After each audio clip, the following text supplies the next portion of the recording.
Chapter 1747, King Returns. Chapter 1747, King Returns.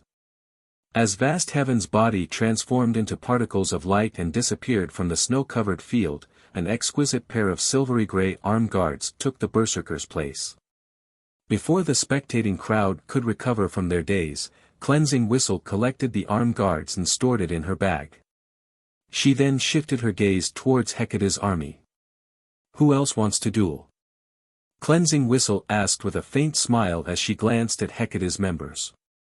She had just acquired a piece of level 50 secret silver equipment by killing one player. This was far more profitable than raiding a team dungeon. Seeing the cute smile on Cleansing Whistle's face, dread filled the hearts of Hecate's members. Too scary.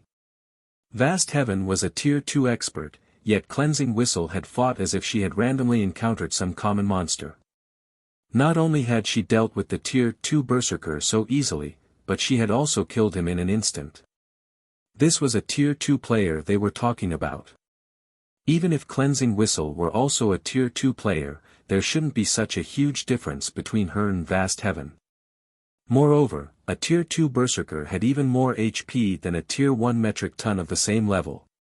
Yet, Cleansing Whistle had. Faced with such power, who would possibly dare challenge Cleansing Whistle to a duel? Hecate's members remained silent for a time. Meanwhile, Stained Maple and his companions were ecstatic once they snapped out of their daze. Hecate had constantly suppressed their adventurer team in Cold Wind City, so watching Cleansing Whistle kill Vast Heaven, one of Hecate's top fighters, was truly a joy to behold. Amazing. So, this is the effect of the special training the commander had mentioned. Stained Maple could not help but shift his gaze towards Sherfong, astounded. When Sherfong had first established the Asura adventurer team, he had stated that as long as they were willing to work hard, he would help them grow stronger. He had assumed Sherfeng's claim was merely a boast. Now, however, it would seem that Sherfong had told the truth. The man really had a way to make them stronger. Moreover, the improvement wasn't insignificant. Take Cleansing Whistle, for example. Compared to the last time he had seen her, when she had still been a member of the Waveheart adventure team, she was like an entirely different person. However, the increase in her strength wasn't limited to her basic attributes. He could also tell that Cleansing Whistle's combat standards had undergone a qualitative transformation. When Stained Maple looked at Cleansing Whistle now, he felt a mental pressure similar to Lifeless Thorn's previous aura. Only, this pressure was not as intense Lifeless Thorn's. When Stained Maple thought about how Cleansing Whistle had grown so much stronger after leaving with Sherfong, passion and anticipation rose within him. He knew that Vast Heaven held a high position in Hecate. Although he had no hope of reaching Cleansing Whistle's current standard, as long as he became as strong as Vast Heaven, he would qualify to look down on the various large guilds. Meanwhile, when the distant spectating independent players saw Vast Heaven die, their jaws hit the ground. He died. Vast Heaven actually died. Who is that woman? I know her. She's Cleansing Whistle. She used to be the 6th strongest player in Cold Wind City. The 6th strongest player? Are you kidding me? Vast Heaven has defeated 2 players who ranked higher than Cleansing Whistle by himself. Even if Cleansing Whistle has become significantly more powerful in such a short time, she shouldn't be able to kill Vast Heaven so easily, right? As the spectating crowd watched Cleansing Whistle, they started to research the woman. However, what they learned shocked them. Vast Heaven was a berserker, while Cleansing Whistle was a swordsman. Normally, berserkers had an absolute advantage in terms of strength in a melee battle against swordsmen without the involvement of skills. Thus, in a one-on-one confrontation, berserkers were far stronger than swordsmen. Yet, when Cleansing Whistle had fought Vast Heaven, she had suppressed the enemy berserker from start to end. This proved that the woman wore higher quality equipment than Vast Heaven. But what surprised them most was the improvement speed of Cleansing Whistle's combat standards. Before joining the Asura adventure team, Cleansing Whistle's combat standard had only been slightly higher than independent experts like themselves. However, the combat standard the woman had just displayed was clearly far superior to theirs. The combat technique Cleansed Whistle had just employed, in particular, had seemed like some kind of skill or spell. They had never seen such mystifying combat techniques before. No one would believe that Cleansed Whistle had hidden her strength before she had disappeared. After all, before joining the Asura adventure team, Cleansing Whistle had constantly competed with Lifeless Thorn for the position of Cold Wind City's strongest expert. Why would she have held back while doing so? The only explanation was that Cleansing Whistle had drastically improved her combat techniques after she had joined the Asura adventure team and left Cold Wind City. For a time, the distant independent players were overwhelmed by their interest in and desire to join the Asura adventure team. Meanwhile, Hecate's members glared at Cleansed Whistle in silence, having lost their prior fear. Asura adventure team, huh? You actually dared to kill a member of Hecate? You must be tired of living. Autumn Changes, the army's vice-commander, said as he strode forward. He sneered at Cleansed Whistle and the others as he said, "This is a good opportunity. We'll teach you who truly rules over Cold Wind City. Everyone, charge." Vast Heaven's death was indeed shocking. He had never thought that the Asura adventure team actually possessed an expert of such caliber. Normally, he'd simply avoid clashing with an expert like Cleansing Whistle, but he had an army of 3,000 players behind him, many of which were experts. Furthermore, he had to restore the reputation their guild had just lost due to Vast Heaven's defeat. Despicable. Stained Maple felt his scalp tingle as Hecate's army surged forward. He hadn't expected Hecate to be so shameless, going back on its previous promise. Including Shifeng's team, there were only 60 Asura members present. Meanwhile, Hecate had 3,000 members here. Hecate's army also consisted of elite and expert players. The Asura adventure team members likely had no hope of escaping with their lives. "Commander, you guys should take off. We'll hold them back. As long as you survive, not even Hecate can deal with our adventure team so easily," Stained Maple hurriedly said. Both Shifeng and Cleansing Whistle were emotional pillars for the Asura adventure team right now. If Hecate's members took these two down, Asura's reputation would plummet. If that happened, Asura would struggle to develop in the future. However, as soon as Stained Maple finished speaking, he noticed Shifeng approaching Hecate's army with Lifeless Thorn and the others close behind. "Commander, what are you trying to do?" Stained Maple asked in a panic. "Do I really have to answer that? We're getting to work." Shifeng laughed nonchalantly. "The 50 of you, get into a defensive formation and focus on dodging AoEs. Just don't die and leave the rest to us. We finally get to stretch after such a long trip." After exchanging a glance, Lifeless Thorn and the others charged at Hecate's army as if they were charging at a group of common monsters that posed no threat whatsoever. As Stained Maple and his companions watched Shifeng's party rush forward, they were utterly dumbfounded. What was going on? 10 players were trying to take on an army of 3,000 players. But before Stained Maple could recover from his daze, Shifeng used Flame Domain. A towering pillar of flames then emerged amidst Hecate's army, so massive that even the independent players over 1,000 yards away could see it clearly. With this single move, several hundred players instantly turned to ash as ownerless weapons and equipment took their places. Chapter 1748, Small Display of Strength. As the towering pillar of fire dissipated, it revealed a charred circle within the snow-covered plain. Even players over 30 yards away could feel the rising heat that radiated from the scorched area. Aside from the weapons and equipment, nothing remained in the 70-yard radius of charred earth. A large-scale destruction spell. Autumn Changes paled when he saw the burned ground. Although he had his players spread out, Shifeng's large-scale destruction spell had slain over 300 of his people. That was more than 1/10 of Hecate's army. The players that had just died were all experts and elites from Hecate. This was the first time the guild had suffered such a devastating loss since Hecate had arrived in Cold Wind City. They'd need an astronomical amount of resources to recuperate from this. The responsibility he'd bear would also be massive. Kill them. I want all of them dead. Autumn Changes bellowed as he glared at Shifeng, the person who was responsible for this loss. He'd only be able to avoid a severe punishment if he annihilated the Asura members before him. Hearing Autumn Changes' command, Hecate's members snapped out of their daze. Although they still somewhat afraid of Shifeng's group and worried that their enemies had more large-scale destruction spells in store, they had over 2,600 players on their side. How could Asura possibly stop them all with just 60 members? Like a pack of hungry wolves, Hecate's members descended on their enemies. Of course, although Hecate's members had been stirred into a frenzy, their movements were still well organized. Their actions displayed these players' vast experience in team battles, and instead of charging as one, they split into dozens of smaller groups to deal with each individual opponent. Each of the groups that aimed for Shifeng's team of 10 consisted of 50 players.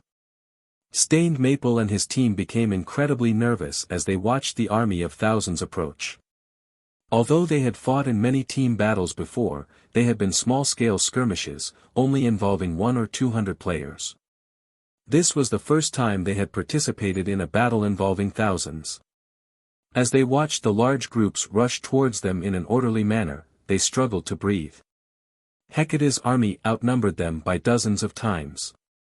This overwhelming advantage couldn't be negated just because Shifeng had used one large-scale destruction spell. The Asura adventurer team is finished now. There's no helping it. Hecate is Cold Wind City's current overlord. How could an adventurer team hope to contend with it? The independent players in the distance sighed ruefully as they watched the battlefield at the bottom of the canyon. This was the difference between a guild and an adventurer team. Even if an adventurer team were very powerful, it would only be able to stand against an ordinary guild like Centurion Dynasty or Matchless Family at most. However, Hecate was a large guild that ruled over multiple cities. An adventurer team with a little over 1,000 members was a joke before a guild like Hecate. As Hecate's army advanced, Lifeless Thorn and the others exchanged glances before they turned to Shifeng. "Commander, you mustn't join this competition. This is a rare chance for us to display the fruits of our labor. If we miss out on such a golden opportunity, it'll be difficult to find another," Lifeless Thorn said. "That's right. Commander, if you make a move, we won't have anything to do." Cleansing Whistle complained. The rest of Shifeng's party nodded in agreement. They were very familiar with Shifeng's strength. After the battle on Thunder Island, in particular, they had learned just how vast the world truly was. All of the players that had participated in the struggle for Thunder Island had been experts among experts. Refinement Realm experts had been a dime a dozen, yet Shifeng had slaughtered everyone that had stood in his path. No one had possessed the power to stop his rampage. A couple of thousand elites and ordinary experts were not even worth Shifeng's time. Meanwhile, they had just recently completed their Tier 2 promotions and had yet to test out and familiarize themselves with their newfound strength. A battle of thousands of players was the best practice ground for them. "Fine, I won't attack, but you better take care of this quickly. Stained Maple's group won't be able to hold on long," Shifeng said, sighing. He had wanted to trample over Hecate's army with overwhelming strength, which would have made it easier to expand the Asura adventurer team in Cold Wind City. That way, he would have had more players to help him with his quest. After all, the soul-dissolving flower he needed was extremely rare. Without sufficient manpower, searching for the flower would be nigh impossible. "Commander, rest assured, we'll make sure to end the battle before Stained Maple's group starts to falter," Lifeless Thorn, his eyes glowing with excitement as he turned to the approaching Hecate members. Shortly after completing his Tier 2 promotion, Shifeng had suddenly called for them to gather for a trip back to the Ice Crystal world. He hadn't even had the chance to experience the power of his Tier 2 class. After reaching Tier 2, his physique had improved significantly. This would no doubt affect his execution of skills and combat techniques, and he would need to fight in many battles before he got used to the new changes. He could also use this chance to try out new combat methods, which he hadn't been able to use with his previous physique. After saying so, Lifeless Thorn eagerly raised his spear and dashed towards Hecate's forces, which were still over 100 yards away. The rest of the team also advanced, but instead of moving as a unit, they split up and rushed at different sections of the enemy army. They showed no intention of cooperating. What are they trying to do? Stained Maple felt devastated as he watched Lifeless Thorn and the others move independently. They were going up against an army of over 2,600 players, yet Lifeless Thorn and the others planned to fight solo. Even Autumn Changes was stunned as the enemies rushed towards him. Have these people lost their minds?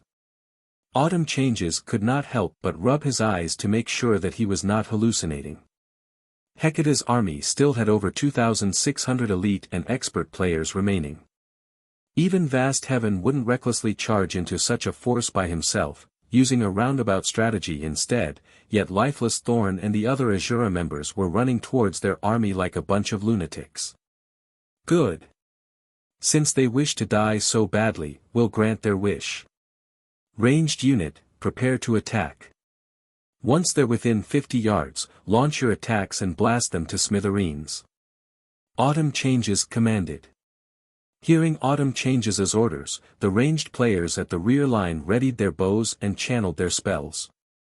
As soon as Lifeless Thorn was within range, they would launch their attacks. 90 yards. 80 yards. 60 yards. The moment Lifeless Thorn crossed the 50-yard mark, Hecate's ranged players fired their spells and arrows. These arrows and spells blotted out the sky.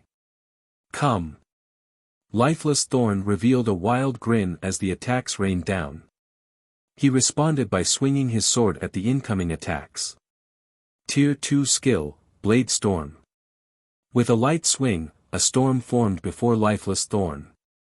Like a barrier of wind, the violent storm blocked every spell and arrow Hecate's members had launched. Not a single attack had made it through. How is that possible? Hecate's members were stupefied when they saw Lifeless Thorn emerge unscathed. They had never dreamed that a skill could be used in such a way. Lifeless Thorn had actually used an offensive skill as a defensive skill. Blade Storm had a 3-second duration. Taking advantage of the skill, Lifeless Thorn made his way towards Hecate's frontline without receiving any damage. However, 8 MTs immediately stepped forward to intercept Lifeless Thorn.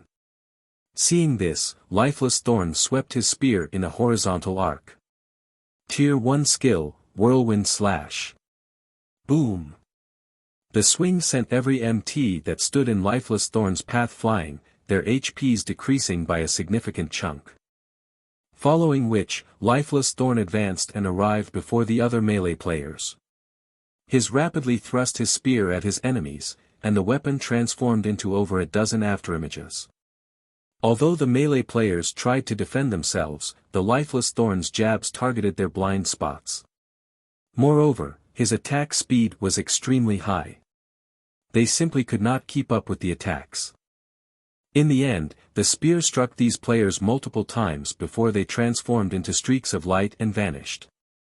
The attacks Hecate's ranged players launched were utterly ineffective against Lifeless Thorn as he constantly and swiftly changed positions. Wherever Lifeless Thorn passed, players fell, one after another. Moreover, Lifeless Thorn's movements became faster and smoother as he continued to fight. Solitary 9 and the others had also charged into Hecate's ranks by this point. Although their performance was not as violent as Lifeless Thorn's, they were just as unstoppable. Whenever they used a Tier 2 skill, they instantly killed 10 or more players.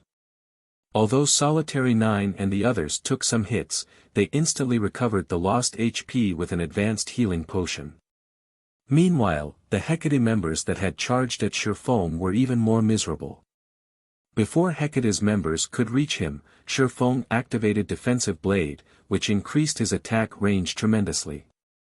He then lightly swung Killing Ray at the approaching players.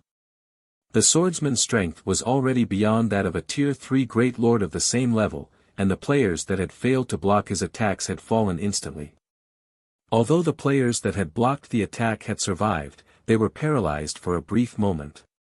As a result, they couldn't block Shifeng's following attacks. At this moment, the difference in tiers and attributes could not be more obvious. Asura and Hecate's members were on an entirely different level. How is this possible? Autumn Changes was racked with confusion as he watched this happen. With just 10 members, the Asura adventurer team had rendered Hecate's 3,000-man army utterly helpless. Just who are these people? Before even 1 minute had passed, Hecate's army had lost an additional 800 or so players. In contrast, Shifeng's group of 10 had yet to suffer a single casualty. It's about time we end this battle. Seeing that the enemy's morale had plummeted, Shifeng pulled out the Bible of Darkness and activated demon summoning. Immediately, a massive gate of white bone descended from the sky.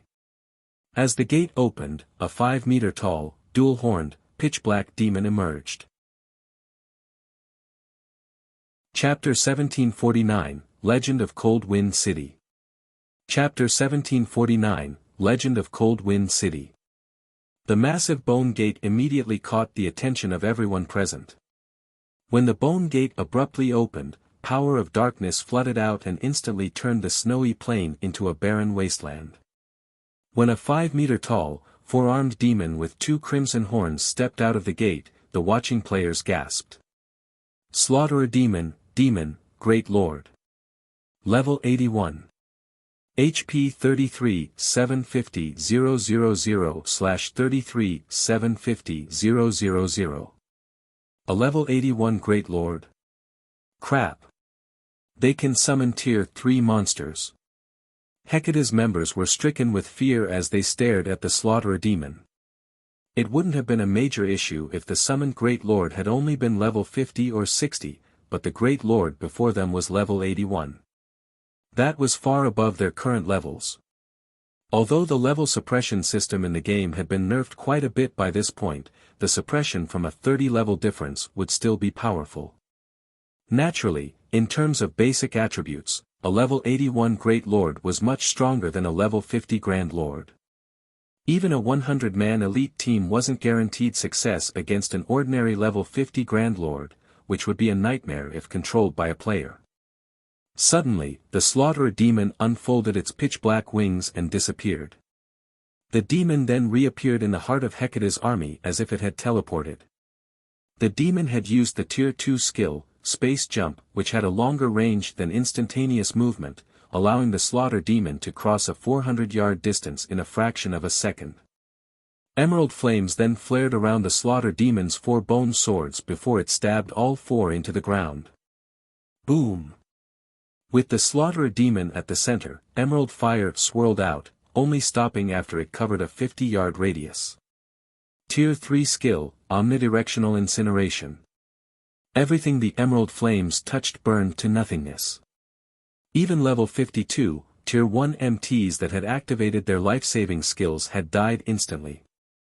In just one attack, Hecate's army lost another several hundred members. After this attack, Hecate's members, who had already felt uneasy, fell to their despair. Retreat! Hurry up and retreat!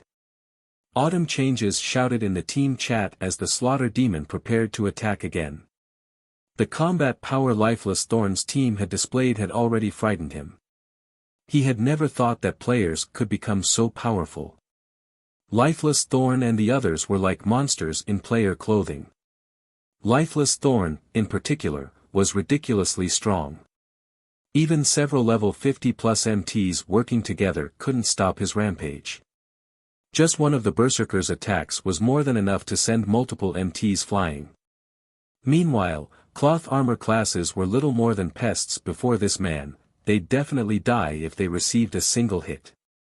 Now that a level 81 Great Lord had joined the battle as well, Autumn Changes could not help but feel like the system was playing some cruel joke on him. However, although Autumn Changes had already ordered the retreat, before a Tier 3 demon strengthened by Demon Ruler, escape was impossible. The Slaughterer demon was simply too fast. Moreover, it only needed one hit to kill the fleeing players. Since Hecate's members were focused on escape, Lifeless Thorn and his companions had an easier time killing their enemies. 9 players and 1 demon chased after the 1,000+ players that fled in all directions. The inconceivable scene left the distant independent players speechless. They had witnessed many accounts of 1,000-man armies chasing down groups of dozens of players, but they had never seen a handful of players chase after a 1,000-man army. The crowd's eyes glowed with excitement, and some players even got goosebumps as they watched this miracle unfold before them. Ever since Hecate had arrived in Cold Wind City, the guild had constantly suppressed independent players like themselves. Naturally, they were more than pleased to see this guild's members get slaughtered. Their blood boiled with passion as they watched. Too strong. Asura is invincible. So, this is the strength of Cold Wind City's #1 adventure team. The watching crowd gained a newfound appreciation for Asura's strength. Numbers could no longer replace the strength the adventure team wielded.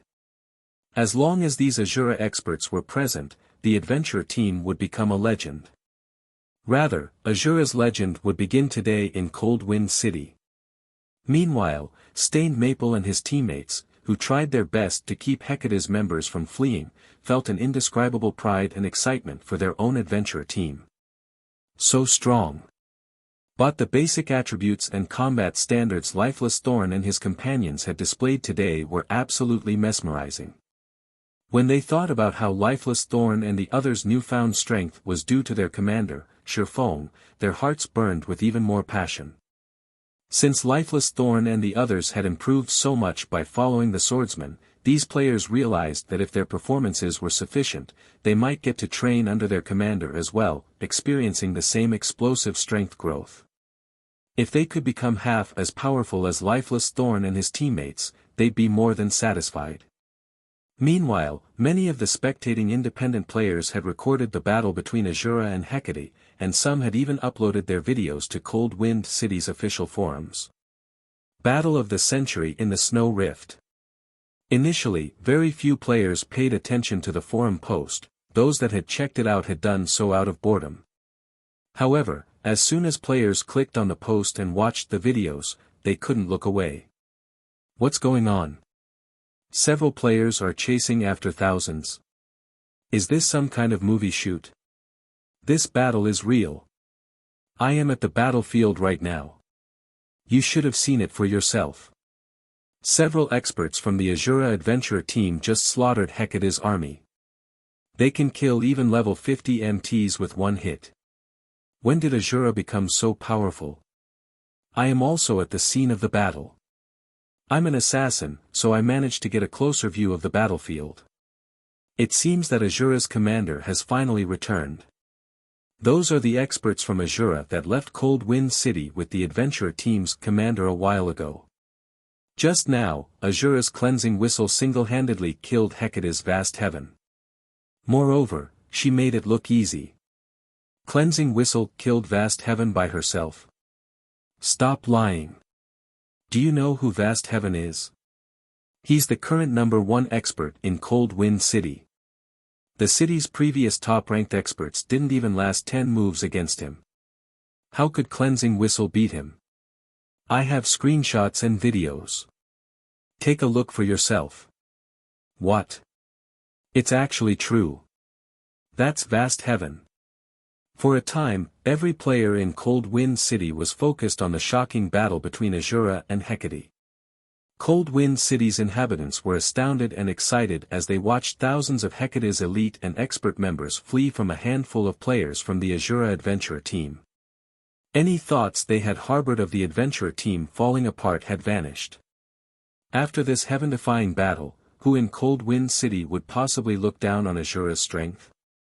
At the same time, Asura was fated to become a legend in Cold Wind City after this battle. Even if a long time had passed, today's battle would be regarded as a classic. While Cold Wind City's players heatedly discussed the Asura adventure team, Hecate's upper echelons, who had been stationed in Cold Wind City, gathered in Hecate's guild residence for an emergency meeting. Over a dozen people sat in the solemn meeting hall, every one of them radiating an aura that would make ordinary players shudder with fear. However, these players all watched the youth at the head of the table in silence and trepidation. This youth wore a particularly gloomy expression, and even the temperature of the air around him had dropped due to his aura. "Speak. What is happening? What is this Asura adventure team?" the handsome youth demanded. Chapter 1750, Establishing an Adventurer Alliance. Chapter 1750, Establishing an Adventurer Alliance. Inside the silent hall, the handsome man's shout immediately made Hecate's upper echelon tremble involuntarily.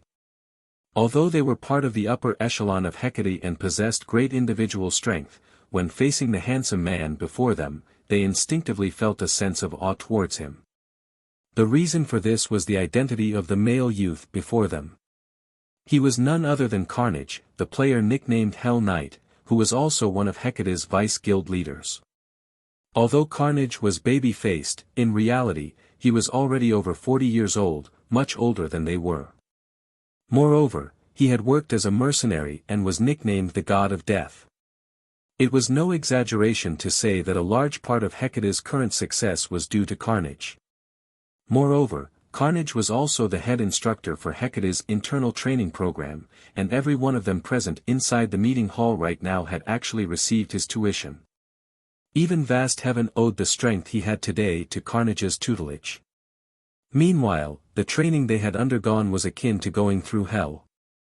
Hence, they knew exactly what kind of personality Carnage had. Normally, he didn't lose his temper easily. When he did get angry, however, it was like hell descending on the world. And right now, they could sense that he was furious. However, his reaction was only natural. Of the 3,000 elite and expert members the guild had sent to the Snow Rift, over 2,000 had gotten killed. Even when Hecate went to deal with the Centurion dynasty, it had not suffered such a staggering loss. Yet, now, the guild had sustained such casualties just because of 10 players. The guild used tons of resources to nurture its elite and expert members. After opening up the path to Cold Wind City, it had sent only 1,000 expert players over. Only after arriving at Cold Wind City and annexing the entire matchless family did Hecate's guild member count in Cold Wind City skyrocket, the number of elite and expert members breaching 10,000. Meanwhile, among the 3,000 players vast heaven had brought to the Snow Rift, nearly 400 were the guild's original expert players. And among the 2,000-plus players that were killed, 300-plus were these original experts, the equivalent to losing more than one-third of the total number of experts Hecate had in Cold Wind City. This was a massive loss. The levels lost was one thing, the crucial point was the weapons and equipment lost. In the Ice Crystal world, guild elites and experts relied mainly on lifestyle players for their weapons and equipment. However, very few lifestyle players could produce weapons and equipment of suitable standards for elite and expert players. Not to mention, the materials needed to produce level 50 secret silver weapons and equipment were also extremely valuable and very difficult to acquire. Meanwhile, based on the post-war statistics, they had lost over 200 pieces of level 50 secret silver equipment. Since producing just one piece of level 50 secret silver equipment already required a lot of time and resources, all the more for 200 pieces, this loss would severely impact their guild's raid progress of the Snow Rift. Vice Guild Leader, we've already done a thorough investigation. The people who targeted us this time are all experts of the Asura adventure team that had disappeared previously. From what we heard, it seems that these experts had gone with their commander on an expedition. However, the strange part is that these experts weren't so strong before.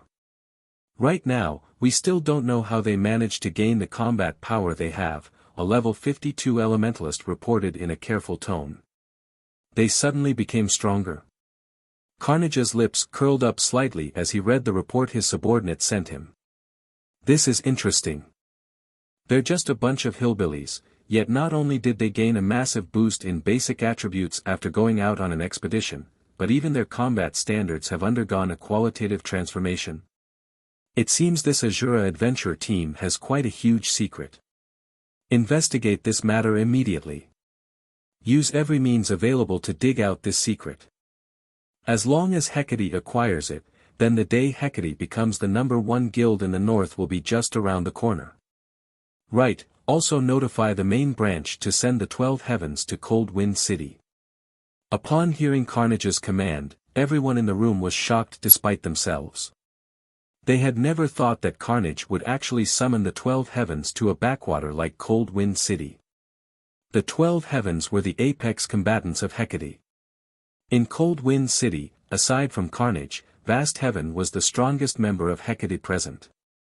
Even so, Vast Heaven's level was still insufficient for him to become one of the 12 heavens, only qualifying as a reserve member, at most. Normally, the 12 heavens would be split up and dispatched to Hecate's various branch guilds. Nevertheless, Carnage was having all 12 of them come. Hecate's upper echelon shuddered in fear just thinking about this matter. These people could still remember the last time the 12 heavens were all together. Back then, they were gathered to help repel the siege of a super first-rate guild's army. In the end, due to the 12 heavens, the invading super first-rate guild had no choice but to give up on capturing one of Hecate's guild towns. Yet, now, Carnage was actually mobilizing the 12 heavens just to deal with a single adventure team. This was simply insane. Elsewhere, Shifeng and the others had already returned to Cold Wind City. After reaching the city, the group discovered that nothing much had changed there. The player population in the city had increased only slightly, with the majority of the newcomers being new players to God's domain, and a small portion being Hecate's guild members. Unlike on the continent of God's domain, players belonging to the Ice Crystal world couldn't travel freely between different cities. In the Ice Crystal world, travel between two different cities generally required players to unlock the gates separating the two cities first. Another method was to use a special pathway. However, activating such special pathways was very troublesome. These pathways also had many restrictions. Hence, ordinary players couldn't travel freely between different cities. Currently, outside Asura's residence, Asura's members crowded around the entrance as they welcomed Shifeng and the others' return. It's the commander. The commander is back. All hail the commander. Asura is invincible. The Asura adventure team's members were all thrilled to see Shifeng. The shouting of thousands of players echoed throughout the streets of Cold Wind City, firing up the independent players that had come to join in on the fun. Due to Shifeng and the others defeating Hecate's army, Asura's fame in Cold Wind City had recovered to its peak. In fact, the adventure team's fame was even greater than before. The strength Shifeng's group displayed had captivated the independent players of Cold Wind City. As a result, many independent players were now hoping to join Asura. Commander, with this, I'm afraid the various large guilds of Cold Wind City will target our adventure team, Solitary 9 said, revealing a bitter smile as he looked at the crowded street around him. The goal of guilds was to take control of NPC cities. Meanwhile, unlike in the NPC cities on the continent of God's domain, players could gain a small portion of control over the NPCs in the Ice Crystal world. Doing so required the support of a large number of players. At the same time, players also needed to complete a series of contributions to the city. At this point, the Asura adventure team's strength was completely different from before. Currently, aside from Asura's members, hundreds of thousands of players crowded the street outside Asura's residence. One could easily imagine how high the Asura adventure team's prestige and reputation were in Cold Wind City right now. With so many players willing to join the adventure team, all Asura needed to do was complete a series of contributions to the city, then, it could become the true overlord of Cold Wind City. With such a situation, how could the various large guilds of Cold Wind City possibly let Asura operate unhindered? The large guilds would undoubtedly treat Asura as a thorn in their side and try to deal with it as soon as possible. Don't mind them. If they want a fight, we'll give them a fight, Shifeng said, chuckling. Moreover, my original goal was to take control of Cold Wind City and make it the foundation of our Asura adventure team. Solitary 9 and the others could not help their stupefaction at Shifeng's words. They had thought that Shifeng's purpose behind revisiting Cold Wind City was simply a quest. Now, however, it would seem that Shifeng's sights were set much higher than they had imagined. The thought of an adventure team taking control of an entire NPC city was simply too crazy. Since so many people have come, I'm making an announcement in my capacity as Asura's commander. From today onward, the Asura adventure team will be establishing an adventure alliance. We welcome all adventure teams and independent players to join this alliance. Any adventure team and independent player that joins this alliance will enjoy a portion of the benefits offered by the Asura adventure team. Shifeng declared loudly as he looked at the crowded street around him. Chapter 1751, Future Help. Chapter 1751, Future Help. Upon hearing Shifeng's announcement, the hundreds of thousands of players on the street outside Asura's residence fell silent, every one of them staring at Shifeng in disbelief. However, as if some spell had broken, the sounds of cheering echoed down the street a moment later. All hail Asura! What? The Asura adventure team is so generous. What a wealthy move. Does Asura plan to unify Cold Wind City? The Asura adventure team's sudden announcement stunned everyone in Cold Wind City. Meanwhile, some players from the various large guilds, who watched from a distance, gaped in shock. Solitary 9, Lifeless Thorn, and Asura's other members gave Shifeng incredulous looks. They all thought that Shifeng had gone crazy. An adventure team wasn't like a guild. There were very few restrictions on an adventure team's members. In fact, some adventure teams didn't even place a single restriction. They were mostly a large group of players with the same goal. Meanwhile, the Asura offered particularly valuable benefits, even better than what some guilds offered their members. With the adventure team's contribution points, one could purchase weapons, equipment, and basic combat techniques. However, the adventure team had strict conditions for joining. Fortunately, Asura had plenty of experts, so the team had a much easier time gathering resources and developing. However, Shifeng's decision would allow every independent player to enjoy Asura's benefits without meeting any of the entry requirements, yet the adventure team had to pay for these benefits. Commander, are we really going through with this? Yenya hurriedly asked Shifeng. Even if they were going to acquire Cold Wind City, they had many other methods they could use to do so. There was no need to earn the public's hearts with such a wasteful option. Emicham. Here are the details. Publicize them in a moment and inform everyone about what the Adventure Alliance is, Shifeng said, nodding. He then summed details regarding the Adventure Alliance he had intended to establish to Yenya and the others. In reality, he had planned to establish an Adventure Alliance even before he had first visited the Ice Crystal world. Someone had established an Adventure Alliance, an organization that would serve independent players, during his previous life. It served as a platform for independent players to purchase better equipment, materials, information, and find companions to quest with.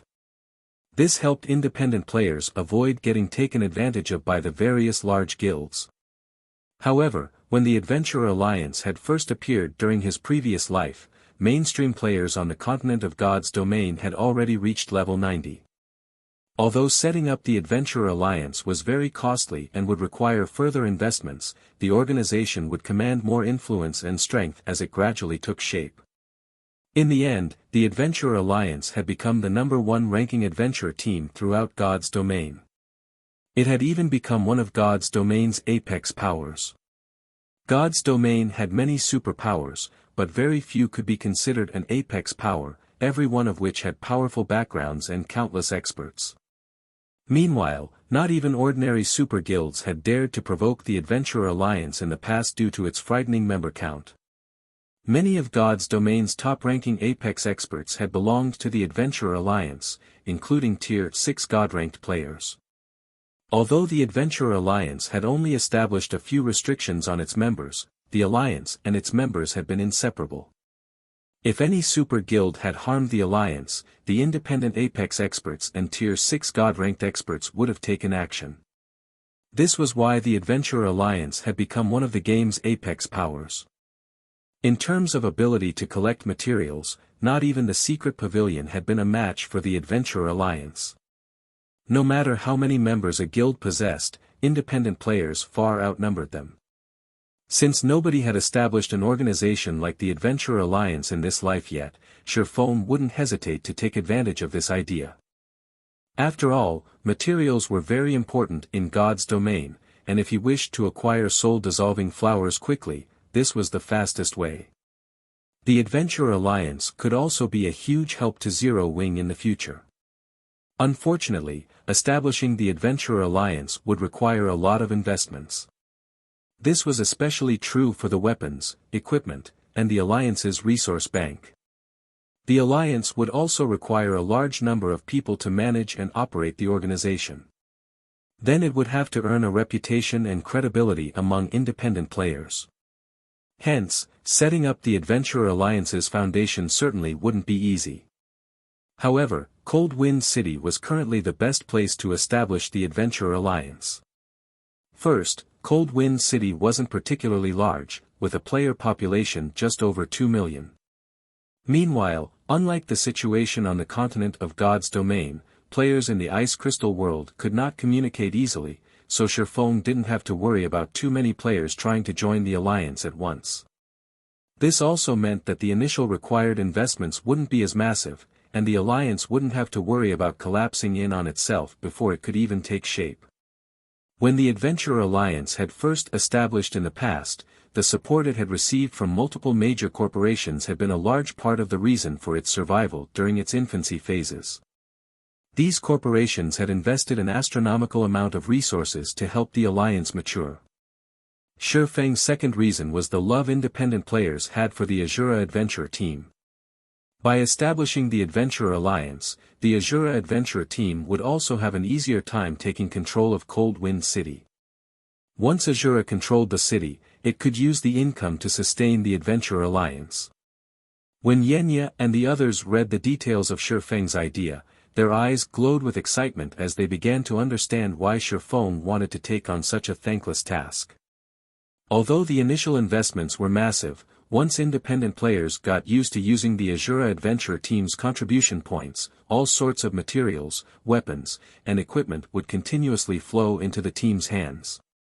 Moreover, Asura would be able to recruit expert players more easily. Immediately, Solitary 9 and the others went into action and started to spread the Adventurer Alliance's details. Meanwhile, when the upper echelons of Cold Wind City's various large guilds received this news, hatred toward Sherfone welled in their hearts. However, as the Asura Adventure team had already displayed such immense strength, they couldn't stop the Adventurer Alliance's establishment forcefully.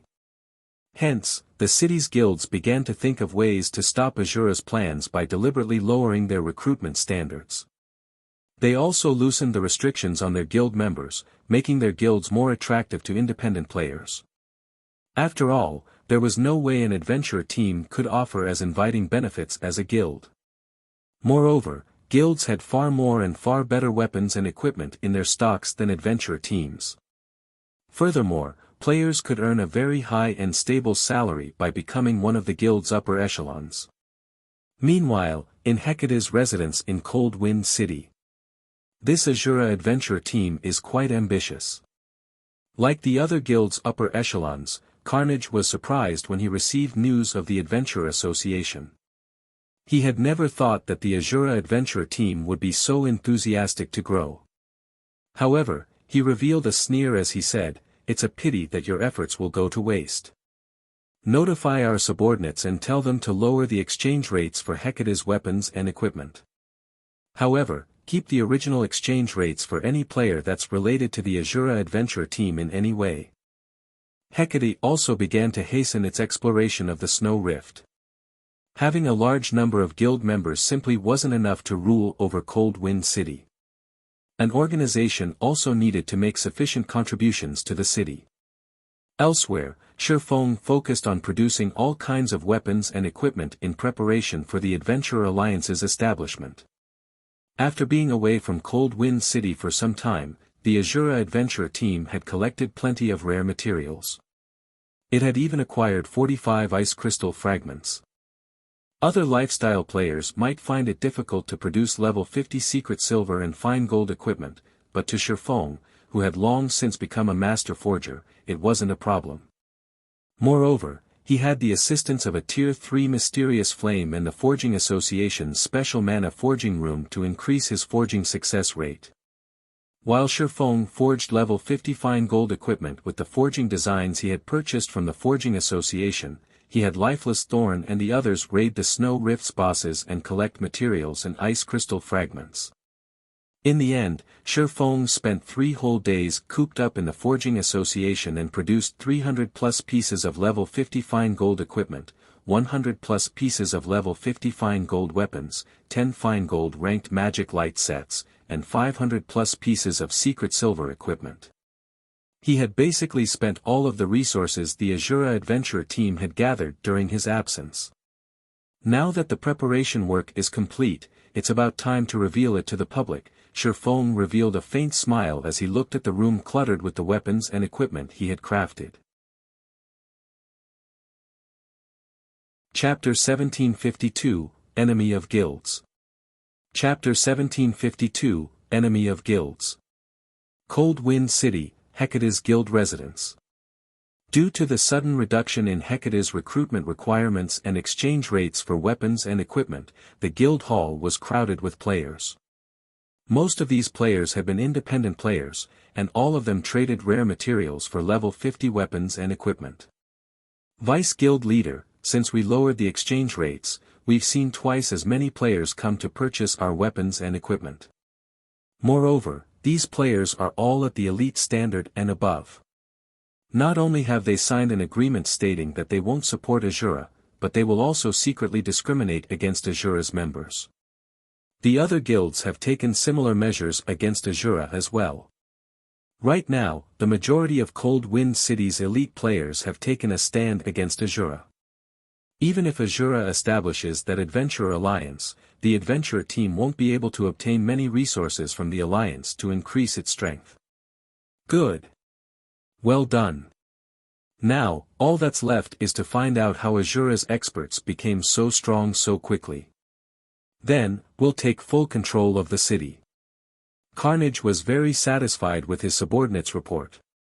He had to admit that the Asura Adventurer team posed an even greater threat than the Centurion dynasty when it came to competing for Cold Wind City's authority. However, the Adventurer team overestimated itself if it thought it could compete with guilds. The various guilds simply wouldn't allow that to happen. After all, if news of this situation spread, they would become a laughingstock in the other cities. The various guilds would rather sacrifice a portion of their profits to prevent such a thing. Now, due to the various guilds' efforts, the majority of Cold Wind City's elite and expert players had sided with the various guilds. The remaining elites and experts had their own methods of obtaining weapons and equipment, so they weren't interested in the guild's exchange services. All in all, the various guilds had already taken control of Cold Wind City's main source of rare materials. Although the Asura Adventurer team had plenty of powerful experts, it couldn't take control of the city by relying on experts alone. An organization would need well-equipped elite and expert players to perform the difficult and necessary contributions. While Asura had quite a number of ordinary expert players, it lacked top-tier weapons and equipment. Producing such items required plenty of rare materials, and the high production difficulties only increased how many materials were needed. With how few members Asura had, the adventurer team simply didn't have the manpower to obtain the necessary resources. Moreover, unlike guilds, adventurer teams did not have specially trained groups of lifestyle players. Even if an adventurer team had its own lifestyle players, it wouldn't have the resources to nurture many, or any, advanced lifestyle players. Now that the various large guilds had severed Asura's source of rare materials, the adventurer team would have no way to compete for the authority over Cold Wind City. Vice Guild Leader, based on our investigations thus far, the Asura experts that have recently returned haven't said a single word about how they had grown so powerful. The adventurer team's other members know nothing about it either. It seems they're keeping a very tight lid on this secret, the level 52 assassin reporting to Carnage said helplessly. No matter. Keep on looking into it, Carnage said, smiling faintly. It is fine even if we fail to find out about it. Even if we fail to learn Asura's secret, once we take control of Cold Wind City, we'll thoroughly eliminate the adventurer team. Hearing Carnage's words, the reporting assassin could not help but smile. Although the Asura adventurer team had become quite famous in Cold Wind City, at the end of the day, it was still an adventurer team. Asura was both foolish and suicidal if it thought it could go up against Hecate. Once Hecate took control of Cold Wind City, the guild would secure a small portion of the city's authority. This fraction of authority, fortunately, would be more than enough to deal with one adventurer team. A few more powerful experts wouldn't matter in the end. Right, didn't I send you out to poach Asura's experts? How is that coming along? Carnage asked. He had a very optimistic view of Cleansing Whistle and the others. With such strength, they could become a great source of combat power for the guild if they joined Hecate. Hearing Carnage's question, the reporting assassin fell silent. What? Did they dislike our offer? Carnage asked curiously. MHM. They said that they're not interested in a reserve elder position. They said that they might consider joining if we offered them the position of guild leader or vice guild leader, the assassin said honestly. Bang! Carnage slammed his fist on the office table before him, shattering it when he heard the assassin's reply. The killing intent he radiated shocked the nearby upper echelons, making them shudder. Reckless fools. Since they want to fall with their adventurer team, I'll grant their wish. Carnage said, a cold glint flashing in his eyes. Sneering, he continued, place a 3,000 gold bounty on each of those players. Send someone to keep an eye on them and tell the 12 heavens to get here as soon as possible. Understood. Everyone in the guild leader's office nodded. They couldn't help but feel some pity for Cleansing Whistle and her companions, but the group had simply asked for their deaths. Very quickly, Hecate publicized its bounty and caused a huge commotion in the city. Crap. Is Hecate that determined to destroy Asura? 3,000 gold. With that kind of money, Asura's own members might take action against these people. But those players are incredibly strong. They're almost impossible to kill. Who told you that? Although they are very powerful, there are many tools available in God's domain. With a sufficiently powerful tool, killing them is definitely possible. It is just a matter of whether the owners are willing to use their tools or not. For 3,000 gold, though, they might be tempted. It really makes you wonder what Asura's higher-ups are trying to do. First, they provoked Hecate. Then, they made an enemy of every guild in Cold Wind City. Not only has Asura's material sources been cut off, but its peak experts are also targets. As far as I see it, Asura is doomed. I know, right? At the end of the day, an adventurer team is still an adventurer team. It is impossible for an adventurer team to go up against a large guild. Cold Wind City's general populace was sorely tempted by Hecate's bounty. They wanted nothing more than to rush into Asura's residence and slay its experts. However, plenty of independent players pitted the Asura adventurer team. If Asura hadn't set its eyes on Cold Wind City's authority, Hecate might have been powerless against the adventurer team.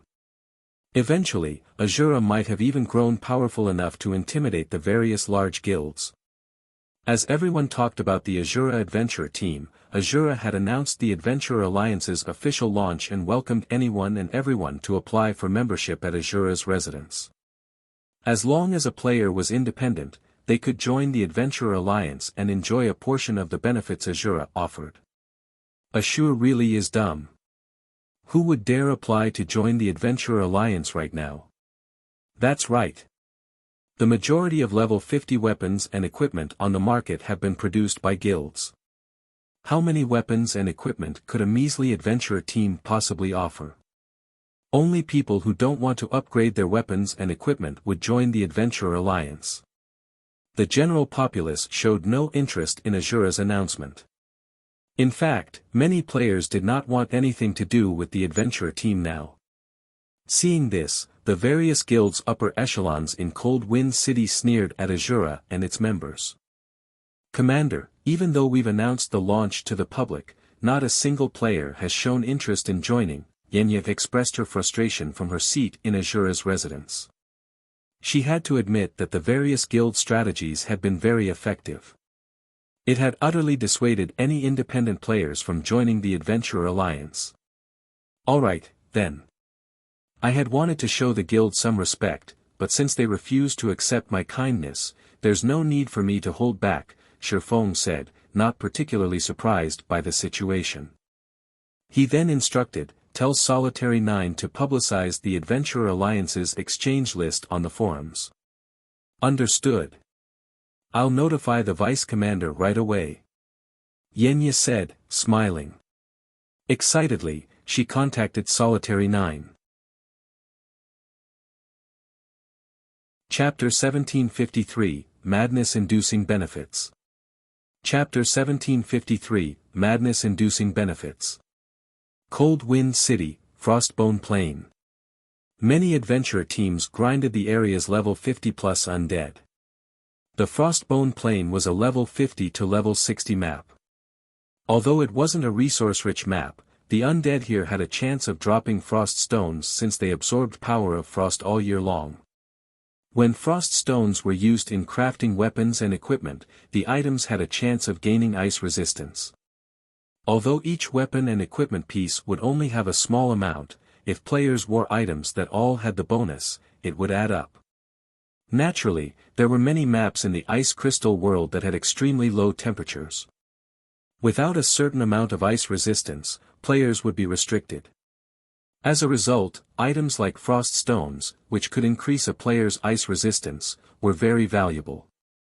Moreover, since frost stones' drop rate was incredibly low, many guilds only accepted frost stones as currency for the weapons and equipment they produced. Because of this, grinding frost stones had become the best way for independent players to make money and obtain better items. However, the Frostbone Plains undead were not easy to defeat. These undead rarely acted independently, moving in groups of over 100 instead. Even the weakest of these monsters was an elite, while the stronger undead were usually great lords. From time to time, players even encountered patrol squads, usually consisting of 500 to 600 undead, led by Grand Lord-ranked frost generals. Most of the adventurer teams grinding in the Frostbone Plain operated in units of 100. However, many players watched as a 20-man team fought a level 50-plus frost undead patrol squad with relative ease. The 20-man team systematically annihilated the 100-plus undead in the patrol squad. These players had even suppressed the 2 level 55 Highlord ranked frost captains. After just 10 minutes, the entire patrol squad had been eliminated, leaving a pile of materials on the ground for the battle's victors.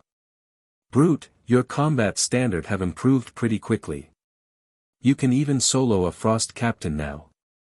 If you hadn't handled one of the frost captains, we might have had to flee, a level 51 shield warrior said, smiling at the level 52 guardian knight beside him.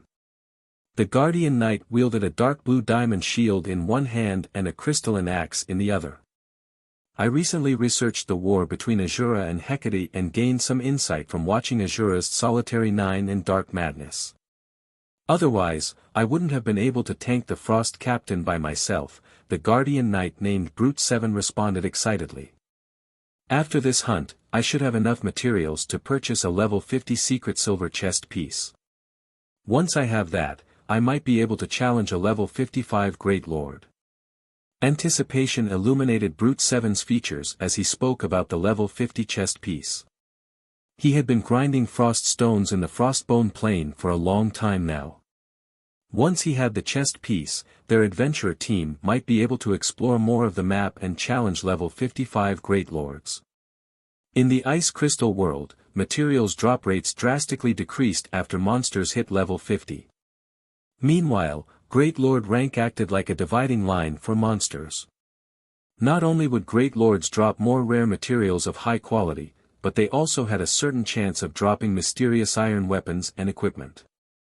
If their adventurer team could grind Great Lords, their income would increase significantly. The guilds are being too stingy right now. They're asking for several times more materials for each piece of secret silver equipment.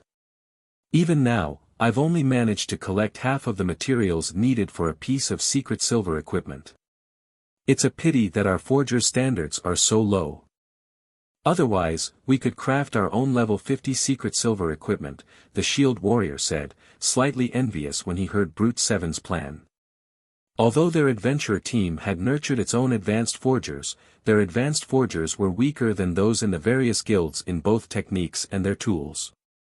Their adventurer team's advanced forgers even struggled to craft level 50 mysterious iron equipment, not to mention secret silver rank. Yet, without good equipment, they couldn't challenge stronger monsters and obtain better resources. Only the various guilds' forgers could produce level 50 secret silver equipment, and because of that, these guilds demanded exorbitant prices for the items, leaving adventurer team players no choice but to provide these guilds cheap labor. As Brute 7's team rested and chatted amongst themselves, one of the team's members abruptly shouted in the team chat. "Guys, look at the forums. Asura just announced that it has officially established the Adventurer Alliance, stating that anyone who wants to join can apply at Asura's residence. TCH. So what? Although the Adventurer Alliance's members get to enjoy some of Asura's benefits, Asura is only an adventurer team. It can't compare to a guild. Who would possibly join the Adventurer Alliance now that the various guilds have singled Asura out? That's right. Since the guilds are the sole suppliers of level 50 secret silver weapons and equipment, only players who don't want to upgrade their items would consider joining the Adventurer Alliance. It really makes you wonder what Asura's upper echelons are thinking. They are actually trying to compete with the guilds for Cold Wind City. Isn't that just suicidal? None of the team's members showed any interest in joining the recently established Adventurer Alliance. They all thought that Asura's commander, Shifeng, was a fool. Despite his adventurer team's bright future, he had decided to ruin his players' prospects by competing for Cold Wind City. After these players chatted for some time, they discovered that the Asura adventurer team had posted a new announcement. Adventurer Alliance's benefit list. What? They're trying to lure people to join by posting their benefits? What is Asura playing at? Even if Asura offers good benefits, how could it possibly contend with the various guilds, which can produce level 50 secret silver equipment? But as these players clicked on the new post, preparing to laugh at Asura's foolishness, they were dumbfounded by what they saw. What's going on? Am I seeing things? Crap. This is amazing. Not even large guilds can offer this. Is Asura really an adventurer team? Everyone's eyes glowed as they read the benefit list the Adventurer Alliance offered. Even just looking at the offered benefits excited them greatly. The list contained a total of 3 benefits, the first of which regarded the purchase of weapons and equipment. The second involved the purchase of combat techniques. The third consisted of the rare materials and tools available for purchase. Meanwhile, players would only be able to buy these items with the Adventurer Alliance's internal points. These 3 benefits were incredibly tempting, especially when players read the list of weapons and equipment Asura had to offer. If Asura had only offered level 50 mysterious iron weapons and equipment, they might have viewed the adventurer team in a better light, nothing more. If the list included level 50 secret silver equipment, these players would assume that Asura planned to duke it out with the various guilds, and they'd consider the adventurer team a little more mad than they had expected. But there were level 50 fine gold weapons and equipment on that list. This was practically a dream. Level 50 fine gold equipment was as rare as a phoenix's feather, even in the various large guilds. Not even the guild's core members were guaranteed to get a piece, yet the Asura adventurer team was offering these items up for purchase. And that was only the tip of the iceberg. What truly dumbfounded Cold Wind City's players was the level 50 fine gold ranked magic light sets Asura offered. Not even Hecate, Cold Wind City's current number 1 guild, likely had such equipment on hand, yet not only did Asura have these items, but the adventurer team was offering them to other players for exchange. Chapter 1754, Nightmares Beginning. Chapter 1754, Nightmares Beginning. Shortly after the Adventurer Alliance's exchange benefits were published on the official forums, news of the post spread throughout Cold Wind City like the plague. Even the members of the various guilds of Cold Wind City turned green with envy when they read its contents. Level 50 fine gold set equipment. To the current guilds of Cold Wind City, such equipment only appeared in their dreams. Asura is too ruthless. The adventurer team actually pulled out such a card to lure in independent players. How did Asura get its hands on this magic light set? Crap. If I had this magic light set, I could easily solo tank a level 55 Grand Lord. It's no wonder Asura's top few experts possess such powerful attributes. It turns out that they're wearing this magic light set. The upper echelons of Cold Wind City's various guilds fell silent and they saw the benefits Asura was offering. Just the weapons and equipment Asura put up for exchange were far superior to what their guilds had. However, compared to these weapons and equipment, the second exchange benefit Asura offered was the part that truly gave them a headache. Combat techniques. Combat techniques were much more precious than weapons and equipment. At the end of the day, weapons and equipment were external items. Moreover, as players continued leveling up, they would also have to keep replacing their weapons and equipment. Using their current items forever was impossible. However, that was not the case for combat techniques. Combat techniques would not fall behind the times and could accompany players on their entire journey in God's domain. They provided improvements directly to a player's base combat power and thus were many times more valuable than weapons and equipment. Given a choice between obtaining level 50 dark gold equipment or a combat technique, the majority of players would go with the combat technique. After all, if one chose the level 50 dark gold equipment, they wouldn't necessarily be able to obtain a combat technique by using it. Moreover, once they reached level 60, their level 50 dark gold equipment would no longer be considered top tier for their level. However, if one chose the combat technique, the immediate benefits from the combat technique might not be as much as those of the level 50 dark gold equipment, but with their improved combat standards, obtaining equipment that could rival level 50 dark gold equipment was only a matter of time. Combat techniques were also something the various guilds constantly sought. Unfortunately, these were truly too rare and difficult to acquire. Even until now, the various guilds had not found a single clue that could lead to the acquisition of a combat technique. Every known combat technique in Cold Wind City right now was created by talented experts. However, these experts would never teach others the combat techniques they had researched and invented through great efforts, as these combat techniques were their trump cards. Sharing their combat techniques would only result in them losing an edge over others. Currently, the only guild in Cold Wind City that possessed a combat technique was Hecate. However, Hecate had a very heavy restriction on the combat technique, and only core members that had signed binding contracts were qualified to learn it. Experts that were not contracted to the guild had no hope of learning it. Meanwhile, inside Hecate's residence. Sitting inside the exquisite guild leader's office, Carnage read the exchange benefits of the Adventurer Alliance with an indescribably grim expression on his face, his eyes having turned bloodshot. The guild's upper echelon inside the room was similarly stupefied by Asura's forum post. Is this Asura adventurer team filled with lunatics? They're actually offering combat techniques for exchange. Are they not afraid that letting outsiders learn these combat techniques will hamper their adventure team's development in the future? Everyone inside the room voiced their confusion over Asura's crazy behavior. They had never imagined that Asura would make such a bold move in order to obtain Cold Wind City. At this time, a level 52 ranger suddenly entered the room and reported to Carnage, Vice Guild Leader, "I just received a report stating that a large number of elite players contracted to us have just dissolved their contracts. Currently, we have already lost over 1,000 contracted elite players, and this number is still steadily climbing. Have these people lost their minds? Dissolving their contracts means having to pay us 3 gold in compensation." The members of the upper echelon standing at the sides of the room were stupefied when they heard the ranger's words.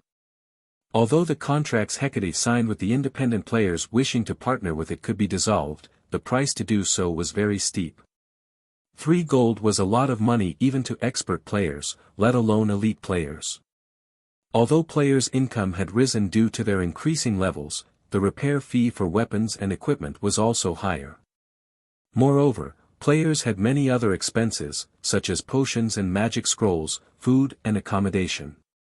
In the end, players would be able to save only a small portion of their earnings each day. At this stage of the game, elite players would be fortunate if they had 50 or 60 silver coins in savings, while ordinary players would only have around 10 silver coins banked.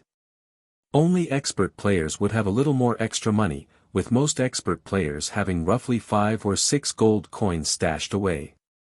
Hence, they had set the compensation fee at 3 gold, which was half of the liquid funds of an expert player. Yet, now. Meanwhile, outside Asura's residence. Shortly after the Adventurer Alliance's benefits were publicized, a large crowd of independent players had appeared here. Within half an hour of the Alliance's benefits disclosure, over 50,000 independent players had come to apply to the Alliance. The long queue that formed outside of Asura's residence extended across 5 whole blocks. Moreover, the number of applicants was still climbing rapidly. This situation forced Asura to mobilize over 500 members to maintain order at the application site. The spectacular scene stupefied the scouts sent over by the various guilds. Among the players looking to join the Adventurer Alliance were many level 51 and level 52 elite and expert players and even some well-known adventure teams of Cold Wind City. In fact, the scouts actually recognized some of those standing in line to be elite and expert members of various guilds. Though, to be precise, these people were former members now. However, the actions of these former guild players were also understandable. Players joined guilds to obtain good weapons and equipment more easily. If they couldn't, they would have no reason to subject themselves to the restrictions of guilds. Now, however, the Adventurer Alliance was also supplying weapons and equipment, and these were even better than the ones offered by the guilds. Moreover, players could exchange for combat techniques, something that even expert players hungered for, from the Alliance. The benefits offered by ordinary guilds could not compare to those offered by the Adventurer Alliance at all. Hence, it was only natural that plenty of elite and expert players were trying to join the Alliance. "Commander, this move of yours is simply too vicious. I just received a report stating that some of the smaller guilds in Cold Wind City lost a significant portion of their expert and elite members shortly after we announced the Adventurer Alliance's benefits. It won't be long before these guilds are forced to disband. Even Hecate has lost over 300 experts and 4,000 elites thus far," Enya reported to Shifeng excitedly as she walked into the residence's basic forging room. She held not a shred of goodwill towards the various guilds of Cold Wind City, especially Hecate. Just because they had refused Hecate's poaching attempts, the guild had actually publicly placed a bounty on their heads.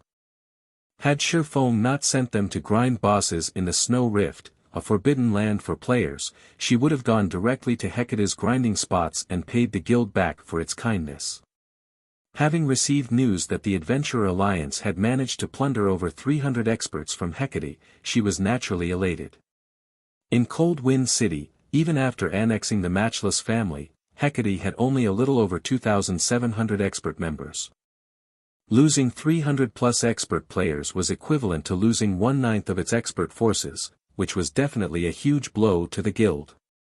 Right now, she could already imagine what kind of expression Hecate's higher-ups were making. Vicious, huh? Sherfone laughed, shaking his head. This was only the beginning. He then turned to Yenya and asked, "Did you get that thing yet?" "MHM. I've already bought the largest plot of land available in Cold Wind City and constructed a 3-story shop on it. As for the interior design, that can only be done after we make a personal visit there. I spent a total of 8,000 gold. Almost all of the funds our adventurer team has gathered thus far have been used up already," Yenya replied. She then took out a deed from her bag and handed it over to Sherfone. "Good. Let's head over and take a look." Sherfone nodded.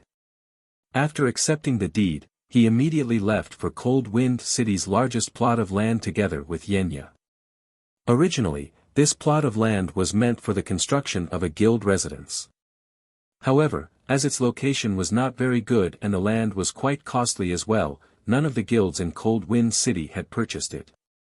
This gave Sherfone a chance to take it for himself. "Not bad. This should be large enough," Sherfone said, nodding in satisfaction as he arrived at the 3-story shop. Some independent players were already standing around the entrance of the shop, curiously eyeing the 3-story building. In fact, let alone these passers-by, even Yenya, who was trailing Sherfone, was curious to find out why he had decided to buy a plot of land in this secluded area. Moreover, he had even wanted such a large shop to be built on it. If he really wished to set up a shop, the wise decision would have been to build one in the city's central district. Not to mention, even though they had built such a large shop, the Asura adventurer team did not possess that many items to sell. However, Sherfone did not bother explaining his decisions. Instead, he walked straight into the shop. Currently, the main hall of the shop was still empty. Sherfone also did not hurry to start the decoration process. Instead, he took out a large number of magic crystals and rare materials, then started drawing a magic array at the center of the hall. The magic array he was drawing right now was none other than the Starlight Gathering magic array, which he had gotten from the War God's temple some time ago. When activated, the magic array would create an enclosed space with a 500-yard radius and increase the mana density within it by 300%. As the materials needed to produce the magic array were extremely rare and the difficulty of drawing it was equivalent to drawing an advanced magic array, Sherfone had not bothered putting it to use until now. Recently, though, Zero Wing had managed to gather the necessary materials for the Starlight Gathering magic array. Hence, he decided to use the magic array in Cold Wind City. The reason for his decision was the dearth of locations with high mana density in the Ice Crystal world. In fact, the Ice Crystal world wasn't alone in this predicament. Practically every other world faced this problem. Only higher planes had many areas with high mana density. This was also the main reason why the combat standards of otherworld players were weak in general. Without environments of high mana density, players would have great difficulty improving themselves. If he wanted to truly raise the Asura adventurer team's strength, he could not just rely on weapons, equipment, and combat techniques. As for sending players to the continent of God's domain via the ancient shrine, the cost of doing so was simply prohibitive, way beyond the current means of Zero Wing or Asura. Moreover, having more people cross over would increase the risk of exposure for the ancient shrine's secret. Hence, before coming to the Ice Crystal world, Sherfone had already decided to create a place similar to Stone Forest Town's battle arena in Cold Wind City. Finally, after spending over an hour, he was done engraving the Starlight Gathering magic array. The illusion of a dazzlingly beautiful galaxy then formed in the center of the hall. "Commander, what's this? It's so beautiful." Yenya was immediately captivated by the magic array. What is this? Shifeng smiled. It's a new world. Saying so, Shifeng spent 500 magic crystals to activate the Starlight Gathering magic array. Chapter 1755, Asura Hall. Chapter 1755, Asura Hall. Inside the spacious hall. When the Starlight Gathering magic array activated, white mist began to fill the hall. The light then dimmed, and twinkling starlight glittered around the room. A short moment later, the mana density inside the hall swiftly started to rise. 100%. 200%. 300%. The Ice Crystal World's ambient mana density was already higher than that in God's domain, and now, after this 300% increase, the shop's mana was even denser than the mana in Zero Wing City. Celestial magic arrays truly are amazing. Shifeng was quite satisfied as he gazed at the galaxy that had appeared on the hall's ceiling. As he stood in the hall, he could feel his mind become tremendously clear. He could even push aside unwanted thoughts and block his sense until he only existed within his own consciousness. As long as he put a little effort in, his mind could easily process what he wanted and provide the desired results. In fact, he even felt physically lighter. As a magic array that had been passed down since ancient times, current magic arrays simply couldn't compare to the power of a celestial magic array like the Starlight Gathering magic array. Due to the celestial power, celestial magic arrays were able to operate at a cheaper cost and higher efficiency than present magic arrays of similar rank and functionality.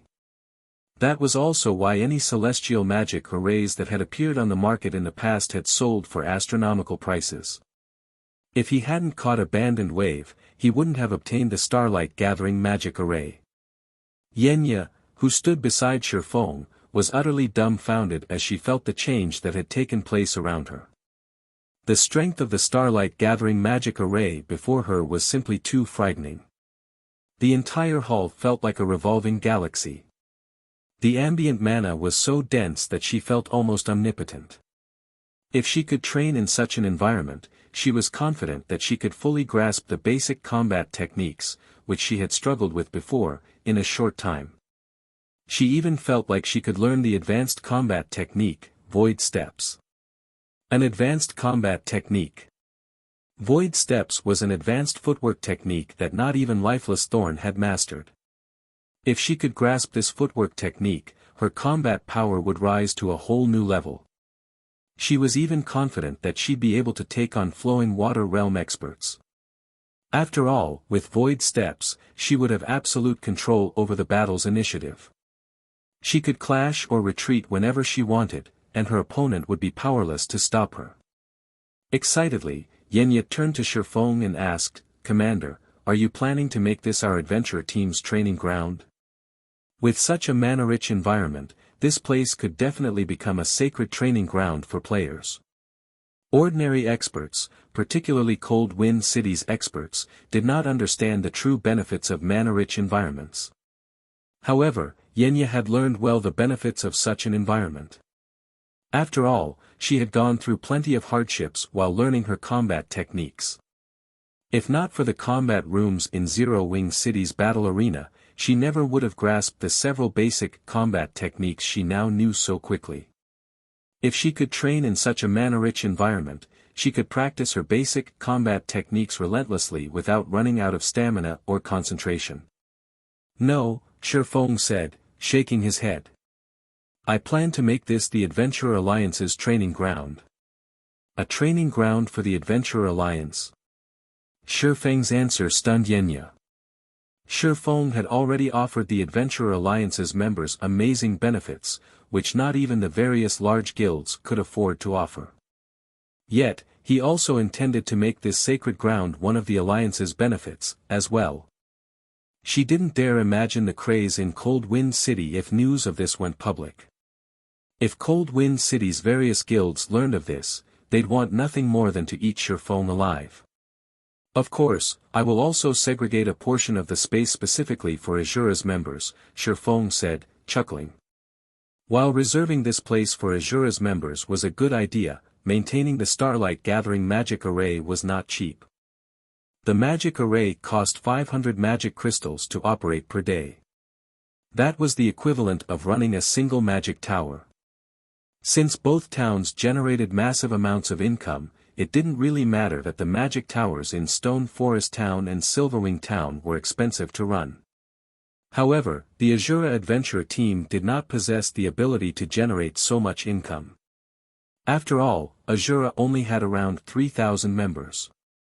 It might be fine if the Starlight Gathering magic array's operation required coins, as earning coins was relatively easy for an adventure team of Asura's caliber, but it was a different story for magic crystals. Furthermore, magic crystals were rarer in the ice crystal world than in the continent of God's domain. If Sherfone wanted to maintain the Starlight Gathering magic array, he needed a huge source of magic crystal income. Currently, Cold Wind City had over 2 million players, the majority of which were independent players. Sherfone wouldn't have to worry about a lack of interest in the new training ground with such high mana density. As long as he charged a small fee for using the training ground, he could easily maintain the Starlight Gathering magic array's operation. Moreover, by making the Starlight Gathering magic array available to the Adventurer Alliance, not only could he earn back the magic array's operation cost, but he could also attract more players to join the Alliance, killing two birds with one stone. Following which, Sherfone began to modify the shop's interior. All three of the shop's floors would become training grounds. He also set aside some room on the first floor to establish a restaurant and bar for players to rest. Using the remaining space, he constructed a total of 270 training rooms, 50 of which would be reserved for the Asura Adventure team. However, although there were 220 training rooms left for the Adventurer Alliance's members, considering how many members the Alliance had, Sherfone ensured that each Alliance member could only rent a training room for 1 hour per day if they paid with coins or Adventurer Alliance points. If players paid their rent with magic crystals, they would be allowed to rent up to 2 hours a day. This way, Sherfone wouldn't have to worry about not earning enough magic crystals. This would also help reduce some of the points Alliance members accumulated. Whether players wanted to purchase the Adventurer Alliance's weapons, equipment, or combat techniques, they all required a large number of points. In other words, none of the Adventurer Alliance's services were cheap. If that were the case, it would only be a matter of time before the Adventurer Alliance collapsed in on itself. With the training ground absorbing some of the points the Alliance members accumulated normally, the Alliance's points would be more valuable and meaningful. After Sherfone finished arranging the training ground's layout, he made a trip to the Adventurers Association and hired 5 advanced NPCs and 100 basic NPCs to manage the training ground. This way, his players wouldn't have to waste their time with managing the building. Naturally, he set the training room's rent higher than the fee for Zero Wing City's battle arena. He decided on 5 silver coins worth of points per hour. This might be costly to ordinary players, but to elite players, who normally had 50 to 60 silver coins in their pockets, it was affordable. Besides, they could only rent the training rooms for 1 hour per day with points. If they paid in magic crystals, they'd only have to spend 10 silver coins per day. For expert players, this expenditure was pocket change. Commander, the only thing left to do is name the training ground. Then, we can open it to the public, Yenya said. As she looked at the dazzling training ground before her and watched the NPCs as they prepared to work, she couldn't help her growing excitement. A name? After giving the matter some thought, Sherfone said, "Let's call it Asura Hall, then." His main goal in establishing this training ground was to strengthen the Asura Adventure team. Now that that was done, he had to put Asura's name on it, letting everyone know about the Asura Adventure team. Once Sherfone had stated his desired name for the establishment, the NPC managers engraved the name on a plaque on the building's entrance. The massive, golden engravings quickly caught the attention of the players passing by. Players could even see the words Asura Hall from a good distance away. Asura Hall? What's this place? It should be related to the Asura adventurer team. It seems to be open already. Let's go in and have a look. After the Asura hall opened, the passers-by curiously entered the building. They had seen all kinds of shops before, but this was the first time they had seen one with such an ambiguous name. Furthermore, the shop seemed to be related to the Asura adventurer team. Chapter 1756, Adventurer Alliance's Power. Chapter 1756, Adventurer Alliance's Power. Upon entering the Asura Hall, the group of independent players felt as if they had stepped into a sports arena's main lobby. The ceiling was covered in a galaxy of stars as if it were the actual night sky. It gave players a relaxed, happy feeling. What's going on? The mana density here is so high. Why do I feel like my mind has become so much clearer than before? This place is amazing. Every player that entered the Asura Hall quickly discovered its peculiarities. Not only did they feel calmer after entering the building, but they also felt physically lighter. They felt as if they could now accomplish tasks that had been impossible, and these players eagerly wanted to test themselves in battle in this environment.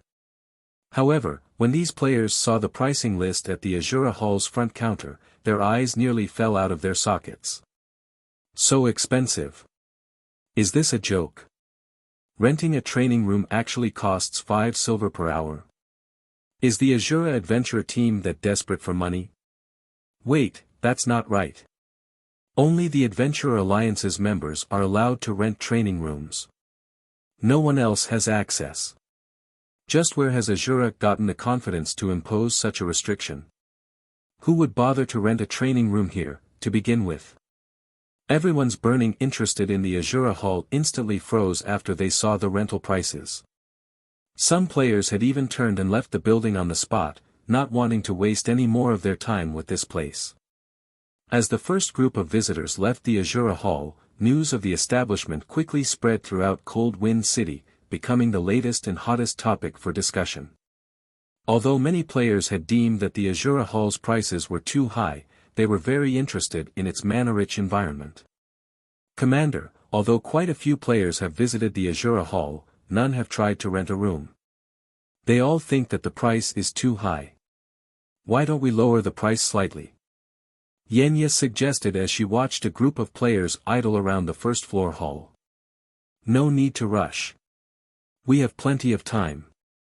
Players will eventually discover the Asura Hall's true benefit, Shifeng said, smiling. He then continued, right now, we need to focus on collecting enough ice crystal fragments and soul-devouring flowers. I've already posted a purchase request for ice crystal fragments and soul-dissolving flowers in the Adventurer Alliance. Moreover, I've ensured that players who want to purchase level 50 fine gold equipment or the magic light set will have to use both CPs and a sufficient number of ice crystal fragments or soul-devouring flowers, Yenya said. Right now, a piece of level 50 fine gold equipment will require at least 1 ice crystal fragment. For level 50 fine gold weapons, each will require 2 ice crystal fragments or 1 soul-dissolving flower. For the magic light set, players must contribute 12 ice crystal fragments or 6 soul-dissolving flowers.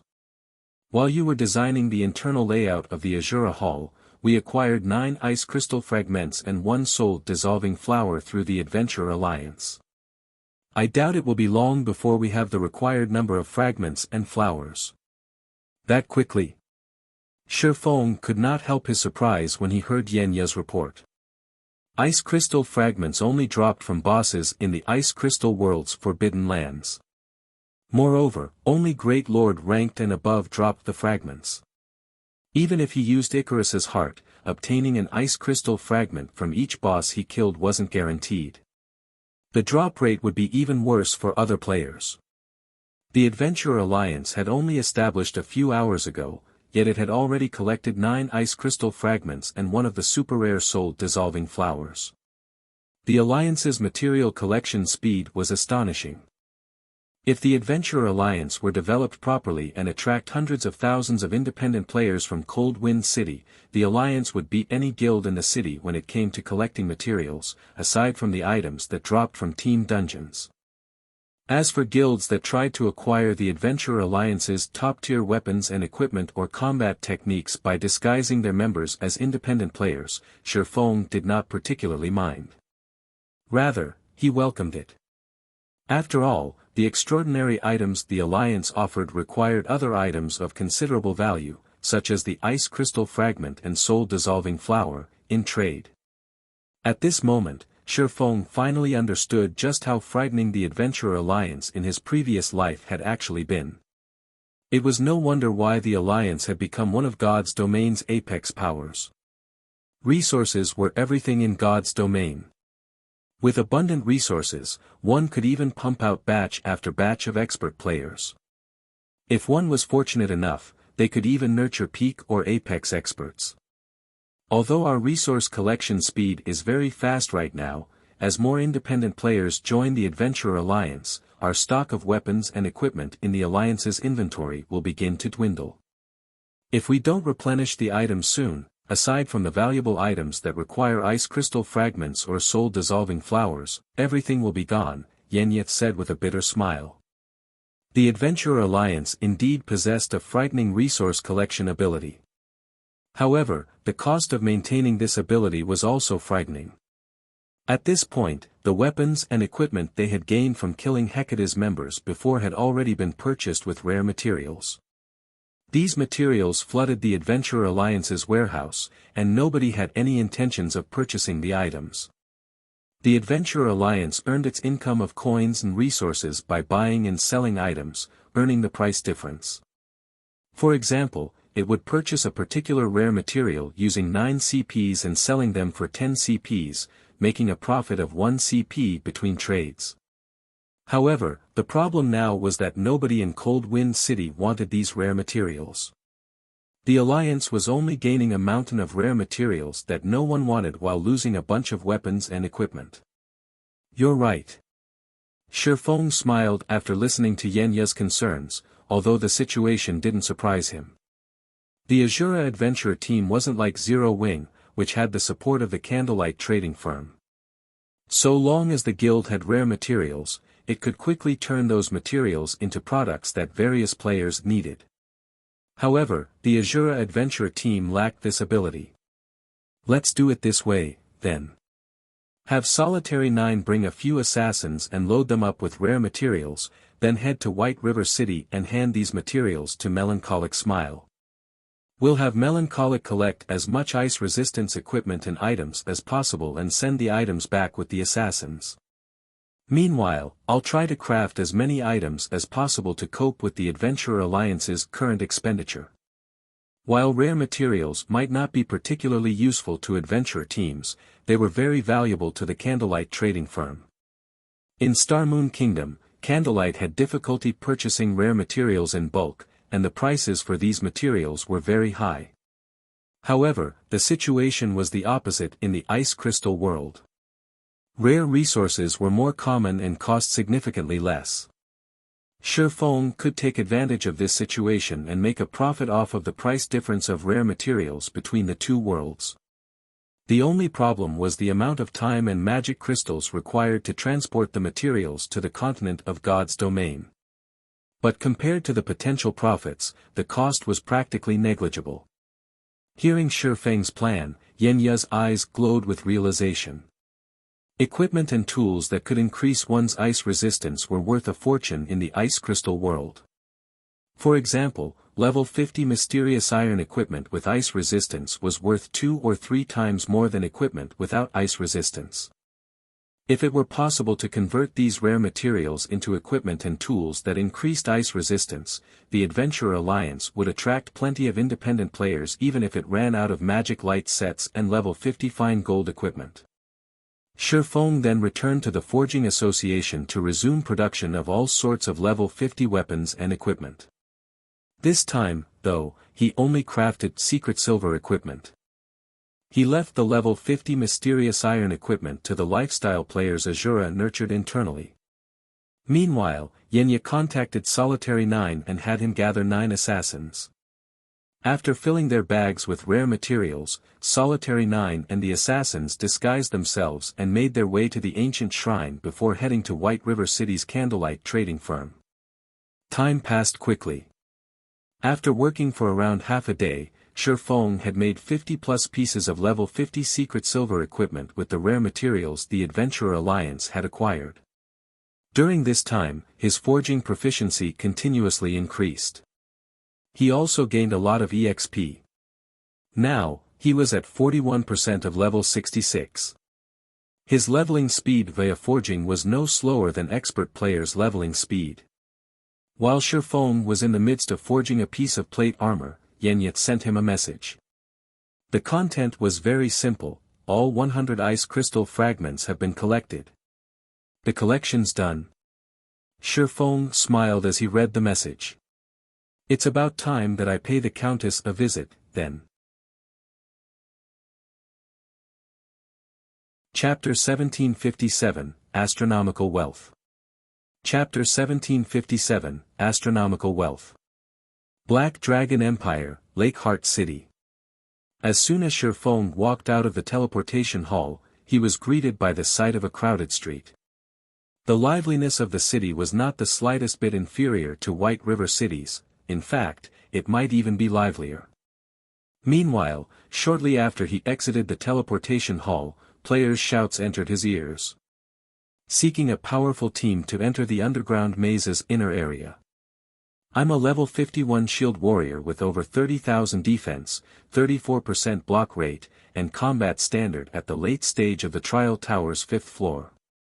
Underground maze team looking for level 50+ powerful MTs and DPS. 32 waiting on 18. Noobs not welcomed. Purchasing ice jade for 30 silver each. Buying as many as you have. At this moment, both sides of the street Shifeng was on were teeming with players either hawking their wares or forming teams. Moreover, the players thronging the street were all very high-leveled, with the lowest leveled player being level 49 and the majority being 50 and 51. Shifeng also spotted quite a few level 52 experts.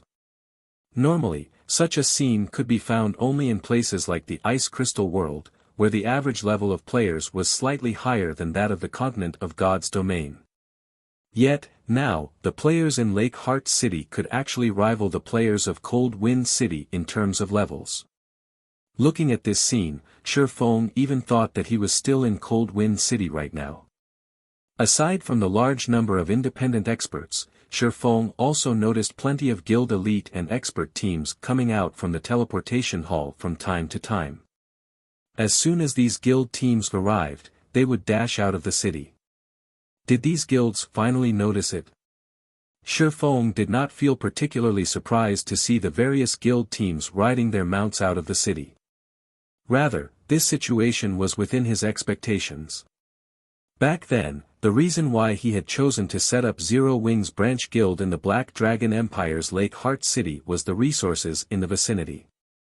During the early stages of the game, the various large guilds and players disregarded a backwater like Lakeheart City. However, past level 50, the dungeon environments would become increasingly severe, and players would need all kinds of resistances if they wished to survive and raid team dungeons. Meanwhile, among the items that provided resistances, the ice jade found within the Lakeheart City region was one of the most well-known of those produced in the Black Dragon Empire.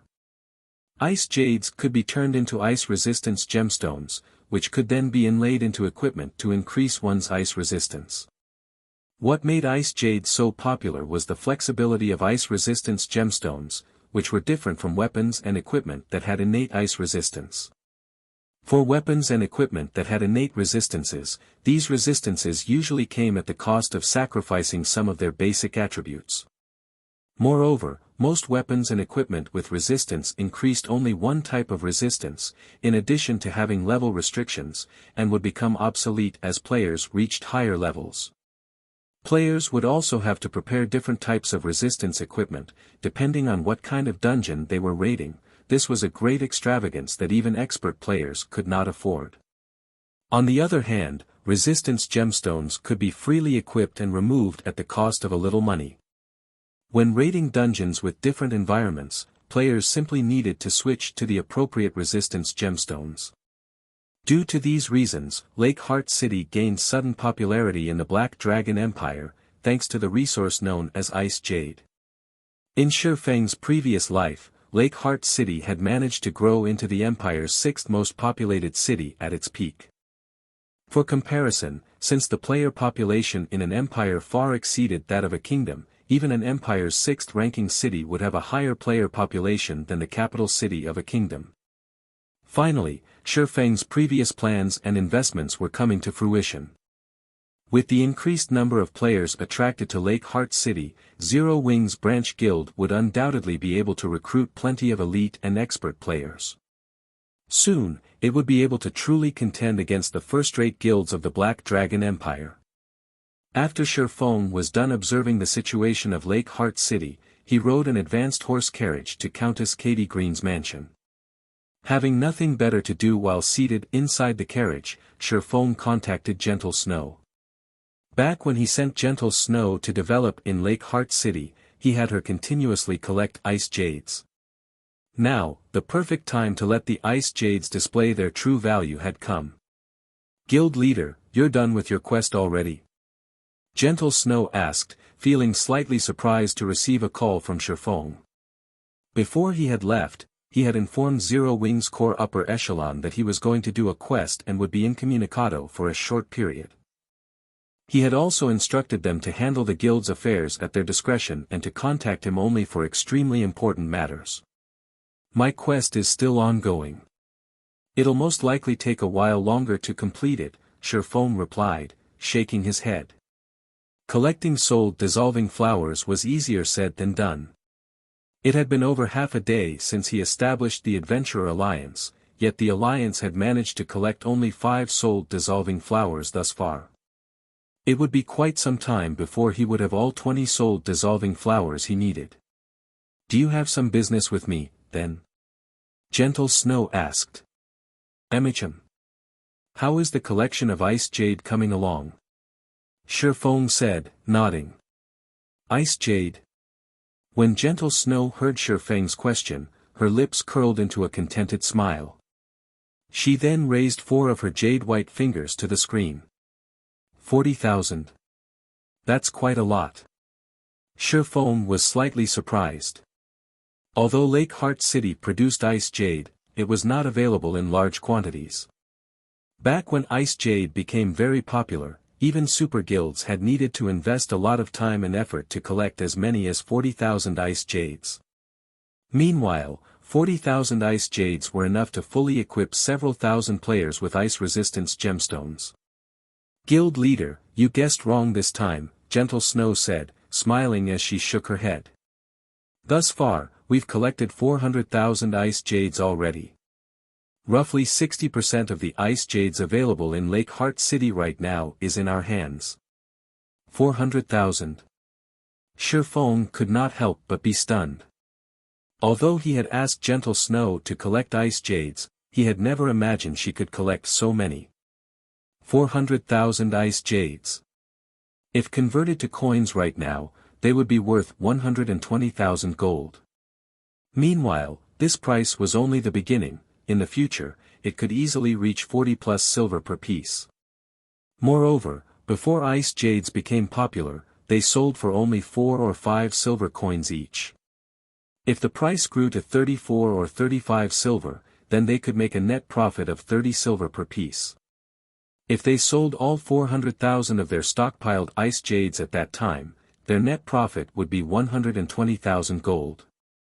With that kind of money, they could complete all the development and fortification works of Silverwing Town in one go.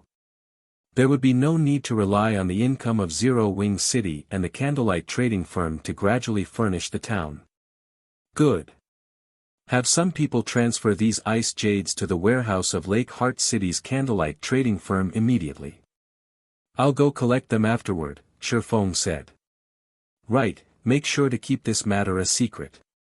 While ice jade was indeed very important to the various large guilds, so much so that they would be willing to purchase it at a high price, its value in the ice crystal world would be even higher. After all, Players were already snatching up even weapons and equipment with innate ice resistance like crazy. One could easily imagine how popular ice jades would be there. Guild leader, rest assured, back when we collected these ice jades, I had specifically sent my closest aides to handle the purchases. Only a few people in the entire guild know about our stockpile. Although Gentle Snow was curious about what Shifeng intended to do with so many ice jades, she simply nodded her head and had some of her trusted aides deliver the ice jades to the candlelight trading firm's warehouse. By the time Shifeng was done conversing with Gentle Snow, he had also arrived before Countess Katie Green's mansion. Chapter 1758, Treasure Acquired. Chapter 1758, Treasure Acquired. As he arrived before the Countess's mansion and disembarked from the advanced horse carriage, Shifeng noticed several cloaked players enter the mansion under the steward Milton's lead. When these cloaked players entered the mansion, they watched their surroundings constantly as if they were afraid of being followed. When these players noticed Shifeng, they became alert, their expressions turning somber. Someone's already discovered this place. Seeing the party's wariness, Shifeng had a general idea of what they were thinking. Countess Katie Green's exchange services were a secret. Moreover, every item she offered was a treasure to players. If they could monopolize these treasures, they could profit massively. However, if others discovered this secret, it would increase their competition and reduce their profits. Moreover, the more people that knew about the Countess, the harder it would be to keep the secret. Naturally, these 6 players understood this. When the Countess's secret had become public in the past, the various large guilds had contested for her services, and the competition had become so intense that battles had been waged on the street outside of the Countess's mansion. In the end, though, the Dragon Phoenix Pavilion had monopolized the Countess and garrison players at the mansion's entrance long-term, preventing outsiders from entering. After watching Shifeng for a moment, the 6-man party hastened their way into the mansion. Shifeng simply chuckled in response and continued onward. The Countess only offered so many items, and in the 6 players' opinion, he must be here to purchase these items as well. They likely wanted to get ahead of him and buy as many items as they could before he reached the Countess. Unfortunately for those 6 players, Shifeng wasn't here to buy items. As Shifeng reached the mansion's main entrance, he sensed someone's presence nearby. He immediately activated omniscient eyes to inspect his surroundings. Guild players. Shifeng quickly discovered a level 50 assassin hidden behind a tree roughly 60 yards away from him. This assassin also wore a guild emblem that he had never seen before. It seems this place won't stay a secret for much longer. It was evident that some guild had targeted those 6 players. Once a guild discovered Countess Katie Green's exchange services, it wouldn't be long before even more people learned about them. After all, there were simply too many players in a guild. There were bound to be spies from other guilds, as well. This was also why Shifeng had never told any of Zero Wing's upper echelons about his business here. This way, none of the spies in Zero Wing could learn about this place. But he also felt relatively fortunate. Had he chosen to visit the Countess at a later date, there would have been a ton of players in the Countess's mansion. They might even have discovered the secret about the temporal sand. If the various superpowers learned about the treasure of time and, subsequently, the 7 treasures, they'd use all of their power to obtain them. If that happened, his quest would become exponentially more difficult. After waiting at the entrance for some time, Milton returned to greet Shifeng. Under the steward's lead, Shifeng then entered the Countess's mansion. After Shifeng entered the mansion, the masked assassin behind the tree made his way towards the entrance. A sly smile appeared on his face as he watched Shifeng's disappearing figure. Guild leader, as you've guessed, those people seem to have discovered some secret exchange point. The exchange point is in Countess Katie Green's mansion in Lake Heart City, the masked assassin reported to the middle-aged man on the screen before him. Excellent. Now that we've discovered their secret, we'll have to remove those players from God's domain. I will not allow other people access to my treasure. The gray-robed, skinny man replied, sneering. Aside from the people you instructed me to follow, another person has entered the mansion. It seems that person has discovered this exchange point, as well. What should we do about them? The assassin asked. Someone else knows about it, the middle-aged man frowned slightly. Do you know who? They were wearing a black cloak. Unfortunately, even after I used my advanced identification skill, I couldn't see his real identity. All I got was, unknown, the assassin reported. Keep an eye on him and figure out a way to uncover his identity. Once you know who he is, get rid of him if possible. We don't need so many people knowing about the Countess's secret, the middle-aged man said after giving the matter some thought, making a slicing gesture across his neck with a hand. Understood. I've placed a tracking mark on that player. He definitely won't get away from me, the assassin said, nodding. Good. I'll send some people to assist you. Keep an eye on those players, the middle-aged man said before disconnecting the call. Inside the Countess's mansion.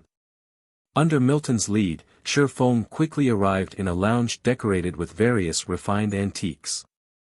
Currently, Countess Katie Green discussed business with the 6 players Sherfong had seen earlier. Sherfong noticed more items on display on the table before the Countess than there had been during his previous visit. There were a total of 14 items, ranging from weapons and equipment to various designs and recipes. Every item was worth fortunes and would be extremely difficult to obtain elsewhere. Meanwhile, not only did the party of 6 purchase 3 of the 14 items, but they also purchased 30+ grains of temporal sand. Each grain of temporal sand cost 1 mana stone, which was an item that could only be acquired from killing the bosses in large-scale team dungeons. To independent players, obtaining 1 mana stone was extremely difficult, let alone 30+. Moreover, the 6-man party had used mana stones to purchase the other 3 items. The party had spent more mana stones than what a party of ordinary experts could acquire. As Sherfong approached the table and took a seat, the 6 players rose from their seats. Just before they left, these players sent Sherfong gleeful gazes. It was as if they were stating that they had already purchased every item available, and Sherfong had gotten there too late to buy anything. However, Sherfong could only laugh inwardly at their response. Outwardly, though, he said nothing as he watched these players leave the room. Demon Hunter, you're finally here. It seems you've acquired the items I've asked for. Katie Green smiled at Sherfong, who sat before her. Her smile felt incredibly intimate, as if she were greeting a longtime friend. In response, Sherfong nodded silently. The Countess's words stunned the 6 players, who had yet to exit the room fully. What is going on? The 6 players watched the Countess speak so casually to Sherfong with disbelief. Whenever they visited Katie Green, the Countess maintained a dignified air. Even when they purchased items, she barely spoke to them, yet the Countess treated Sherfong like an old acquaintance, warm and friendly. For a moment, they even wondered if the Katie Green before them now was the Countess they knew. As the 6 players considered lingering to hear the conversation between Katie Green and Sherfong, the Countess shot them a glare. My business with you has finished. You may leave. Katie Green snapped with a frosty tone. Immediately, the steward Milton ushered the party out of the room. This further stupefied the party of 6.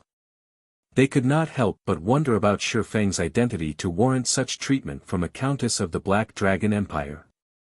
However, even if they wanted to know more about Sherfang's identity and his purpose here, 2 guards began to walk towards them. It was evident that the guards intended to use force to evict them from the mansion. After a short moment, the party of 6 was chased out of the mansion. Meanwhile, only Sherfong and Countess Katie Green remained in the quiet, elegant lounge. All right, they're gone. You can show me the items now, Katie Green said, anticipation flashing in her eyes as she watched Sherfong. Her desire for the eternal ice crystals was evident. Without speaking, Feng retrieved the synthesized eternal ice crystals from his bag and lined them up on the table before him, one after another. When he placed the 10 eternal ice crystals on the table, the room's temperature fell abruptly. If not for his sufficiently high ice resistance, he might have had difficulty moving. Wonderful! These are indeed the eternal ice crystals I have been looking for. Excitement lit up Katie Green's flawless face. Immediately, she stored the eternal ice crystals away before retrieving a dark gray pearl bracelet from the void, tossing it to Feng. The instant Feng received the bracelet, a series of system announcements bombarded his ears, stunning him. Chapter 1759, Empire's Highlord. Chapter 1759, Empire's Highlord. System, congratulations. Epic ranked main storyline quest Ice Crystal World completed. Rewarding 1 bracelet of time, legacy skill points +3, Black Dragon Empire reputation +100, Katie Green's favorability +50, and +50% to current experience bar. Suddenly, Feng's experience bar filled up rapidly, going from 41% to 91% of level 66 in the blink of an eye and saving him several days' worth of grinding. However, compared to the reward, the part that truly surprised Feng was the system announcements that followed. Black Dragon Empire Region System Announcement: a player has triggered a new expansion pack, Ice Crystal World. The Empire has conferred Countess Katie Green the title of Highlord, and she will become the Empire's 8th Highlord. From now onward, Lake Heart City will become Highlord Katie Green's territory. Black Dragon Empire Region System Announcement: in 3 hours, Highlord Katie Green will open a gate to the Ice Crystal World in Lake Heart City and will lead the Black Dragon Empire's 1st Division on the conquest of the Ice Crystal World, officially starting the Empire's conquest of other worlds. The system announcements repeated 3 times, echoing in the ears of every player in the Black Dragon Empire. At this moment, let alone Feng, even the upper echelons of the Empire's various large guilds were stupefied by these announcements. Conquest of other worlds? Is this a joke? Who managed to trigger such an amazing expansion pack? This was definitely the first time they had encountered a situation where an empire launched an expedition against an otherworld. As for this so-called otherworld, ordinary players might not have an idea what it was, but those in the upper echelons of large guilds had a general notion because the libraries within the empire contained some basic information introducing otherworlds.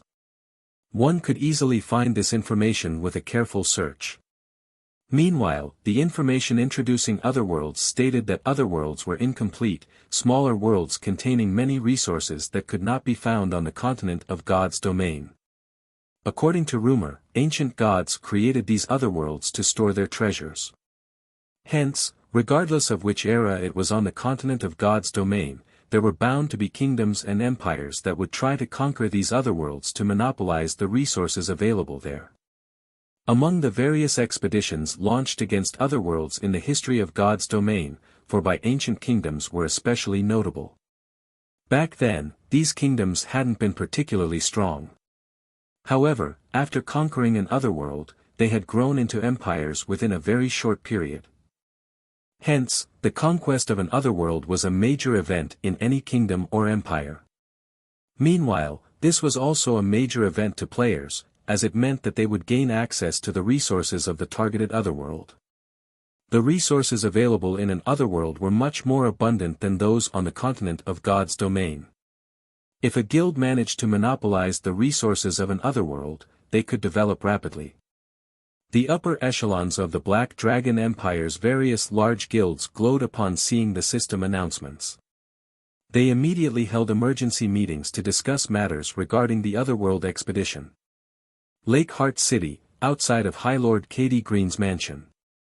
After the steward Milton chased the 6 players out of the mansion, they all stood stock-still with dumbfounded expressions on their faces as they looked at the latest system announcements. "Boss, isn't the NPC we just traded with called Katie Green? Why did she suddenly become one of the Empire's Highlords? What's more, she's even launching a conquest of the Ice Crystal World."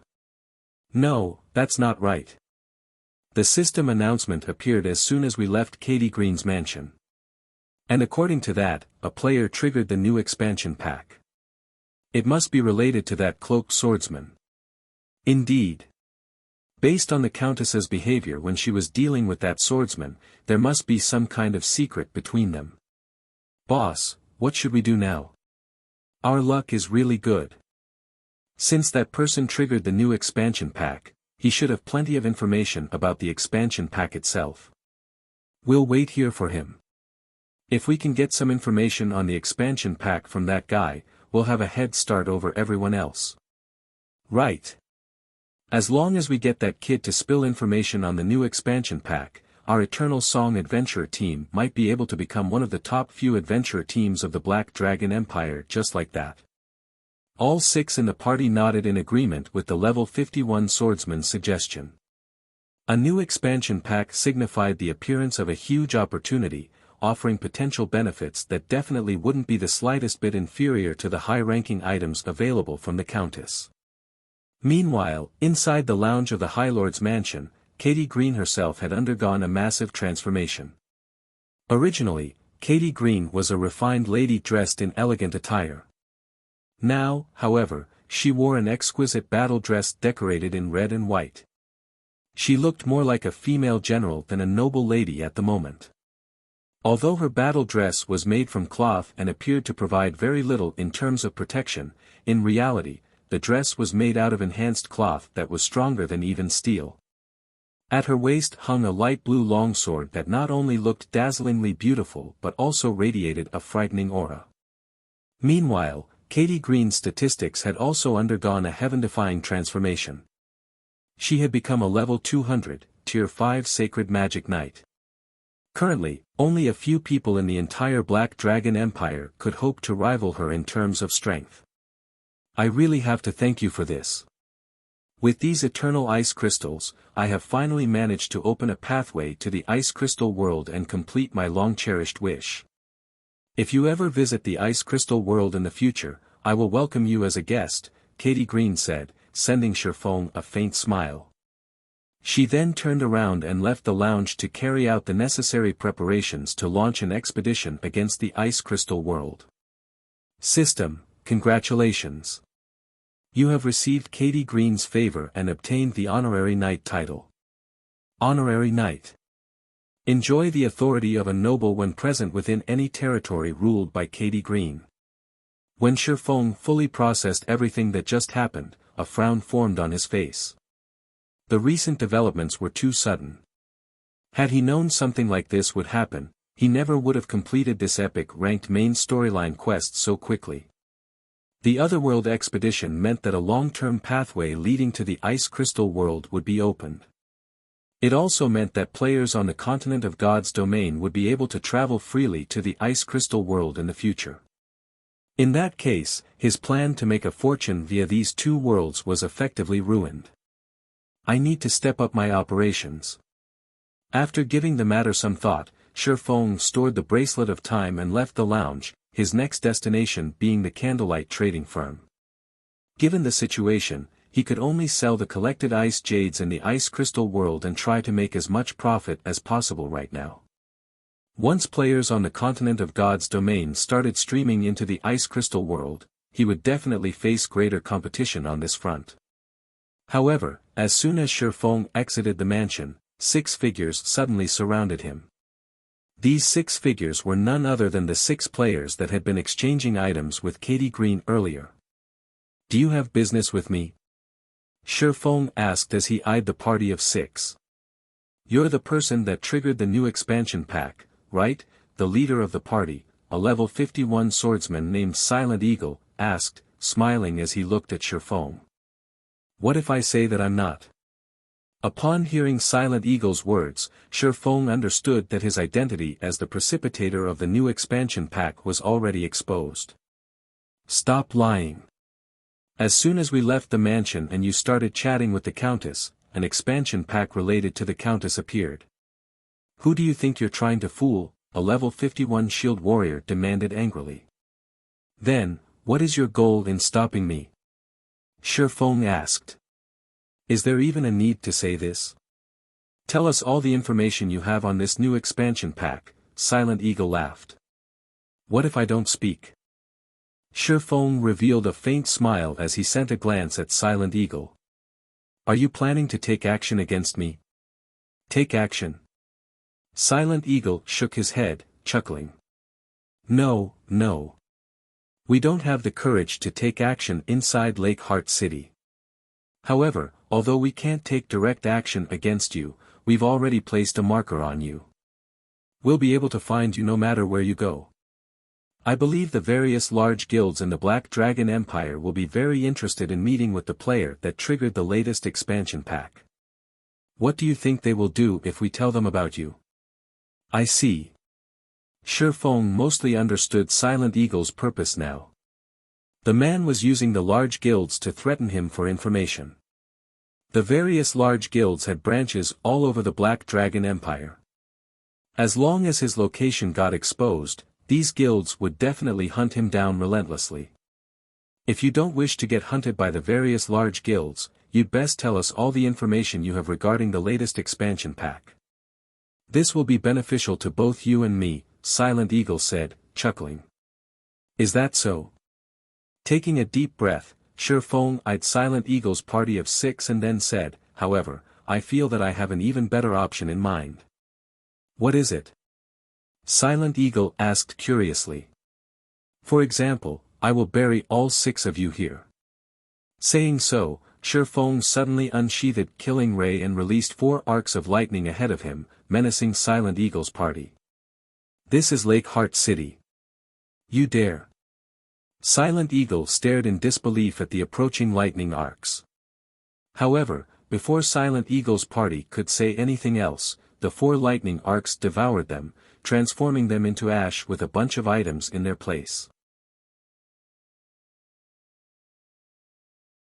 Chapter 1760, The Mantis stalks the Cicada, unaware of the Oriole behind. Chapter 1760, The Mantis stalks the Cicada, unaware of the Oriole behind. The 4 lightning arcs of thundering flash killed Silent Eagle and 3 of his party members instantly. Now, only a level 50 Oracle and a level 51 Ranger remained standing before Shifeng with dumbfounded expressions on their faces. The 2 players never thought that Shifeng would actually take action, much less that he would do so without the slightest shred of hesitation. After all, they were in Lake Heart City right now. Although their current location was not the busy central district, as long as a player took action inside the city, the NPC soldiers would not let the offender get away. At that time, depending on the severity of the offender's actions, not only would they be killed, but they might end up in jail as well. Now that Shifeng had killed 4 players inside the city, he would be locked up for 7 days at the very minimum, an even worse penalty than getting killed by another player. Not to mention, he had just recently triggered a new expansion pack. If he got jailed for 8 days, he would lose the opportunity to take advantage of his knowledge regarding the new expansion pack. He was simply insane to actually take action inside the city. You're dead. The NPC soldiers definitely won't let you get away, the level 50 Oracle exclaimed, horrified as he pointed at Shifeng. Crazy bastard. You are a real lunatic. You actually decided to go for mutual destruction just to avoid getting your location exposed. Are you not afraid of losing this advantage of yours? The level 51 Ranger demanded with a somber expression. Mutual destruction. Unfortunately, you guys are not qualified to make me sacrifice myself. As soon as the Oracle and the Ranger were done speaking, an indifferent voice immediately entered their ears. In the next moment, the abyssal blade in Shifeng's other hand released a blinding glow. The swordsman then suddenly disappeared from where he stood. By the time he reappeared, he was already standing in front of them. Void steps. Flame burst. The 2 players were previously already shocked by Shifeng's actions. Hence, they failed to react in time to his sudden and swift attack. When the abyssal blade cut through them, their bodies were instantly incinerated into nothingness, 2 ownerless items taking their place a moment later. After killing Silent Eagle's party of 6, Shifeng quickly collected and stored the 7 items the party dropped. From start to end, merely 4 seconds had passed. Only after the battle was over did the distant NPC soldiers react to the fight. Meanwhile, the level 50 masked assassin, who was hiding behind a tree 50 yards away from Shifeng, was greatly shocked as he looked at the swordsman. Who is he? He was actually able to kill Eternal Song's party of 6 so quickly. The masked assassin's expression turned serious as he replayed Shifeng's actions in his mind. Although Eternal Song was not a top adventurer team in the Black Dragon Empire, it was still a considerably well-known one. The adventurer team had several hundred members and plenty of experts. Even he would not be able to deal with a party of 6 Eternal Song members all by himself, yet Shifeng had accomplished this feat in just a few seconds. Moreover, Shifeng had even killed Silent Eagle's party right in the middle of Lake Heart City. The swordsman's strength was truly horrific. Although the masked assassin felt fearful of Shifeng, he still could not help smiling. His reaction was because he had managed to listen in on the conversation between Silent Eagle and Shifeng by using his eavesdrop skill. Eavesdrop was a super rare skill of the assassin class that enhanced the user's hearing. With the skill, he could easily pick up a conversation 50 yards away from him. He could even listen in on a conversation held behind closed doors if he wanted to. It was also because of this skill that his guild leader had selected him to keep watch over Silent Eagle's party. The person that triggered the new expansion pack, is it? If I notify the guild leader about this, he will definitely be very happy. Now, not only did I discover an exchange point for high-ranking items, but I also found information regarding the new expansion pack. With this, I should have no problems entering the guild's main force. The masked assassin inwardly laughed in joy. He had gained such an unexpected harvest from stalking Silent Eagle's party. The value of this harvest was much greater than even the discovery of the secret exchange point. However, this person is too strong. We'll need the peak experts of the guild to capture him. He had already placed a tracking marker on Shifeng. Unless he got killed like Silent Eagle, his tracking marker would not disappear. Moreover, thanks to Silent Eagle's party foolishly threatening Shifeng, the masked assassin had obtained even more information regarding the swordsman. Now, his guild would have a much easier time capturing Shifeng. As the masked assassin was entertaining such thoughts, Shifeng, who had just finished collecting his spoils of war, suddenly swung Killing Ray in the direction of the assassin. Lightning Slash. Suddenly, a massive lightning bolt tore through space, leaving a pitch-black spatial tear in its wake as it streaked toward the masked assassin. The attack had been so quick that, before the masked assassin even realized he was under attack, the lightning bolt had already torn his body in half. In the next moment, the masked assassin's vision started darkening. What's going on? Why is my vision darkening? The masked assassin looked at his surroundings in confusion. When his eyes fell on his HP bar, which was located at the top left corner of his vision, he gasped inwardly. How did I die? Even after the masked assassin's body had collapsed to the ground, the assassin himself still could not believe what just happened was true. He failed to understand how he had died so suddenly. He clearly stood 50 yards away from Shifeng. Moreover, he had remained in stealth all this time. Even a Tier 2 expert should not be able to detect his presence. Despite that, the swordsman managed not only to discover him but also to strike with pinpoint accuracy. The attack had been so fast that the assassin didn't even realize he had been attacked. What the masked assassin did not know was that Shifeng had long since noticed his presence. Shifeng was no ordinary Tier 2 player. Currently, he had already reached level 66, hence, the masked assassin's stealth skill had a greatly reduced effect against him. Not to mention, Shifeng also possessed extraordinary basic attributes. Although he could not see the masked assassin's figure clearly, he could still grasp the assassin's general location fairly easily. Moreover, with Omniscient Eye's 100-yard perception range, it was simply impossible for a level 50, Tier 1 assassin to hide from him. Now that the final fly has been dealt with, it's about time I left this place. After taking one last glance at the tree the masked assassin had hidden behind, Shi Feng promptly decided to hightail it, not even bothering to loot the item the assassin dropped. At this time, the NPC soldiers were already running toward his direction. As he did not notice anything special about the item the assassin dropped, he decided not to waste any more time here. He immediately activated space movement and departed from Lake Heart City. Meanwhile, some players were currently standing a few hundred yards from Katie Green's mansion with bewildered expressions on their faces. Who's that person? Isn't he a little too amazing? Crap. He managed to kill multiple level 50 experts in just a few seconds. Is that guy a monster? Too amazing. Not only did he kill multiple players inside the city, but he also managed to escape with his life.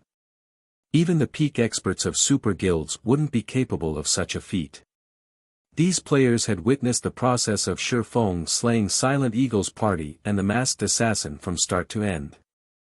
Very quickly, they spread the footage they recorded around the Black Dragon Empire's official forums.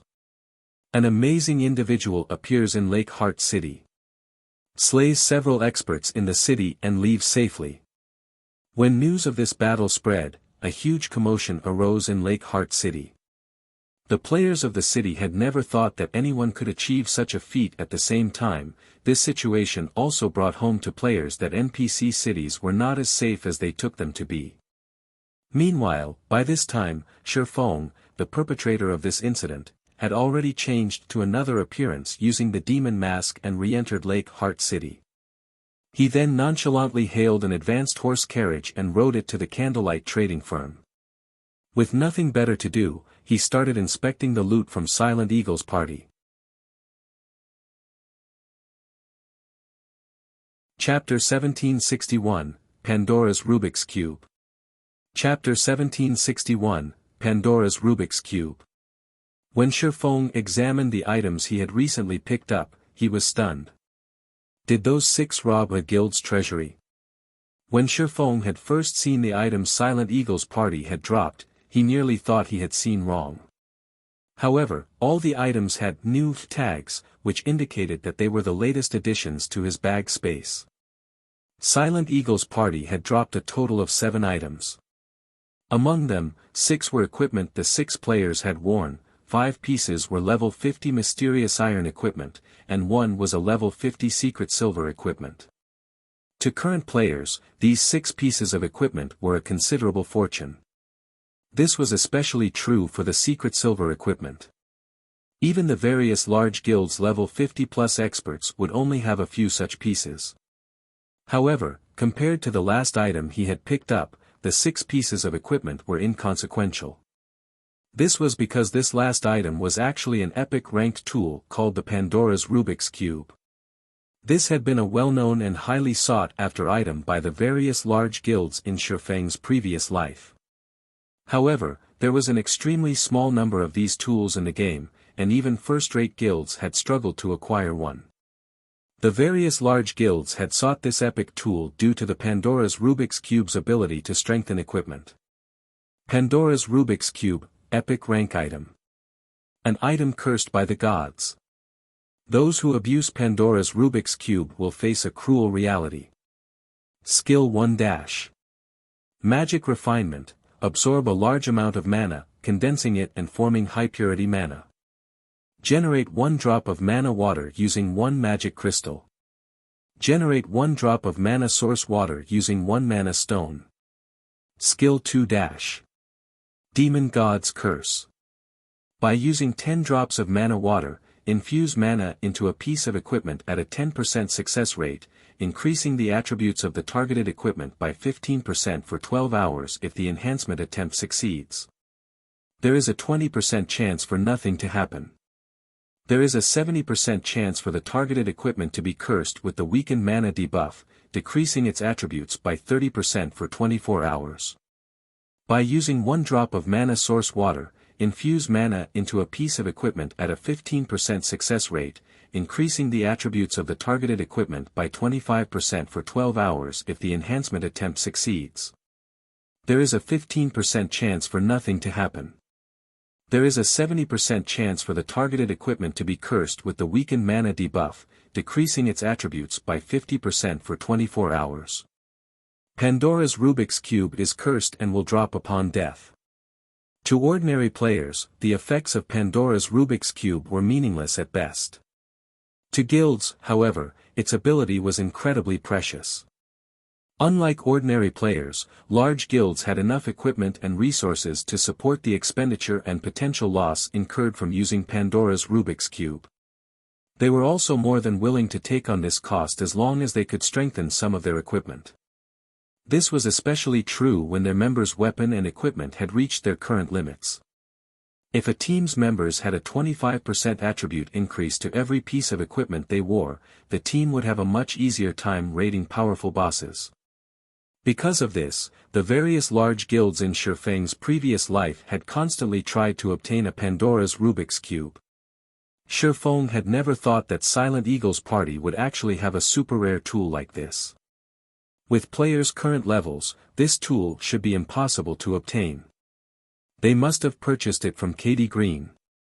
It seems that I've benefited quite a bit from their efforts. Shifeng suddenly recalled watching Silent Eagle's party purchase items from Katie Green. This Pandora's Rubik's Cube was likely one of the high-ranking items the party had obtained from the Countess. Lake Heart City, Candlelight Trading Firm. After Zero Wing had taken control of Lake Heart City, Candlelight had swiftly developed in the city. It had taken no time for Candlelight's shop to become the city's #1 shop. Including the recent increase in traffic, Lake Heart City's Candlelight Trading Firm was no less lively than the one in White River City.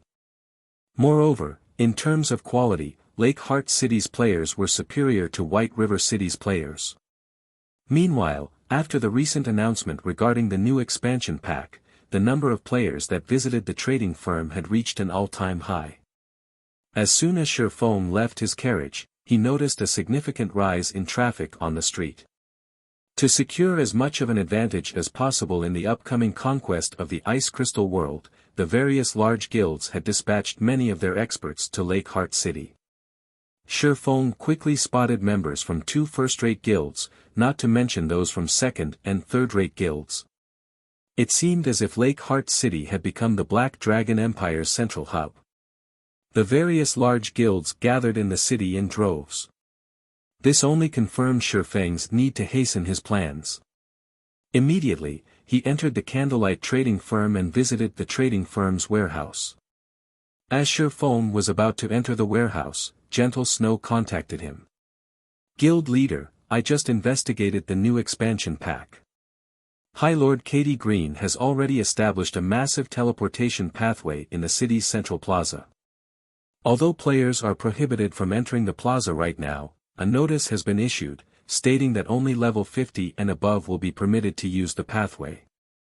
Meanwhile, each player will have to pay a teleportation fee of 10 magic crystals," Gentle Snow said. "With our guild's current stock, I'm afraid that we won't be able to send many players to the Ice Crystal world." Initially, she had been fiercely interested in the Ice Crystal world conquest since Zero Wing's branch guild was located in Lake Heart City.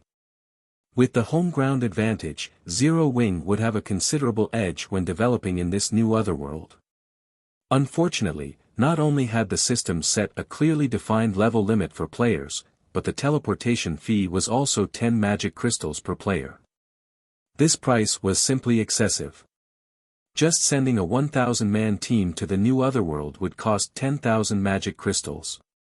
Moreover, 1,000 players wouldn't be enough if a guild truly intended to join the conquest. At the very least, they would need to send 2,000 or 3,000 players. In other words, participating in this conquest would cost guilds at least 20,000 or 30,000 magic crystals. Even first-rate guilds would endure a headache over this cost. Moreover, it wasn't certain that they would make enough profits to cover the cost. 10 magic crystals per person. Shifeng was astonished when he heard this price. It was too cheap. He had gone through great pains to clear the ancient shrine's trial and obtain the Shrine Warrior title. However, even with the Shrine Warrior title, he still had to pay 50 magic crystals to travel to or from the Ice Crystal World, yet the teleportation pathway would only cost 10 magic crystals per player. It was infuriating. Out of all of the otherworld conquests he had heard about in his previous life, the teleportation fee for this conquest was definitely the cheapest. Generally, the teleportation pathways would cost around 30 magic crystals per person before the invading country's army broke through the otherworld's defensive net. Only after the invading country had established a city and stabilized the teleportation pathway to the targeted otherworld would the teleportation fee decrease. Now that the teleportation fee was only 10 magic crystals, more players would be able to join the Ice Crystal World conquest. The conquest would also finish faster than usual. It seems I really need to speed things up. Fortunately, players would only be able to truly enter the Ice Crystal World after Katie Green's army had broken through the Ice Crystal World's defensive net. He then instructed Gentle Snow to find out more about this conquest. He also instructed her to dispatch a small number of experts to follow the army into the Ice Crystal World and notify him of the army's progress. As for himself, Shifeng quickly retrieved the 400,000 ice jade and hurried back to the Ice Crystal World.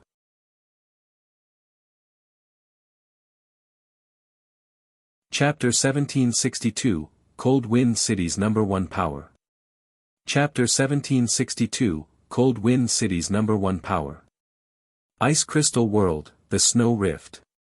As Shifeng traversed through the Snow Rift, he came across multiple guilds and adventurer teams that were grinding and harvesting rare materials in preparation to raid the Snow Ruin, which was located in the deepest part of the Snow Rift. As long as players conquered the Snow Ruin, a path connecting the region of Cold Wind City to other regions would open. At that time, Cold Wind City could interact with a few other cities, and players here would be able to travel to more maps and acquire more resources. The various guilds, however, were trying to conquer the Snow Ruin to acquire city contribution points, enabling them to take control of Cold Wind City as soon as possible. After returning to Asura's residence in Cold Wind City, Shifeng noticed that the queue standing outside the residence had grown. The Asura Hall the Asura Adventurer team established is truly amazing. I never thought that it would be so wonderfully effective for training. I know, right? I've heard that 2 expert players sparred in one of the training rooms. After just an hour, both players saw a noticeable improvement to their combat standards. They can now defeat players that were of similar combat standards to them before with ease. That's nothing. Previously, one of my friends in the Adventurer Alliance had been stuck at 79% with his skill completion rates. After training in one of those training rooms for 1 hour, he had actually achieved a maximum skill completion rate of 84%. He could also maintain it at 81%. The 5 silver coins he spent for that room were worth it. Right now, the Asura Hall is packed with players. I really regret not joining the Adventurer Alliance sooner. I could have been training in one of those rooms by now. That's right. Now, everyone that has joined the Adventurer Alliance is queuing up for the training rooms. If we don't join in on the action, we'll get left behind. I've withdrawn all of the magic crystals I've stockpiled thus far. I've heard that if you pay in magic crystals, not only will it cost you 4 silver per hour, but you can even rent a training room for 2 hours per day. The independent players lined up outside Asura's residence all chatted about the Adventurer Alliance with great interest. The recently established Asura Hall had become the main topic of their conversations. Seeing this, Shifeng chuckled as he entered Asura's residence. Although he had only established the Asura Hall a few hours ago, it had already begun to serve its intended purpose. The first thing Shifeng did after returning to the residence was call a meeting with Yenya and the other Adventurer Alliance management members. "Commander, do you need us for something?" Yenya asked curiously. She and the other managers were all swamped with work. Just registering the new applicants for the Adventurer Alliance required a lot of manpower, not to mention the exchange work for materials and points. As the various rare materials market value fluctuated every day, the Adventurer Alliance had to adjust its prices constantly. Managing the Adventurer Alliance was many times more troublesome than managing the Asura Adventure team. How is the Adventurer Alliance's current situation? Shifeng asked. Hee. Thanks to the Asura Hall, the Adventurer Alliance has become the #1 power in Cold Wind City. We already have over 300,000 members, and this number continues to climb. I don't believe it will be long before the Alliance has 1 million members, Yenya said, smiling. The Adventurer Alliance's growth had completely exceeded her expectations. If the Adventurer Alliance's member count reached 1 million, nearly half of the city's player population would belong to the Alliance. It would also have more members than all of the guilds in the city combined. With such a force, even if the Adventurer Alliance failed to gain true authority over Cold Wind City, the Alliance would be the city's absolute overlord, the Alliance's word would be law. So many people have already joined. Shifeng could not help but be surprised. Initially, he had expected the Alliance to gain 100,000 plus members at best, hitting 500,000 before things started to slow down. However, it would seem that he had slightly underestimated the value of the Adventurer Alliance's exchange services and the Asura Hall. Commander, that's not all. Many independent players have expressed interest in joining the Asura Adventure team, they're hoping that we'll start recruitment soon. At the same time, several of the top-ranking adventure teams in Cold Wind City have requested that we grant them some authority in the Adventure Alliance. If we do, they'll join the Alliance immediately and focus on supporting the Alliance's development, Yenya said as she took out several contracts a few of Cold Wind City's top-ranking adventure teams had proposed. Not only did the city's top-ranked adventure teams wield considerable strength, but they also nurtured their own lifestyle players. Hence, they were not particularly concerned about joining an idle power like the Adventurer Alliance. As for the level 50 fine gold equipment and magic light sets the Adventurer Alliance offered, they could simply send some of their members to join the Alliance to purchase these items. They didn't need to join the Alliance as a whole. However, after the Asura Hall had opened to the public, the various adventure teams in Cold Wind City had lost their calm. While they could take advantage of the Alliance's exchange services sending a few of their members to join, all of their members needed to be in the Alliance to utilize the Asura Hall's training rooms. However, these top-ranked adventure teams weren't willing to submit to Asura's management like the weaker teams. Hence, they wanted some authority within the Adventurer Alliance. Things have reached such a point already. Shifeng revealed a faint smile as he looked through the contracts. All right. Even if they hadn't asked, I had planned to set up ranks within the Alliance. Since they've asked, I can use this opportunity to organize the ranks. The Adventurer Alliance was a massive collection of adventure teams and independent players. Although the Alliance did not restrict its members' freedom, and members were allowed to leave whenever they wished, the Alliance needed to provide some assurances. However, as the Alliance had too many members, management would be troublesome. Managing the Alliance would be no easier than managing a large guild. Hence, the Alliance's members needed to be segregated into certain ranks. There were bound to be some people that contributed more to the Adventurer Alliance than others and vice versa. It was impossible to treat everyone equally. Otherwise, who would be willing to contribute to the Adventurer Alliance? If everyone was treated the same regardless of their contribution, then all of the players would only contribute the minimum necessary for their purposes. Following which, Shifeng divided the Adventurer Alliance's members into 4 ranks: Bronze, Silver, Gold, and Epic. Each rank would enjoy a different level of authority and different benefits within the Alliance. Players and adventure teams' ranks would be based on their individual strength and contributions to the Adventurer Alliance. Among the 4 ranks, players and adventure teams at the bronze rank would receive a 10% discount when purchasing items and would have access to some high-ranked items that weren't available to normal members. Players and adventure teams at the silver rank would receive a 20% discount and every benefit bronze members enjoyed, including the level of authority. Gold members would similarly receive a 20% discount. The alliance would also provide a certain amount of resources and credits to gold members each month. Overall, gold members would enjoy the authority and benefits that upper echelons had in the various large guilds. Moreover, unlike guild upper echelons, gold members were not bound by any restrictions. In addition, gold-ranked adventurer teams would have the authority to manage one of the alliance's branches. As for epic rank, things were slightly different. There could only be 12 epic-ranked adventurer teams at a time. An adventurer team's qualifications for epic rank would be based on their placement in the gold rank. In other words, the top 12 ranking gold adventurer teams would become the Adventurer Alliance's epic adventurer teams. Depending on the epic adventurer team's abilities, they would be granted the authority to operate multiple branches. As for individual players, there was no set limit to how many individual players could reach the epic rank. Individual players could reach epic rank as long as they earned a sufficient contribution value and achieved a certain degree of strength. The Adventurer Alliance would give epic-ranked players priority when purchasing resources and other benefits that could easily rival what a large guild's vice-guild leader enjoyed. Commander, when the various adventurer teams and independent players learn about the new ranking system, they'll go mad with joy.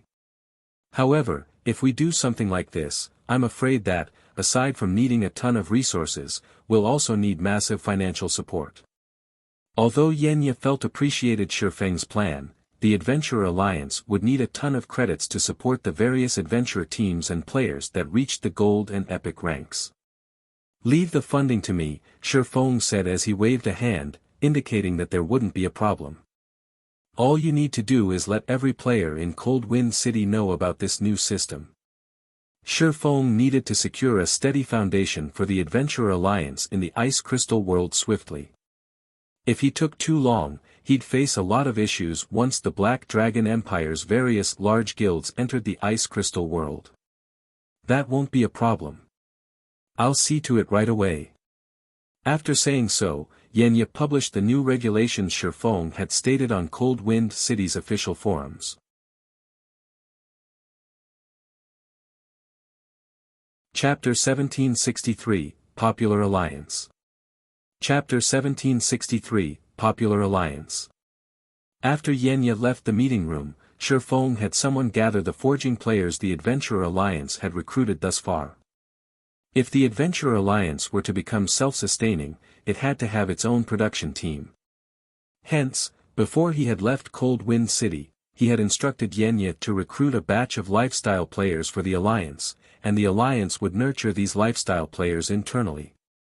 For the 400,000 ice jades he had brought from Lake Heart City, selling them directly wouldn't be cost-effective. Only after the Alliance's advanced forgers crafted the ice jades into ice-resistance gemstones would the material show its true value. Although the Candlelight trading firm had quite a few advanced forgers, these advanced forgers had their own work to do. Candlelight simply couldn't afford to spare the time and manpower needed to handle 400,000 ice jades. Fortunately, the Ice Crystal world's lifestyle player standard was quite high. This was especially true for forging players that crafted weapons and equipment. One could easily find and recruit advanced lifestyle players. Around 10 minutes later, over 100 forgers had arrived to the meeting room. Every one of these players wore the advanced forger's insignia. If Shifeng led this group to Star Moon Kingdom, it would definitely shock the kingdom's various major powers. Even the Candlelight trading firm would be hard-pressed to show off over 100 advanced forgers. As for other trading firms and guilds, they had no hope of doing so. Only, the 100-plus advanced forgers in the meeting room were no match for the advanced forgers on the continent of God's domain when it came to forging standards. Currently, all 100-plus advanced forgers waited quietly in Asura's meeting room, clearly anxious and excited. This was because they shared the room with Shifeng, who, in their opinion, was unreachable. Their anxiety and excitement weren't just due to Shifeng's aura, but more so because he was the Asura Adventurer team's commander and the Adventurer Alliance's creator. One could say that Shifeng was the true #1 player in Cold Wind City. To independent forgers like them, Shifeng lived in an entirely different world than they did. None of them had ever expected that they'd get to meet Shifeng in person. Once they left, they'd be able to brag about this to their friends for the rest of their lives. You have already signed a partnership contract with the Adventurer Alliance. From now on, you are the Alliance's reserve members. You will be awarded contribution value based on your normal performance. Once you achieve a certain contribution value, you'll receive a promotion. Naturally, the higher your rank is within the Alliance, the better the benefits you will enjoy in the future. It is even possible for you to enjoy treatment and benefits rivaling vice guild leaders in large guilds, but with more freedom. Whether you reach this standard or not will depend on your personal effort. Hearing Shifeng's words, the advanced forgers were stunned, their mouths hanging open. They simply could not believe their ears. As long as they contributed enough to the Adventurer Alliance, they would receive promotions. Moreover, they might even earn the power and benefits large guilds' vice guild leaders enjoyed if they worked hard enough. Ordinary players like them couldn't hope to compare to large guilds' vice guild leaders. As for the benefits that came with such a position, holding the position for several years would earn them enough money that they wouldn't have to worry for the rest of their lives. They had dreamed of enjoying such benefits many times before, but they also knew that players of their caliber could never reach such heights. Yet, now, these benefits were now within their sight. Such a dream was no longer an illusion. Why wouldn't they be shocked and excited? And since Shifeng was the Adventurer Alliance's creator, they knew that his words were true. Immediately, fighting spirit flared in the advanced forgers. They all wanted to get to work immediately. Commander, tell us what you need us to do. We'll complete the task with perfection. Commander, give us our task. None of these players were fools.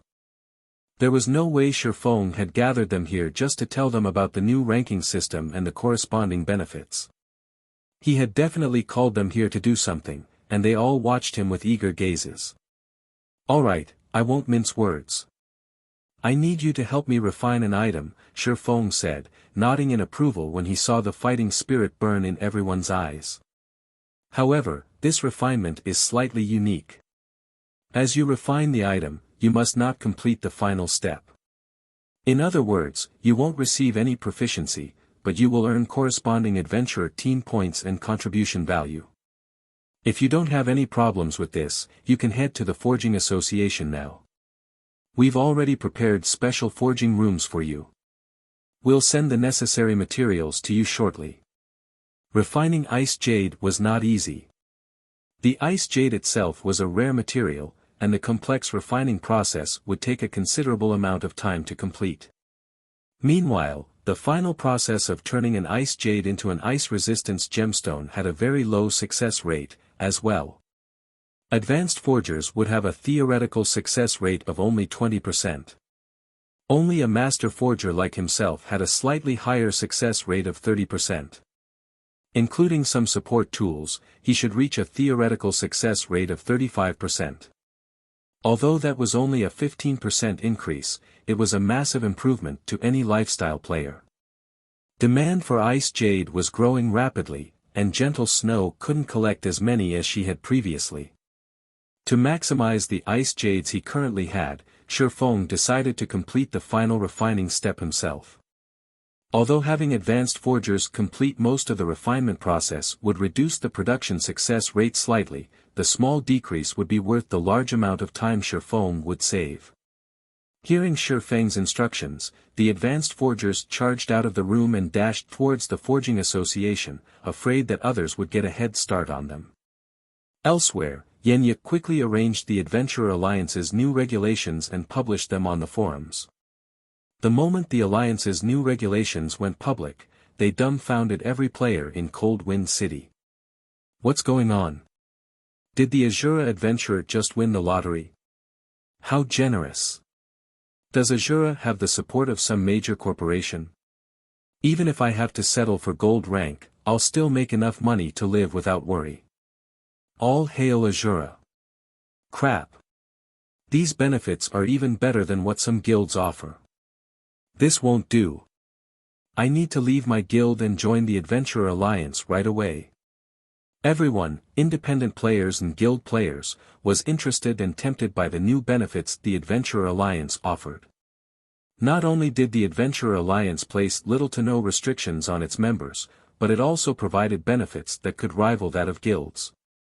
Since that was the case, why wouldn't they join the Adventurer Alliance? To independent experts, these new benefits made the Adventurer Alliance even more attractive. Not only would they be free of stifling restrictions, but after they reached a certain rank, the Alliance would also pay them a certain amount of credits per month.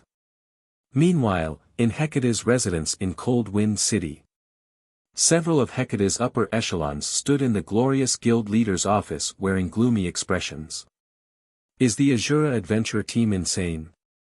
It actually dares to offer such benefits to independent players. Asura has gone so far just to win the public's hearts. Isn't it afraid of going bankrupt? The Adventurer Alliance's new benefits shocked the upper echelons present. When the various large guilds recruited members, particularly members that were granted a fixed salary, they would impose strict restrictions, such as requiring them to raid a certain number of dungeons and bosses each day. Their members had very little freedom. After all, if their guilds did not do so, it wouldn't earn back the funds it spent on these members. However, the Adventurer Alliance was different. Its members had a lot of freedom, and the only real way the Alliance could make money was through its exchange services. If the Alliance granted its ranked members with such benefits despite such a limited income, the Alliance would hemorrhage money.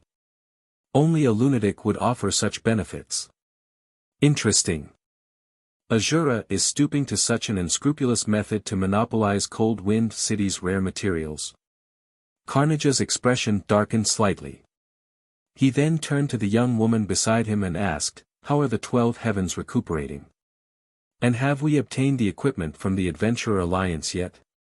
"They're already well rested. As for the equipment, we've purchased enough for their use. They can move out at any time," the young woman reported, smiling. "Good. We'll head over to the snow ruin now. It's about time we teach the Asura adventure team that their efforts are for naught," Carnage hissed with a sneer. Elsewhere, Sherfone refined ice jade like a madman. Although his final success rate was only around 32%, Sherfone was satisfied with it. After working for 4 days straight, he had finally refined all 400,000 ice jades. In the end, he had forged 128,000 ice resistance gemstones. He had also earned enough EXP to push him to level 67. Good. I'm finally done. Sherfone was overwhelmed with excitement as he gazed at the ice resistance gemstones in his bag.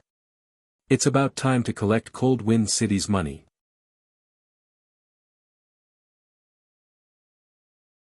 Chapter 1764, Unstoppable Price.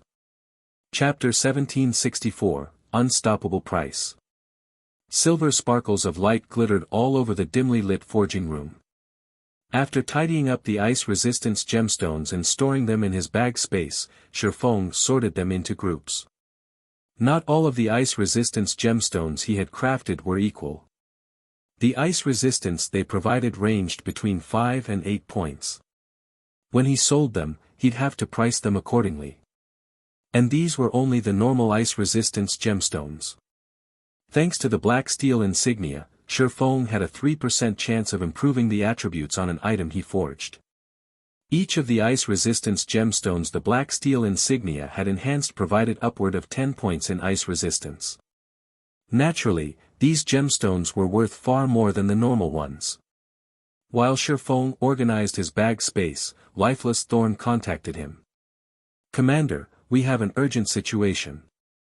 Hecate has found a group of extraordinarily powerful players." Before this group arrived, Hecate had been stuck on the snow ruin's first underground floor, but now, they're progressing through the dungeon rapidly. "The guild's team recently surpassed us, entering the 4th underground floor. They are only one away from the final floor now," Lifeless Thorn said, greatly frustrated that Hecate's team had surpassed his in the raid. The snow ruin was like a regional dungeon. With each floor they descended, they would face greater challenges. Moreover, a team could only progress to the next floor after killing each floor's guardian boss. Despite the fact that he and his team had strived for the past 2 days, they still couldn't get past the third underground floor. To make matters worse, they had to watch Hecate's members descend to the fourth underground floor while they had to wait for the guardian boss to respawn. Their raid progression is so fast. Shifeng was slightly surprised. He had read the reports regarding the snow ruin, so he knew how difficult the ruin was to raid.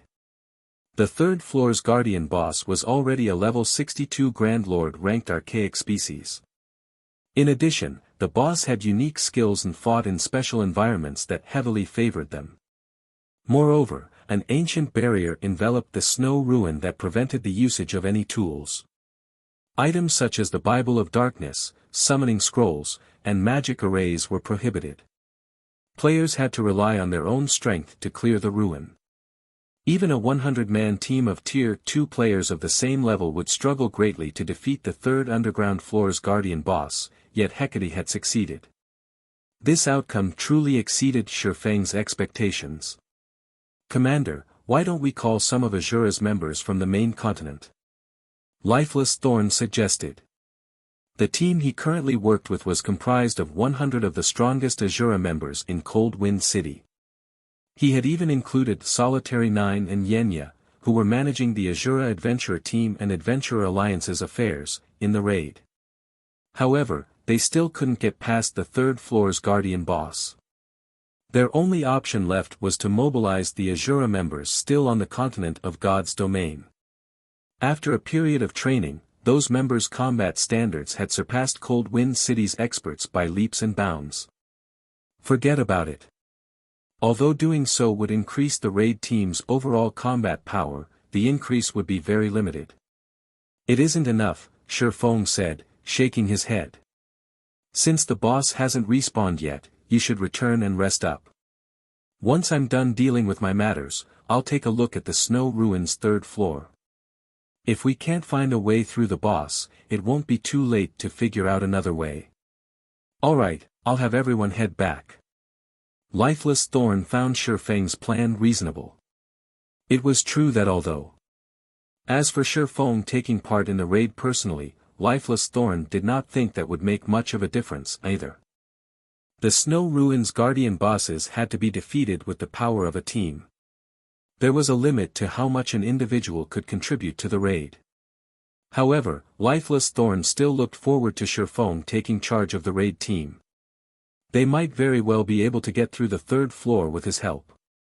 As for the fourth floor, they'd have to find a way to deal with that guardian boss when they came to it. If push came to shove, they could ask Zero Wing's experts for help. He was fully aware that the group from Zero Wing was far stronger than him. If these monstrous players took action, surpassing Hecate would be child's play. However, what Lifeless Thorn did not know was that Shifeng had never had any intentions of involving Zero Wing's members in the Ice Crystal World struggles. Moreover, now that Zero Wing had grown so large, the guild required manpower in many aspects. It could no longer afford to gather its top combatants. Following which, Shifeng spent half an hour or so categorizing the ice resistance gemstones, delight filling his eyes as he did. There were 42,651 gemstones that added 5 points of ice resistance, 37,332 that added 6 points, and 12,451 that added 8 points. Shifeng also had 2,921 gemstones that provided 10 points or more. Back on the continent of God's domain, 5-point gemstones currently sold for around 1 gold, 50 silver on the market. That was very close to the production cost. These were also the gemstones he had the most of, although he counted himself lucky since he had only crafted 40,000 plus 5-point gemstones out of the 400,000 attempts. Naturally, the 6-point gemstones were worth more, selling for around 2 gold. Most of the ice resistance gemstones on the market were 6-point gemstones. As for 7-point gemstones, they were slightly rarer and could sell for roughly 3 gold. The 8-point gemstones were very rare, selling for around 5 gold. Meanwhile, successfully forging over 33,000 7-point gemstones and over 12,000 8-point gemstones was truly beyond Shifeng's expectations.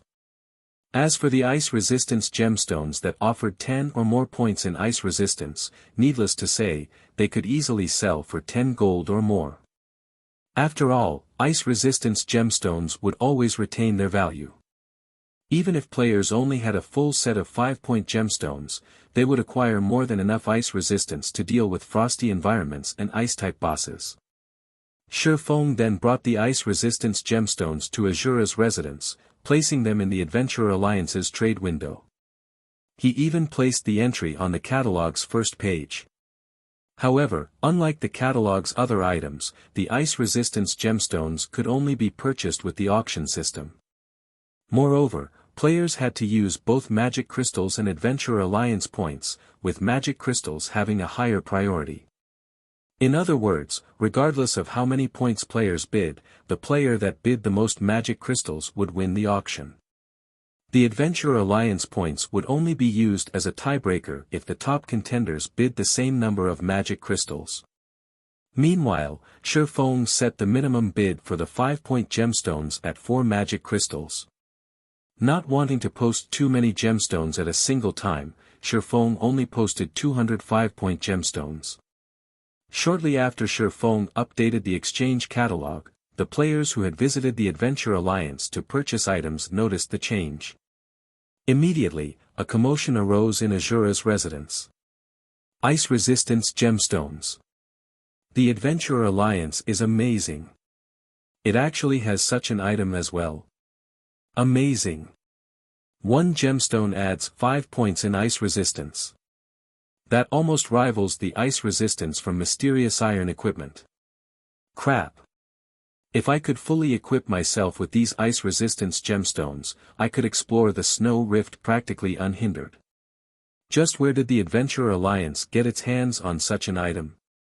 Items that provided ice resistance were highly sought after by Cold Wind City's players. Although the Ice Crystal world had many ice resistance items, none of them were like the ice resistance gemstone, which would not become obsolete after a certain level. News of the ice resistance gemstones spread like wildfire among the city's various adventure teams and guilds. These organizations immediately sent representatives to purchase these gemstones. A flood of independent players also rushed to compete for the ice resistance gemstones. Although magic crystals were rare and hard to obtain in Cold Wind City, there weren't many places where players could spend them. This was especially true for independent players. Most players would rather trade their magic crystals for ice resistance equipment. However, the various guilds hoarded most weapons and equipment that increased ice resistance. No guild would sell such items to independent players. Hence, now that a treasure like the ice resistance gemstone had appeared, independent players had to fight for some of their own. Shortly after, the ice resistance gemstones' prices continued to rise. The price instantly rose to 5 magic crystals per stone. It then climbed to 5 magic crystals and 100 points, 200 points. Meanwhile, each Adventurer Alliance point was currently worth 20 copper coins. Very quickly, the price had reached 6 magic crystals. At this point, the ice resistance gemstones' prices had hit the limit of what independent elite players could afford. Even so, this outcome had greatly exceeded Shifeng's expectations. Yet, the price increase still showed no signs of stopping. Chapter 1765, Frightening Profit. Chapter 1765, Frightening Profit. In less than 5 minutes after Shifeng updated the exchange catalog, the 5-point ice resistance gemstones had reached a price of 7 magic crystals. The demand for the gemstones had completely exceeded Shifeng's expectations. He had never thought that Cold Wind City's players would be so desperate for them. In the end, Shifeng had earned 1,320 magic crystals from the 200 ice resistance gemstones. In addition, the Adventurer Alliance had reclaimed a lot of the points it had awarded. Crap. I just got here, and they're already sold out. Why are there so many rich people? There are actually people willing to fork out 7 magic crystals for those gemstones. What? That's it? There aren't any more. Why are there only 200 gemstones? There aren't even enough for all of us here. Damn it. I knew I should have placed a bid. If I had 4 or 5 ice resistance gemstones, I could even solo tank that ice-type Great Lord I found earlier. I'd be able to earn back all of the money I spent. The crowd in Asura's exchange hall were stupefied by the auction's abrupt end. It had ended so quickly that the city's large guilds had missed the chance to bid before the gemstones had sold out. The independent experts that had adopted a wait-and-see attitude suddenly regretted their choice. Guild leader, what should we do? I arrived late, and by the time I got here, the ice resistance gemstones had sold out. What? They're already gone. What should I do now? Wait there for a little while longer. If no more show up, try to buy the gemstones from the players that purchased them for a high price. The snow ruins environment is too harsh. Without sufficient ice resistance, our main force members' basic attributes will drop, and they won't be able to fight at their full strength. We must obtain those ice resistance gemstones. The various guilds instructed their spies in Asura's residence to wait for more ice resistance gemstones to show up. Meanwhile, Shifeng didn't hurry to put up the second batch of ice resistance gemstones after the first sold out. Instead, he waited roughly 10 minutes for more players to gather in the exchange hall before posting another 1,000 gemstones. He altered the starting bid to 5 magic crystals this time. The 200 ice resistance gemstones had merely been bait for the general populace. Now that an adequate number of players had gathered in Asura's residence, he could start selling the ice resistance gemstones for real now. The moment the 1,000 ice resistance gemstones appeared in the exchange catalog, everyone in the hall started to place their bids in a frenzy. The independent experts, adventure teams, and guilds that hadn't gotten a chance to bid earlier began to place one bid after another, and almost all of them started off with a 7 magic crystal bid. After around 5 minutes, Shifeng earned another 7,110 magic crystals. He was earning magic crystals several times faster than even Zero Wing City. However, Shifeng knew that this was only the beginning. Cold Wind City had over 2 million players. A measly 1,000 ice resistance gemstones wouldn't even satisfy the needs of the various adventurer teams and guilds, let alone independent players. Following which, Shifeng transferred all of the 5-point gemstones to the residence's warehouse and had the system automatically upload ice resistance gemstones to the exchange catalog in batches of 500 to 1,000 once every 10 or 15 minutes. As for the other ice resistance gemstones, Shifeng had no intentions of selling them for now. For the current Cold Wind City, 40,000 plus ice resistance gemstones should be just enough to meet demand. If he sold the higher quality gemstones, he wouldn't be able to get a good price. While Shifeng sold the ice resistance gemstones, Lifeless Thorn and the others had returned to Asura's residence and rested. Players' stamina and concentration consumption rates increased drastically in the snow ruin. Even if they lay down and did nothing, their stamina and concentration would continue to drain. Commander, this is the information we have on the 3rd floor's guardian boss. Although raiding this boss doesn't require a high amount of ice resistance, its passive skill, Frozen in Time, is very troublesome. This skill targets the top 20 DPS on the team and reduces their attack speed by 100%. In addition, it spawns a chieftain beside each of the affected players.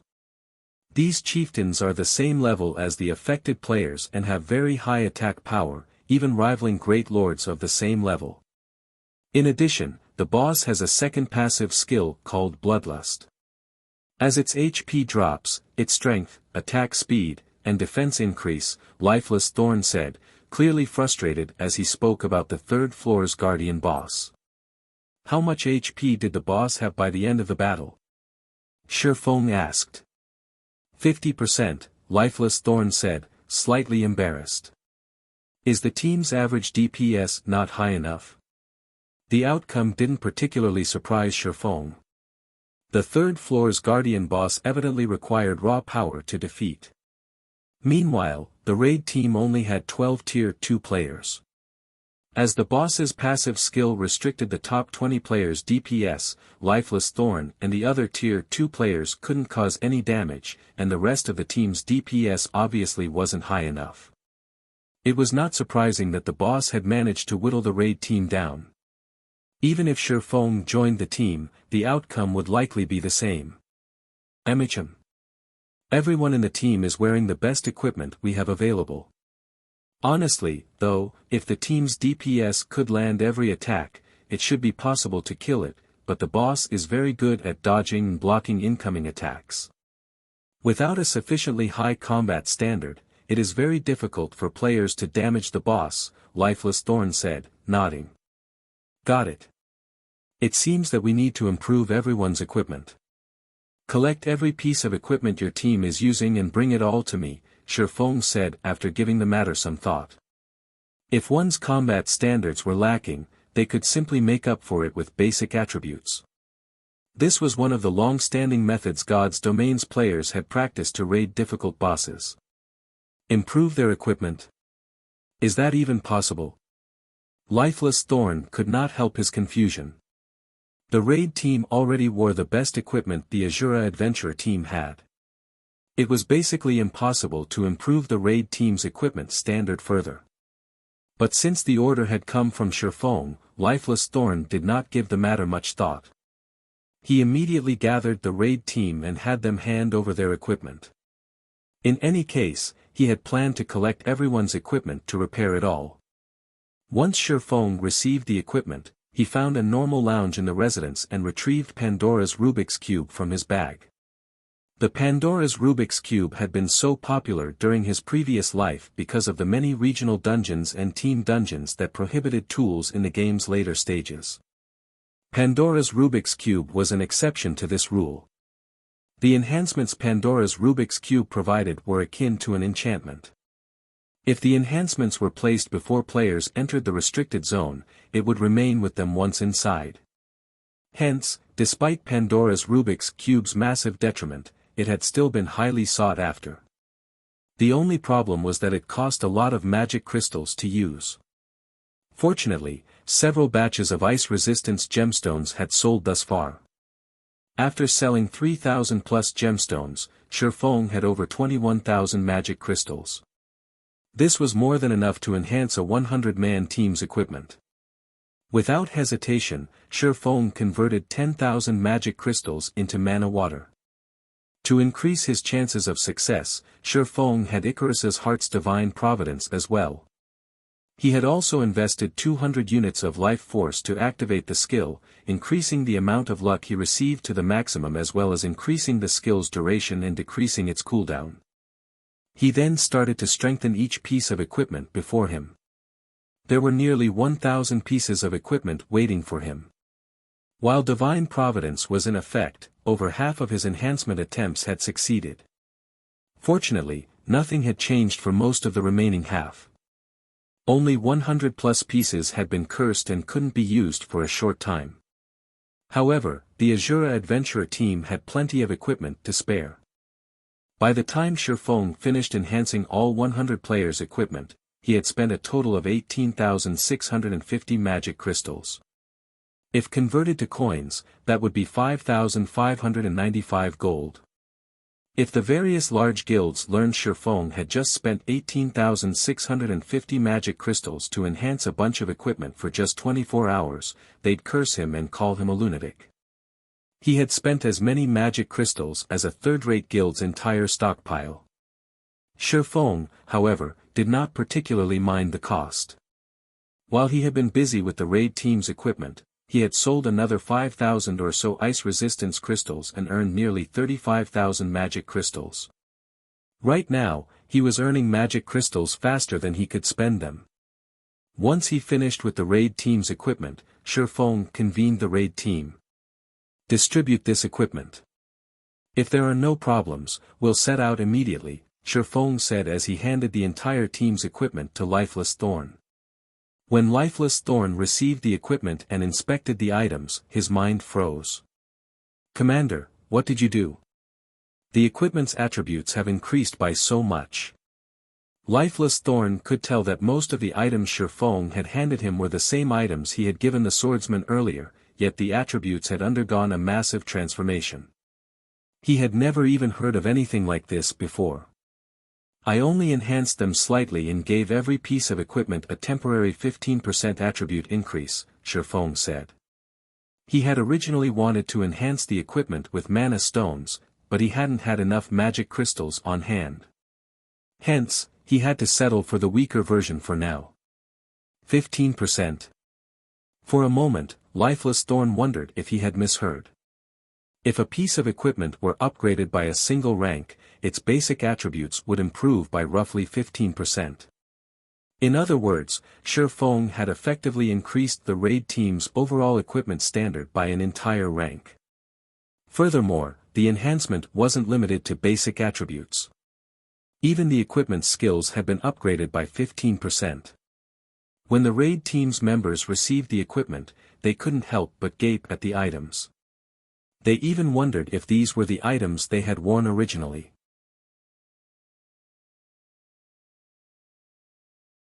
Chapter 1766, Asura arrives. Chapter 1766, Asura arrives. Cold Wind City, Snow Rift.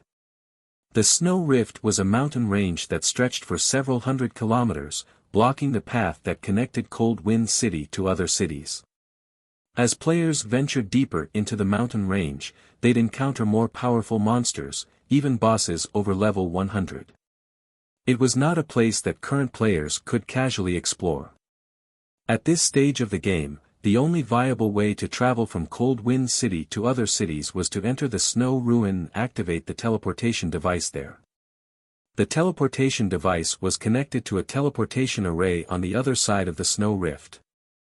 To get a head start and reach other regions before others, the various adventurer teams and guilds in Cold Wind City had dispatched teams to the Snow Ruin and were frantically raiding it. Frost apes occupied the Snow Ruin's surroundings all year round. Not only were the Frost apes nimble, but they also knew how to arm themselves and fight like humans. Including the fact that they were used to the cold environments, they possessed very high combat power. Moreover, the weakest Frost ape around the Snow Ruin was a level 55 chieftain, with lords taking up the majority. The leader of each Frost ape patrol squad that wandered the Snow Ruin was even at the Great Lord rank. As the Snow Ruins area was a Frost ape nest, a very large number of Frost apes could be found around the ruin. Moreover, as players approached the Snow Ruin, they'd encounter stronger Frost apes.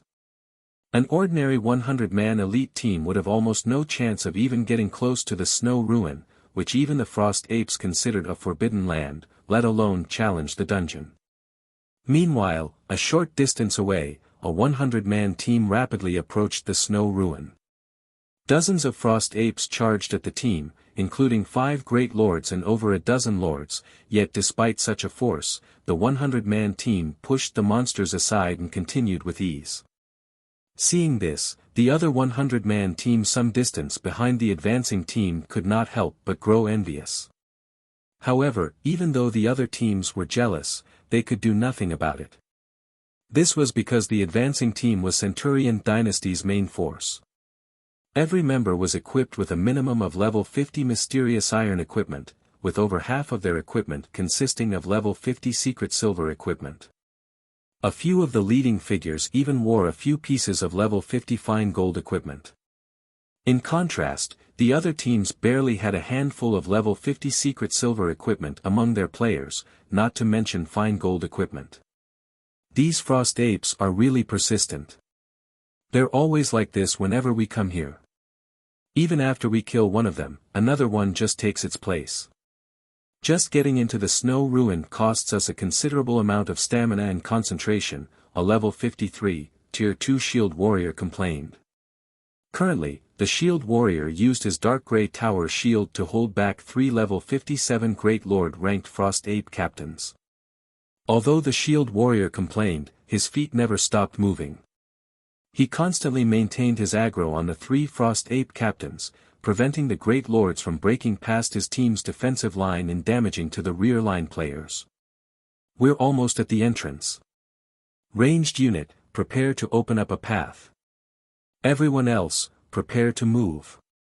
We can't waste too much stamina dealing with the Frost Ape chieftain this time. Today, we must get through the first underground floor, a level 53, Tier 2 berserker wielding a massive, silver greatsword shouted as he fought a Frost Ape captain on his own. Under the might of his Tier 2 skills, the Great Lord was forced to retreat.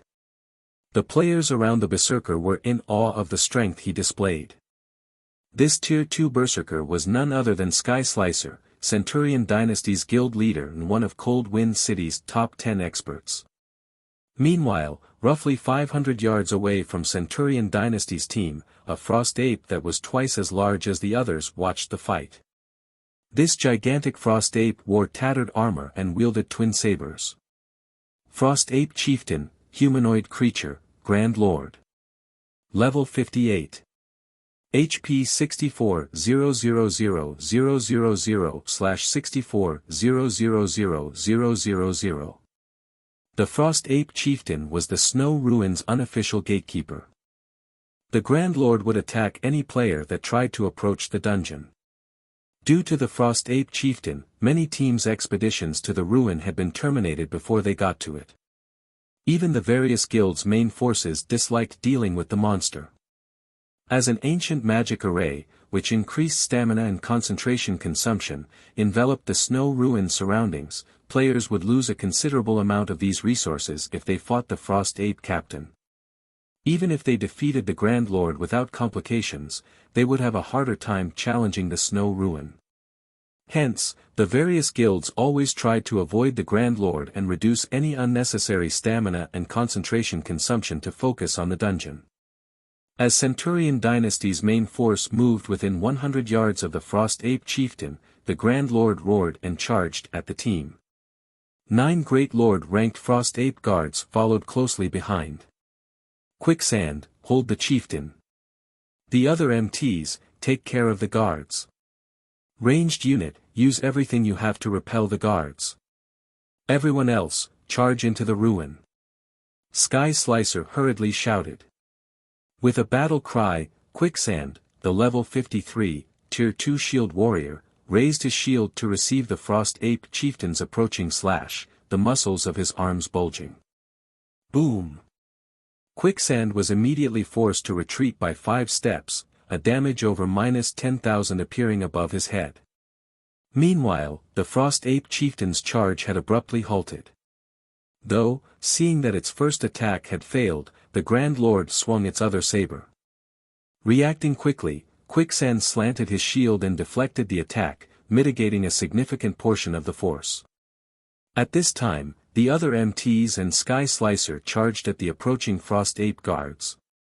Under the combined bombardment of the team's ranged players, the team broke through the Frost Ape guards' blockade and opened a path into the Snow Ruin. After about 2 minutes, the team finally shook off the Frost Ape captain and guards and entered the Snow Ruin. The team's entry also forced the Grand Lord and Great Lords to give up their chase. Seeing this, awe and envy overwhelmed the other teams that were preparing to enter the dungeon. They doubted that they could get past the Frost Ape Chieftain so easily, and they knew that they'd incur some casualties if they tried. Everyone, rest up. We'll enter the first underground floor in 1 minute. Sky Slicer commanded as he swept a glance over his team members.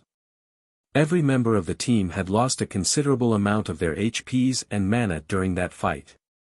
Hearing this, Centurion Dynasty's members breathed a sigh of relief.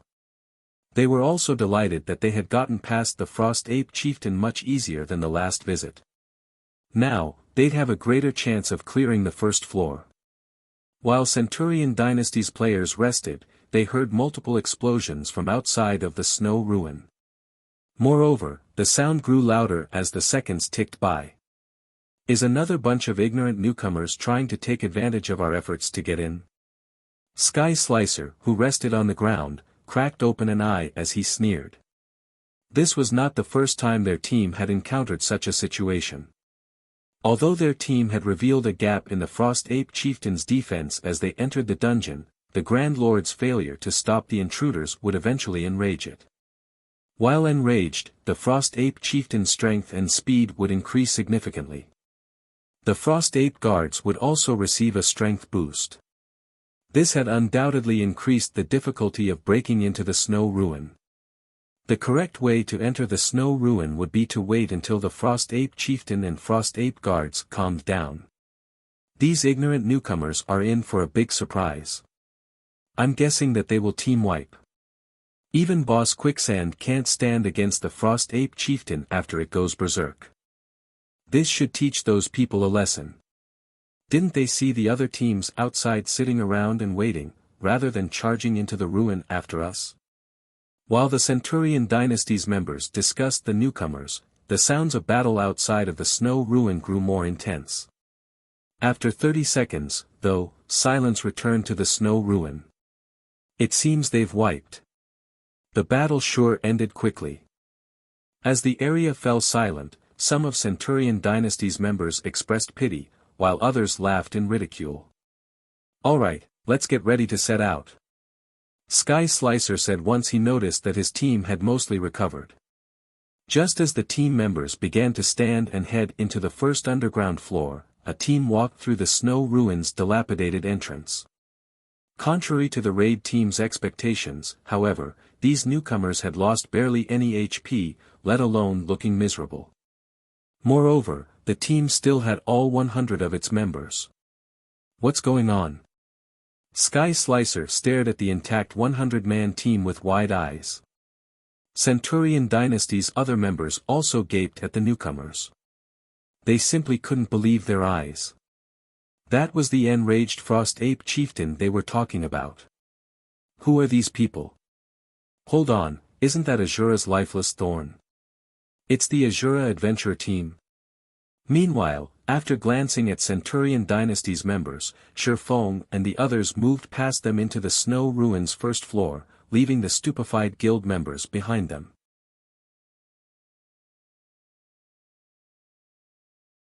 Chapter 1767, Hero Mode.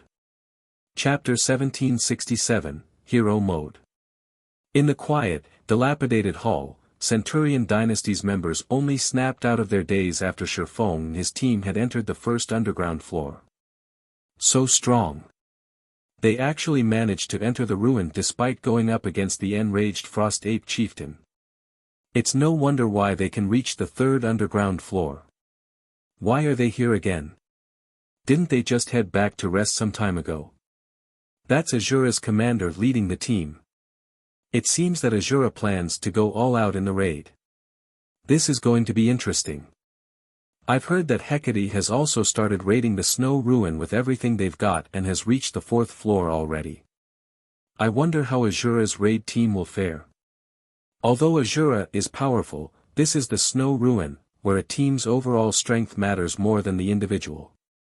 I've heard that Hecate's main branch dispatched quite a few of its experts to ensure the guild's success in the raid. In terms of overall strength, Hecate's raid team should be far superior to Asura's. Asura will likely have a difficult time restoring its lost reputation. Indeed. The snow ruin's difficulty multiplies with each floor. Asura's team has been stuck on the 3rd underground floor for several days now. Even if Asura's commander joins the raid, they'll probably still fail to beat the 3rd floor's boss. Centurion Dynasty's members debated as they watched Asura's members depart. Although the Asura Adventurer team had displayed frightening strength thus far, it was still only an adventurer team. Its foundations couldn't compare to Hecate's. Asura plans to compete with Hecate for first clear. Sky Slicer revealed a smile as he watched Shifeng's group disappear. It seems that we'll have to take advantage of this situation. Sky Slicer shared the opinion that Asura was no match for Hecate in the struggle for the snow ruin's first clear. This was because he had already acquired some internal information regarding Hecate, so he knew just how powerful its current raid team was. The team had 19 Tier 2 players alone, and the guild had gathered the majority of its top combatants for the raid. Meanwhile, including Shifeng, Asura's raid team had 13 Tier 2 players. Among them, 3 had only recently been promoted. Just in terms of Tier 2 combatants, Hecate had quite the lead over Asura. It was safe to say that the Asura adventurer team had no hope of catching up to Hecate. However, Asura wasn't entirely out of options if it wished to catch up. It could increase its count of Tier 2 experts, but that was impossible to do in a short time. The only other way to increase its Tier 2 player count was to seek external aid. Meanwhile, Centurion Dynasty had the second highest Tier 2 expert count in Cold Wind City, with a total of 3. The other guilds and adventure teams didn't even have one. Asura would definitely seek cooperation with Centurion Dynasty to increase the number of Tier 2 players in its team. Naturally, Hecate would do the same. After all, if Asura gained the help of 3 additional Tier 2 players, the adventurer team would pose a significant threat. Once the Asura adventure team entered the snow ruin, Carnage, who currently fought on the 4th underground floor, received news of Asura's return. They've convinced their commander to help to restore their reputation. Carnage could not help but laugh when he read the report his subordinate had sent. Unfortunately, the Asura adventurer team no longer has a chance. Hecate will claim the snow ruins first clear. Raiding the snow ruin was not an easy task. Players would face different challenges on each floor and would have to find different ways of progressing. Moreover, as players descended into the ruin, not only would they face stronger guardian bosses, but the boss's respawn rate would also grow longer.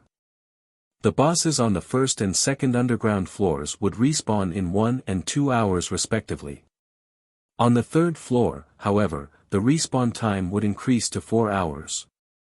Since the 4th floor was one away from the last, its guardian boss would require 48 hours to respawn.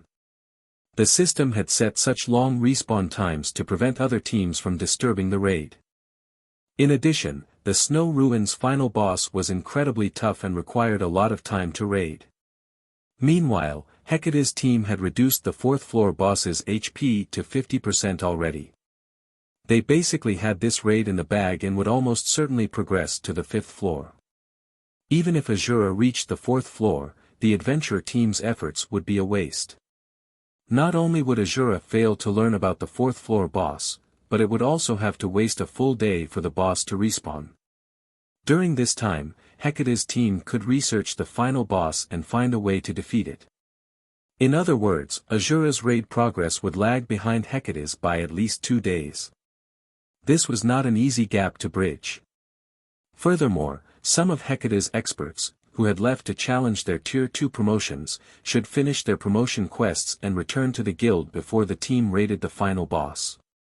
Then, Hecate would have even more Tier 2 players on its team. Meanwhile, Shifeng and his companions stood on the only teleportation array in the teleportation hall on the Snow Ruins' 1st underground floor. Esteemed adventurers, some of you already have the 3rd underground floor's mark. You may teleport directly to the 3rd underground floor. However, the Guardian boss has yet to respawn. Do you still wish to head to the 3rd underground floor? A translucent elder's soul, who stood beside the teleportation array, asked Shifeng's group. It still hasn't respawned. Shifeng frowned slightly. He then continued, then, send us to the 3rd underground floor's hero mode. Shifeng's declaration stunned his team members. Commander. That's the hero mode. Lifeless Thorn could not help but panic when he heard Shifeng choose the hero mode. The Snow Ruin was a special regional dungeon that had 2 difficulty settings, normal and hero. The 2 modes were independent and players would be sent to different spaces depending on the mode they chose. However, players only needed to clear the normal mode to reach the next floor. Aside from the better drops, hero mode didn't offer any benefits. However, this mode was far more difficult than normal mode. Most importantly, players would be barred from challenging the difficulty for a full week after each attempt. But before Asura's members could dissuade their commander, Shifeng confirmed the teleportation to the third underground floor's hero mode. In the blink of an eye, the team arrived on the hero mode's third underground floor. Looking around, the team didn't spot any monsters roaming around the floor. Instead, a single, 8-meter-tall, 6-armed frost ape quietly stood in the center. The ape wielded a longsword in each of its hands. Meanwhile, a magic barrier had sealed off the gate to the fourth underground floor. This was nothing like normal mode. Frost Ape Warlord, humanoid creature, specialized archaic species, Grand Lord. Level 63. HP 160,000,000/160,000,000. Gasps slipped from the players when they saw the Frost Ape Warlord's attributes. The hard mode Frost Ape Warlord was much stronger than the boss in normal mode. In normal mode, the Frost Ape Warlord was only a level 62 Grand Lord ranked archaic species. It only had 120 million HP and 4 arms, as well. However, not only was the Frost Ape Warlord before them a specialized archaic species, but it also had 6 arms and 160 million HP. Of the players present, only Shifeng maintained his composure. Other players might be intimidated by a hero mode regional dungeon, but Shifeng, who had raided Otherworld's hero mode regional dungeons in the past, knew that there wasn't much of a difficulty difference between this mode and normal mode. The combat power of the monsters inside the dungeon would increase by roughly 20% to 30% only. Their HPs as well would increase between 30% to 50% only. Now that his team's basic attributes had increased by 15%, clearing the Snow Ruins hero mode wasn't exactly impossible. Furthermore, he had originally wanted to raid the Snow Ruins hero mode. He was accelerating his plans. A specialized archaic species. After glancing at the Frost Ape Warlord, Shifeng took out a bunch of weapons and passed them to his team members. From now on, everyone is to use the weapon I give you and listen to my instructions. If you don't listen and use the weapons casually, I'll banish you from the adventurer team. Hearing Shifeng's determination, his companions couldn't help but shudder. However, upon receiving the weapons, aside from Lifeless Thorn and the other members who had visited the continent of God's domain, these players gasped in astonishment. The attributes on the weapons Shifeng had just given them were simply amazing. These new weapons were much stronger than their current weapons. As they watched Shifeng hand out the weapons, Lifeless Thorn and the others, who had been quite anxious, beamed. Others might not realize exactly how powerful these weapons were, but they knew. These mana weapons could dramatically boost their combat power and allow them to exert power that could transcend tiers. Now, they'd even be able to take on a mythic monster without fear, much less a Grand Lord ranked specialized archaic species. Unfortunately, since mana weapons weren't indefinite, they couldn't be used casually. Alright, now that everyone has a mana weapon, let's get to work. Solitary, you'll start the raid. Shifeng commanded once everyone was properly equipped. On it. Solitary 9 licked his lips as he excitedly charged at the Frost Ape Warlord.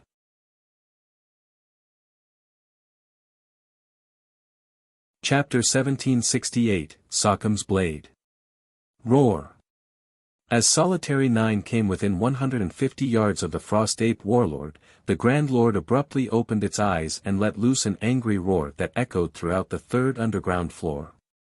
Even the ground trembled at its bellow.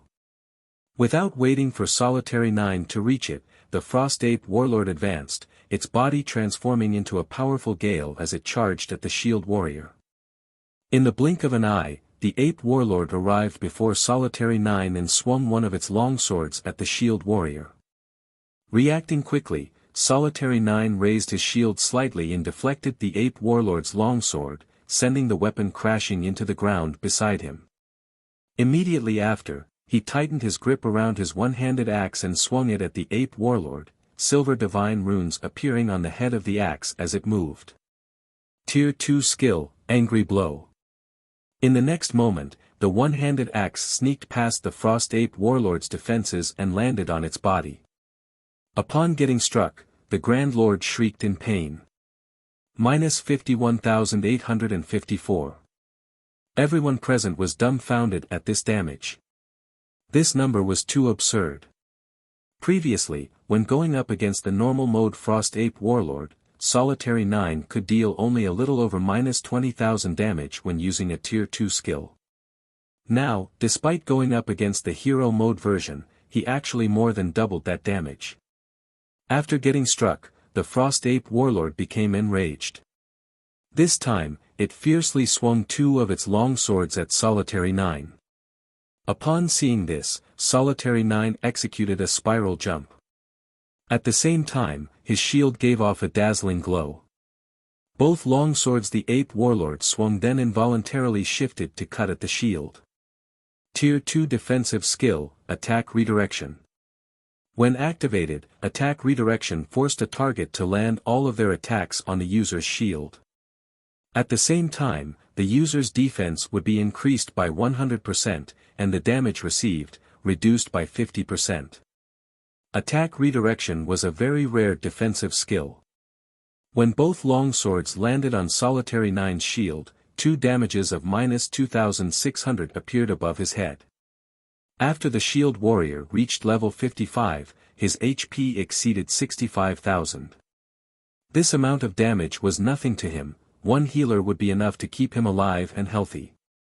While Solitary 9 was still in midair, he used the opportunity to land another blow on the Frost Ape Warlord. -49,431. After this attack, the Shield Warrior had thoroughly pulled the Ape Warlord's aggro to himself. Now, only Solitary 9 existed in the Ape Warlord's eyes. Good. Everyone else, join in the fight. Shifeng commanded. Following Shifeng's command, everyone in the team surged forward. Taking the lead, Lifeless Thorn executed Thrusting Assault and stabbed his glowing Tier 3 mana spear at one of the Ape Warlord's joints, the blow forcefully redirecting the Ape Warlord's movements. A damage exceeding -90,000 also appeared above the Grand Lord's head. Meanwhile, Cleansing Whistle, Yenya, and the other Tier 2 players also triggered their respective mana weapons abilities, their attacks wreaking over -80,000 damage each. They dealt much higher damage than MTs like Solitary 9 and Dark Madness. Even without using their mana weapons ability, they could still mete out over -40,000 damage. As for the Tier 1 players in the team, when they activated their Tier 2 mana weapons, they could inflict over -30,000 damage with their attacks. If their weapons were in their passive state, they still dealt over -10,000 damage with each attack. This situation made everyone in the team feel as if the Hero mode Frost Ape Warlord was actually easier to deal with than the normal mode one. Following which, the Ape Warlord's HP fell rapidly, reaching 90% after just a short moment. When its HP hit 90%, its 2 passive skills took effect. Immediately, the top 20 DPS of the team had their attack speed reduced by 100%. At the same time, the Grand Lord's attack power and defense rose. Everyone, attention. Use your weapons skill only when you are certain you can hit the boss. If you're not 100% certain, just attack normally. Dark, you and Solitary take turns attracting the boss's attention. Prioritize killing the mobs that appear.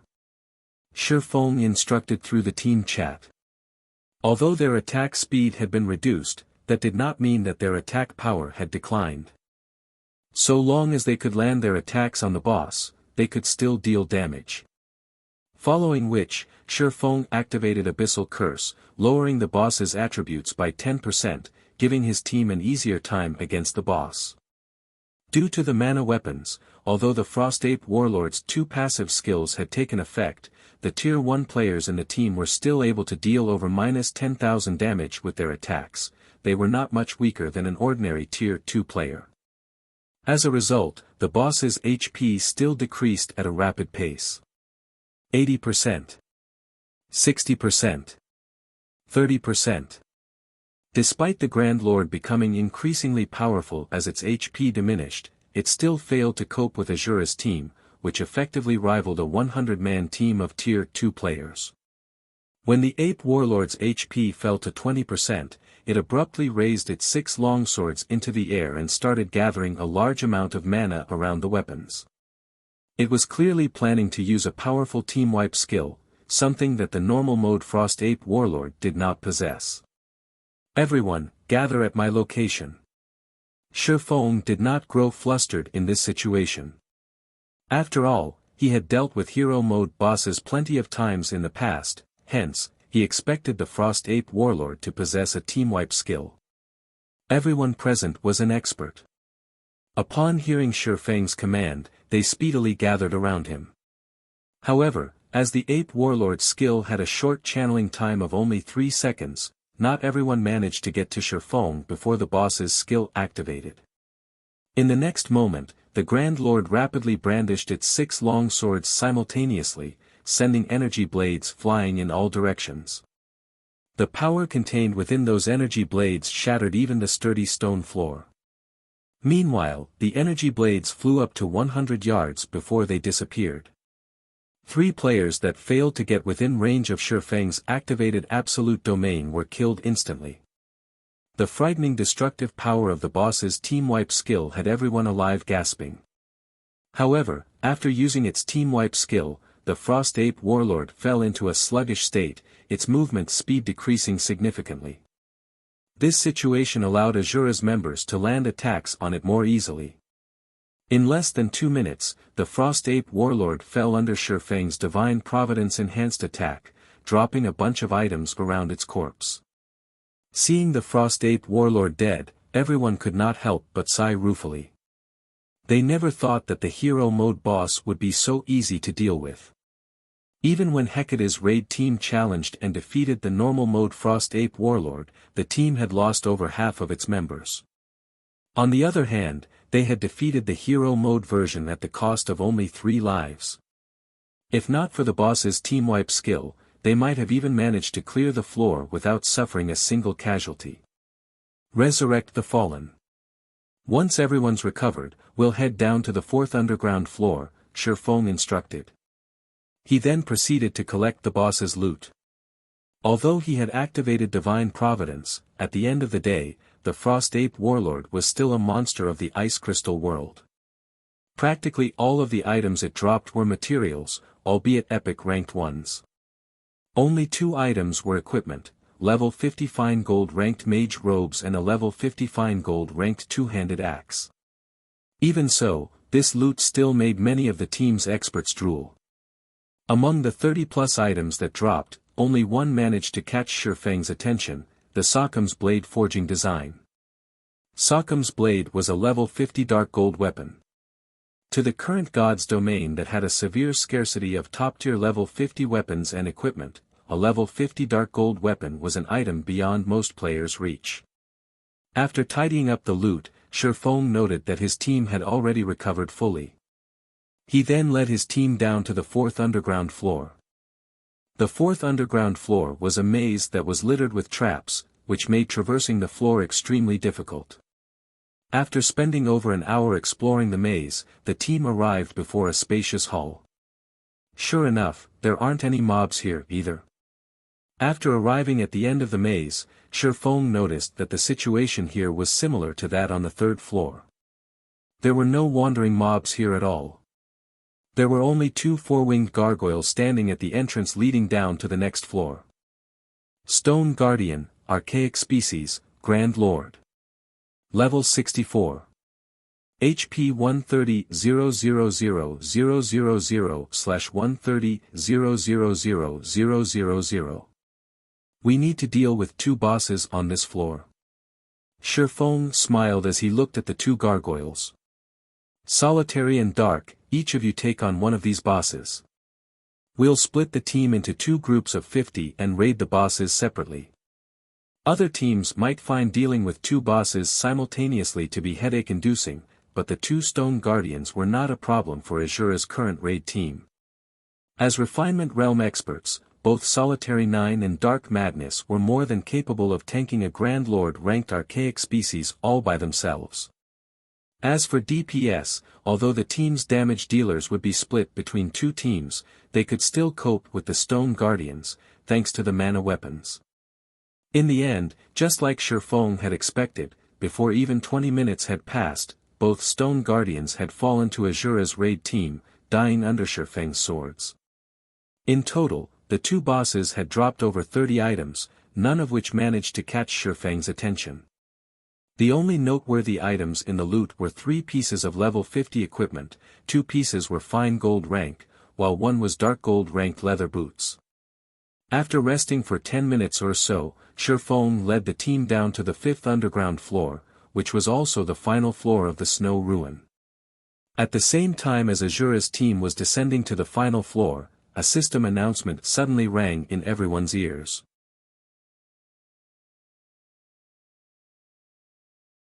Chapter 1769, Hero Mode First Clear. Chapter 1769, Hero Mode First Clear. Cold Wind City Region System Announcement, congratulations. Hecate Guild has defeated the Snow Ruin Stone Guardian and completed the Stone Heart quest. Guild popularity increased by 2,000 points. Rewarding Snow Ruin's blessing. The system announcement repeated 3 times, its contents echoing in every player's ears in the Cold Wind City region. Didn't Hecate recently reach the 4th underground floor? Could they have defeated the 4th floor's guardian boss? Hecate is too amazing. Not only did its team reach the Snow Ruin's 4th underground floor on their first try, but they also defeated its boss. As expected of a first-rate guild. Other guilds and adventure teams really can't compare. Now that Hecate's raid team has completed its guild quest and obtained the Snow Ruin's blessing, the team will have a much easier time raiding the Snow Ruin. It seems Hecate is sure to obtain the Snow Ruin's first clear this time. The Asura Adventurer team is pretty pitiful. Despite its efforts to expand the Adventurer Alliance and collect rare materials, Hecate is still the more powerful organization. The general public marveled at Hecate's achievement. The various powers that still challenged the Snow Ruin even considered giving up on contesting for the dungeon's first clear. At the same time, they expressed their sympathy for the Asura Adventurer team. Damn it! How did things turn out this way? Sky Slicer frowned as he read the system announcement. He had thought that Hecate only had a slight advantage over the Asura Adventurer team. He hadn't expected the guild's raid team to be powerful enough to reach the final floor in a single attempt.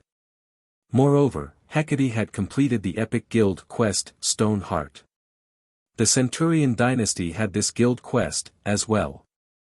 However, the quest's initial phase was extremely complex. Even now, the Centurion dynasty had yet to complete the initial collection quest. Yet, not only had Hecate completed the initial phase so quickly, but it had also slain the 4th floor's guardian boss and obtained the Stone Heart. Now that Hecate had completed the Stone Heart quest, every member of the guild would receive the Snow Ruin's blessing. With the Snow Ruin's blessing, not only would Hecate's members receive an 8% increase to their basic attributes when inside the Snow Ruin, but they would also receive 10% less damage when hit. Their stamina and concentration consumption would reduce by 10%, as well. With this, Hecate would have a much easier time dealing with the Snow Ruin's final boss. Meanwhile, on the normal mode Snow Ruin's 5th underground floor. Unlike the previous floors, players were led straight to an ancient shrine immediately after descending from the 4th floor. A 6-meter-tall skeletal giant waited in the shrine's center to greet visiting players. Sacred, golden armor was draped over the giant's bones, and a great sword, emitting a faint glow, had been thrust into the ground before the guardian boss. Although the skeletal giant stood there, doing nothing, it radiated an indescribable sense of majesty and power. Skeleton King, Undead, Specialized Archaic Species, Grand Lord. Level 65. HP 220,000,000/220,000,000. Currently, a group of players stood outside the shrine with resolute expressions. This group was none other than Hecate's main force. Good. Now that we've completed our quest, and the Snow Ruins blessing is in our hands, we'll proceed according to plan. We'll prioritize defense and study the boss's movement patterns and skills first. Once we have a clear idea of what we're dealing with, we'll raid it with everything we've got. Carnage said, smiling as he looked at the system announcement. Vice Guild Leader, you're being overly cautious. We just got an 8% boost to our basic attributes and a 10% damage reduction. Although the boss is a specialized archaic species, it is only a Grand Lord, a 2-meter tall, robust shield warrior said, flashing the Skeleton King a contemptuous look. The 11 players around the robust man nodded in agreement. They were not taking the Skeleton King seriously whatsoever. However, the other Hecate members broke out in a cold sweat as they listened to the shield warrior. Only Hecate's 12 heavens would dare to make such a claim. Anyone else would likely be terrified of challenging the Skeleton King, much less make light of the boss. However, Hecate's 12 heavens were indeed qualified to make such a claim. Not only were all 12 of them Tier 2 players, but they also wore dazzling equipment. The most inferior piece on them was level 50 Secret Silver rank, with the majority consisted of level 50 Fine Gold rank. Some even wore epic equipment. As for their levels, all 12 were level 55. Their combat standards were also ridiculously high, and even a refinement realm expert like Vast Heaven could not last more than 20 moves against them. It was also due to the 12 heavens that Hecate had qualified to begin its path towards becoming a super first-rate guild. It's better to be safe than sorry. I don't want to waste too much time on the Snow Ruin, Carnage responded indifferently. He was very familiar with the 12 heavens' strength. All 12 were Hecate's apex combatants. Alright, let's start the raid. As soon as Carnage gave out the command, the 12 heavens charged forward with everyone else following closely behind them. The moment the 12 heavens set foot in the shrine, emerald fire flashed in the Skeleton King's hollow eye sockets. The skeletal giant then turned to the approaching players. This is the world of the dead. The living are not permitted here, the Skeleton King bellowed. It then removed the great sword from the ground and swung it at the 3 Tier 2 MTs leading the charge. Purple flames burst forth from the Skeleton King's greatsword, threatening to devour the players. However, just before the purple flames reached the Tier 2 MTs, a Tier 2 elementalist at the rear line chanted an incantation and pointed her staff upward. Tier 2 defensive spell, Frost Barricade. In the next moment, a translucent barrier of ice formed before the 3 Tier 2 MTs, blocking the path and preventing the purple flames from reaching them. Only after the purple flames dissipated did the Tier 2 elementalist forcibly remove the frost barricade. When the frost barricade disappeared, the 3 level 55, Tier 2 MTs took action simultaneously, sneaking 3 Tier 2 skills past the Skeleton King's defenses and striking the Grand Lord directly.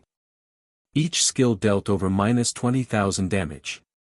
The round of attacks also solidified the 3 MTs' hold on the Skeleton King's aggro. Once the other Hecate members were in position, they bombarded the Skeleton King with their own attacks.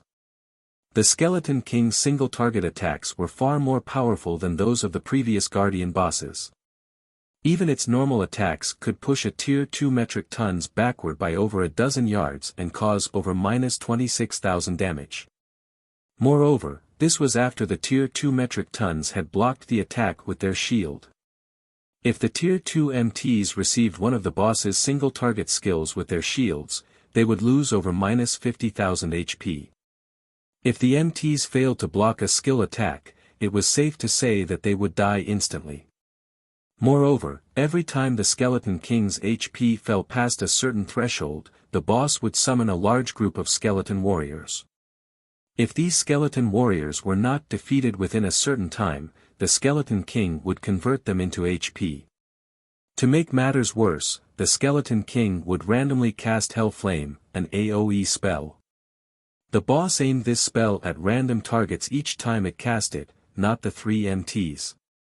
If players came into contact with the Hell Flame, even an MT would not last more than 2 seconds. Overall, the Skeleton King was a very tough boss to raid. However, every member on Hecate's raid team was an expert.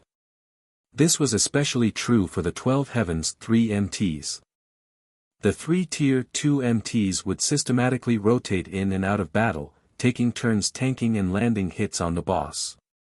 Their timing and positioning were extremely accurate, and this just barely allowed them to face the Skeleton King head-on. Only, doing so was a considerable burden on the rear-line healers.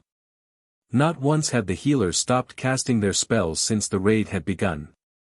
Moreover, the healers had to avoid the skeleton warriors and hell flame attacks from time to time.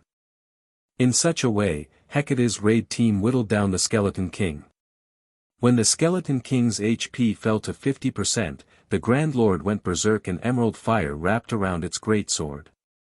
Seeing this, Carnage commanded every player with a berserk skill to activate it. By the time the emerald flames faded, less than 70 players remained standing. Fortunately, all 3 Tier 2 MTs were still alive. However, this reduction in combat power made defeating the skeleton warriors far more difficult for Hecate's members. As both sides fought, both the Skeleton King's HP and Hecate's member count continuously decreased. 20%. 10%. 5%. By the time the Skeleton King collapsed, less than 20 players remained of Hecate's 100-man team, only 7 of the 12 heavens had survived. The outcome had been gruesome.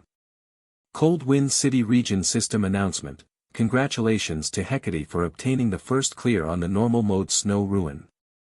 Rewarding 2,000 guild popularity points and 300 Cold Wind City contribution points. We did it.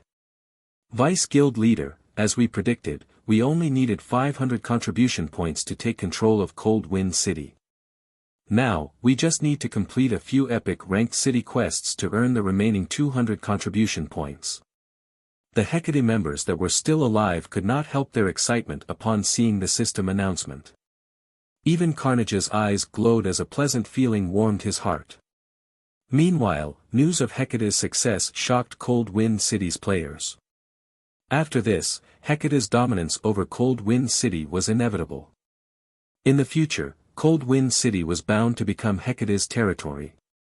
However, as everyone expressed their surprise over the news, another system announcement reached their ears.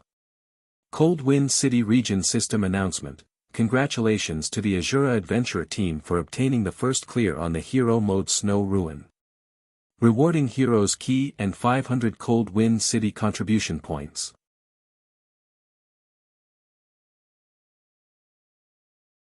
Chapter 1770, Cold Wind City's Ruler. Lucky Old Cat. As the system announcement rang out again, the members of Hecate's raid team, who were originally celebrating their attainment of the Snow Ruin's first clear, fell into a daze. Did I hear wrong? Hero mode's first clear. There must be a mistake. How could anyone possibly clear the hero mode at this stage of the game? Right. Previously, Asura's raid team couldn't even beat the third floor boss. How could it possibly beat the hero mode's final boss? As Hecate's members stared at the latest system announcement, they could not bring themselves to believe what they were seeing was true. The hero mode Snow Ruin's difficulty was significantly greater than the normal mode versions. If a team did not gather enough good equipment from the normal mode Snow Ruin, challenging the hero mode was practically impossible. Meanwhile, Asura's raid team wasn't even capable of clearing normal mode before. So, just how could it possibly clear hero mode? Hero mode? Carnage's expression darkened at this sudden turn of events. He had never thought that Asura would actually challenge the hero mode. However, the fact that Asura had cleared the hero mode Snow Ruin was still not the most important part. The crucial point was that Asura had gained 500 Cold Wind City contribution points. Currently, the minimum requirement for an organization to take control of Cold Wind City was to have 500 contribution points. In other words, the Asura adventurer team had already taken control of Cold Wind City and become the city's ruler. For the following month, Asura would hold a certain amount of authority over Cold Wind City. Only after 1 month had passed would the system conduct a re-evaluation and designate the player organization with the highest contribution points as the new ruler of the city. During this 1 month, Asura would gain plenty of benefits as the ruler of the city. If Hecate wished to overtake Asura in terms of city contribution points, then the guild would have to put in many times the effort it was putting in now. While Hecate's members were reeling from Asura's clearing the hero mode snow ruin, Cold Wind City was in an uproar. All hail Asura! Amazing! Asura managed to secure the first clear of the hero mode snow ruin. Just how strong is Asura's main force? Hecate is truly pitiful. Shortly after it got the first clear of the normal mode snow ruin, its achievement immediately got overshadowed by Asura's. However, with this, we independent players will have a great time in Cold Wind City. Since the Adventurer Alliance belongs to the Asura Adventurer team, the Adventurer Alliance will definitely develop into an even better organization. In the future, it might actually be possible to exchange for level 50 dark gold equipment from the Alliance. The system announcement of the Asura Adventurer team claiming the hero mode snow ruins first clear brought endless joy to Cold Wind City's independent players. Now, many of them wished to join the Asura Adventurer team. As for the various guilds of Cold Wind City, this news signaled the beginning of their nightmare. Had Hecate been the one to take control of Cold Wind City, the guild would have definitely placed heavy pressure on the Asura Adventurer team and the Adventurer Alliance. At that time, the independent players of Cold Wind City would have been made to realize the strength of guilds. However, now that Cold Wind City had fallen into Asura's control, more players would feel that joining the Adventurer Alliance was better than joining a guild. If that happened, then guilds would have even less living space in Cold Wind City. Meanwhile, Sky Slicer of the Centurion dynasty was also dumbfounded when he received the system announcement. He simply could not fathom how the Asura Adventurer team had accomplished such a feat. That was the hero mode snow ruin they were talking about. Even Hecate's raid team, which had 19 tier 2 players, did not dare to challenge hero mode. Yet, Asura had managed to clear it with just 13 tier 2 players in its team. No matter how he looked at it, this had to be a joke from the system. With this, his plans to take advantage of the situation to gain some benefits for his guild were ruined. To make matters worse, his guild's living space in Cold Wind City would even get further constricted. While the outside world was in an uproar over the latest system announcement, inside the hero mode snow ruins 5th underground floor, Sherfong was currently collecting the Skeleton King's loot. As for everyone else in the team, they were lying on the floor and panting in exhaustion. In hero mode, the Skeleton King was a bona fide level 65 mythic monster. If not for Solitary 9 and Dark Madness constantly activating their tier 3 mana weapons and taking turns tanking using their berserk skills, the team would have been annihilated. As for the Hell Flame the Skeleton King used, it was basically a large-scale destruction spell. Whenever the Skeleton King used Hell Flame, the team had to rely on Sherfang's absolute domain to survive. When the battle was over, the team had less than 40 survivors. Close to the end of the battle, even Solitary 9 and Dark Madness had died under the Skeleton King's flaming greatsword. The rear-line healers couldn't keep up with the Skeleton King's DPS at all. Fortunately, after Sherfong activated his berserk skill, the team had managed to make it through the final stretch and defeated the Skeleton King. Meanwhile, the Skeleton King's death brought everyone two big surprises. The first one came in the form of a massive amount of EXP. The surviving members of the team received EXP equivalent to an entire day's worth of grinding. The second one was the appearance of a jackpot. The Skeleton King dropped so many items that just picking them all up took Sherfong quite a lot of time. In total, the Skeleton King's jackpot had over 200 items. Among them, more than 180 consisted of rare materials, mana stones, and magic crystals. As many as 5 mana stones had dropped. Quite a few of the rare materials were the main materials required to produce level 50+ dark gold weapons and equipment. Every material was worth a considerable amount of money. Among the remaining items were one weapon an epic ranked greatsword named Incineration Blade, and 7 pieces of equipment. The weapon was none other than the greatsword the Skeleton King had used, which was not only very powerful but also very stylish. As for the equipment, they were either level 50 dark gold equipment or level 55 fine gold equipment. The sight of these 8 items caused everyone's eyes to sparkle. Monsters rarely dropped weapons and equipment in the ice crystal world. Let alone dark gold rank, even fine gold weapons and equipment were extremely rare. As for epic weapons, those were practically myths in Cold Wind City. However, Shifeng had no intention of distributing the weapons and equipment to any specific person. Instead, he intended to place them in the Asura Adventure Team's exchange catalog and allow Asura's members to exchange for them. These items would serve as an incentive to motivate Asura's members to work harder. Meanwhile, for the team operation this time, he also granted everyone their deserved contribution points, which could be used to exchange for the items they wanted. The remaining dozen or so items included 3 master-ranked potions, 2 Tier 3 magic scrolls, a design for level 50 dark gold-ranked cloth armor robes, and a design for level 50 fine gold-ranked plate armor armguards. There was also one item in particular that surprised Shifeng. And that was the Hell Chariot design. When Shifeng picked up the ancient tome, which was even twice as thick as a dictionary, and read the name Hell Chariot design written on the cover, for a moment, he actually thought he was hallucinating. A war chariot. This was a weapon meant for large-scale battles. It possessed not only frightening destructive power but also the ability to ferry large numbers of players across long distances. A high-ranking item that could be used to conduct ambushes and field battles, it also had excellent siege and defensive capabilities. Compared to a war chariot, the miniature ballista was no different from garbage. The miniature ballista moved very slowly and took a very long time to load.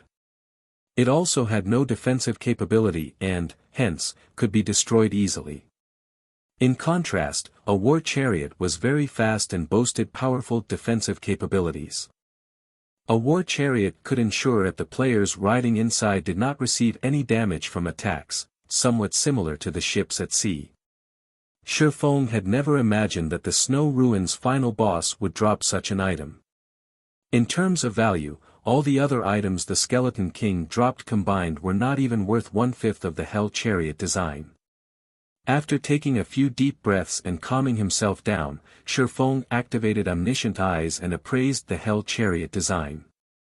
He wanted to know what rank the chariot design was exactly.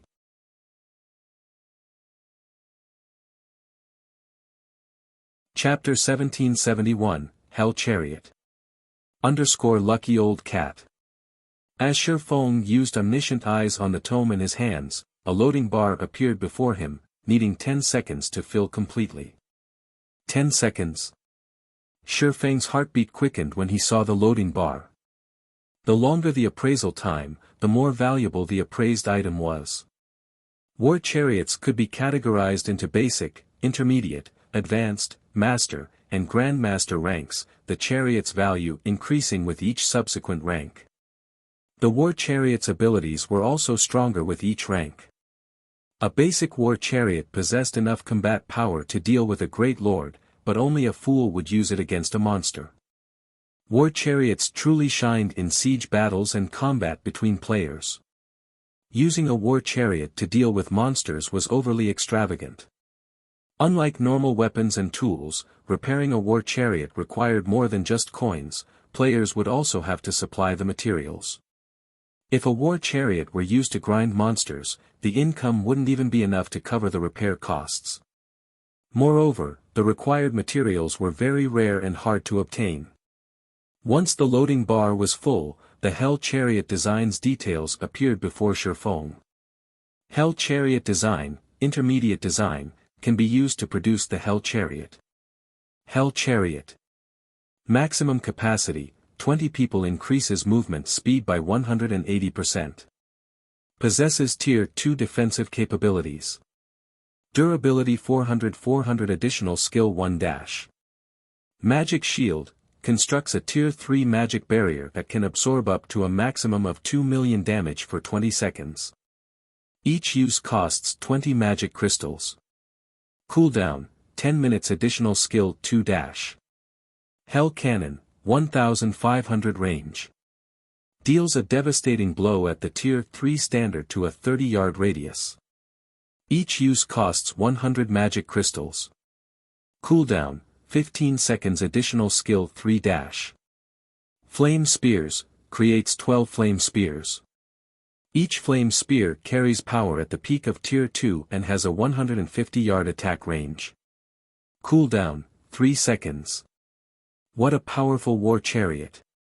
Shifeng's eyes glowed with excitement as he read the Hell Chariot's attribute panel. He had seen many intermediate war chariots in the past, but the Hell Chariot's attributes could even rank among the top intermediate war chariots. Normal intermediate war chariots only had 300 points of durability and only increased movement speed by 160%, which was roughly the same as a mysterious iron mount, yet the Hell Chariot increased movement speed by 180%. That was on par with the increase of a secret silver mount. However, the skills had to be the best part about this Hell Chariot. Ordinary intermediate war chariots only provided a Tier 2 magic shield that could reduce damage from Tier 2 attacks by 70% and Tier 3 attacks by 40%. Meanwhile, the war chariot's Tier 3 magic shield could reduce damage from Tier 2 attacks by 80%, Tier 3 attacks by 70%, and Tier 4 attacks by 40%. With such a powerful magic shield, even a Tier 4 mythic monster wouldn't be able to destroy the Hell Chariot within a short time. As for the production requirements, they weren't particularly demanding. Only 3 master engineers and 1 master forger were needed to produce the Hell Chariot. The only troublesome part was the main material, Titan Oregon. A single Hell Chariot required 500 pieces of Titan ore, a super rare ore that was even hard to find in the Storm Empire, which was famed for its production. This was because Titan ore was one of the main materials for epic equipment. It seems that I'll need Melancholic to focus on collecting Titan Oregon. Shifeng started plotting as he gazed at the Hell Chariot design in his hands. It wouldn't be impossible for the Candlelight trading firm to gather 3 master engineers and a master forger. The materials were the only other problem. Once they solved that, they could mass-produce the Hell Chariot. If Zero Wing had a tool like the Hell Chariot, its members could easily venture deep into neutral maps to grind and explore. The guild's members wouldn't need to compete with other guilds for nearby maps. In that case, Zero Wing's members would acquire more resources for the guild and themselves. A war chariot wasn't just a weapon of war, it was also a powerful transportation tool, much better than a mount. This was because players would not lose stamina and concentration when traveling in a war chariot. Moreover, war chariots could regenerate players' stamina and concentration. Although, its ability to do so wasn't as good as a normal NPC city. The most important point was that war chariots could hold simple repair tools. This allowed players to repair their weapons and equipment without visiting a smithy. Only, the repair fees were extremely high, 3 times a city's prices. Also, there was a limit to how many repairs a war chariot could conduct. The simple repair tools that could be loaded onto an intermediate war chariot could only repair up to a maximum of 10,000 points of durability. However, to expert teams that valued time over money, this was a wonderful perk. Following which, Shifeng carefully stored the Hell Chariot design and inspected the hero's key, which he had acquired for securing the first clear of the hero mode Snow Ruin. Hero's Key, Snow Ruin, Dark Gold rank item. Can be used to activate the Snow Ruin's primordial teleportation magic array. Can teleport up to a maximum of 500 players to the other side of the teleportation array. Cooldown, 144 hours, 3 natural days. As expected of the first clear reward for hero mode. The system actually gave out such an item. Shifeng was astonished as he read the Hero's Keys attribute panel. Unlike on the continent of God's domain, traveling between cities in any other world was not an easy task. If Otherworld's players wished to visit other cities, they had to acquire an entry permit. The teleportation function between two cities would only activate after a certain number of players had secured entry permits. Before this requirement was fulfilled, players with a teleportation entry permit would physically have to travel to the city specified in the entry permit or use some secret passage. There was no other way for players to travel between two cities. Meanwhile, after killing the Skeleton King, a golden chest had appeared in the shrine, containing teleportation entry permits. When raiding the normal mode Skeleton King, players would only gain between 100 and 150 entry permits. Meanwhile, Hero mode provided between 200 and 300 entry permits. Moreover, once players cleared the snow ruin, regardless of which mode they challenged, they would be prevented from challenging the snow ruin again for 7 days. However, the Hero's Key could teleport 500 players to a different region directly. Moreover, it only had a 3-day cooldown. To the various guilds and adventurer teams that were trying to find a foothold in a different region as quickly as possible, this was a godly tool. Commander, there are a total of 265 entry permits in the golden chest. What should we do with them? Yenya could not help but ask as she retrieved the entry permits. Currently, throughout Cold Wind City, only Asura and Hecate possessed entry permits to other cities. Meanwhile, these entry permits would only bind to players after use. In other words, they could be sold or traded. For Cold Wind City's players, traveling to another region was a golden opportunity. Many of these players dreamed of acquiring an entry permit, especially the city's various guilds. If they sold the entry permits they had right now, they could definitely make a fortune. For the time being, our priority is to expand our development to other cities, Shifeng said, shaking his head. Head back to Cold Wind City immediately and find some experts and trustworthy management individuals that are willing to develop in another city from the adventurer team. Have them gather in the residence. I'll head over to meet with them once I've finished my task. The Black Dragon Empire's various large guilds were preparing to travel into the Ice Crystal world. To secure more of this otherworld's resources for Zero Wing, the Asura adventurer team had to occupy more cities in the Ice Crystal world.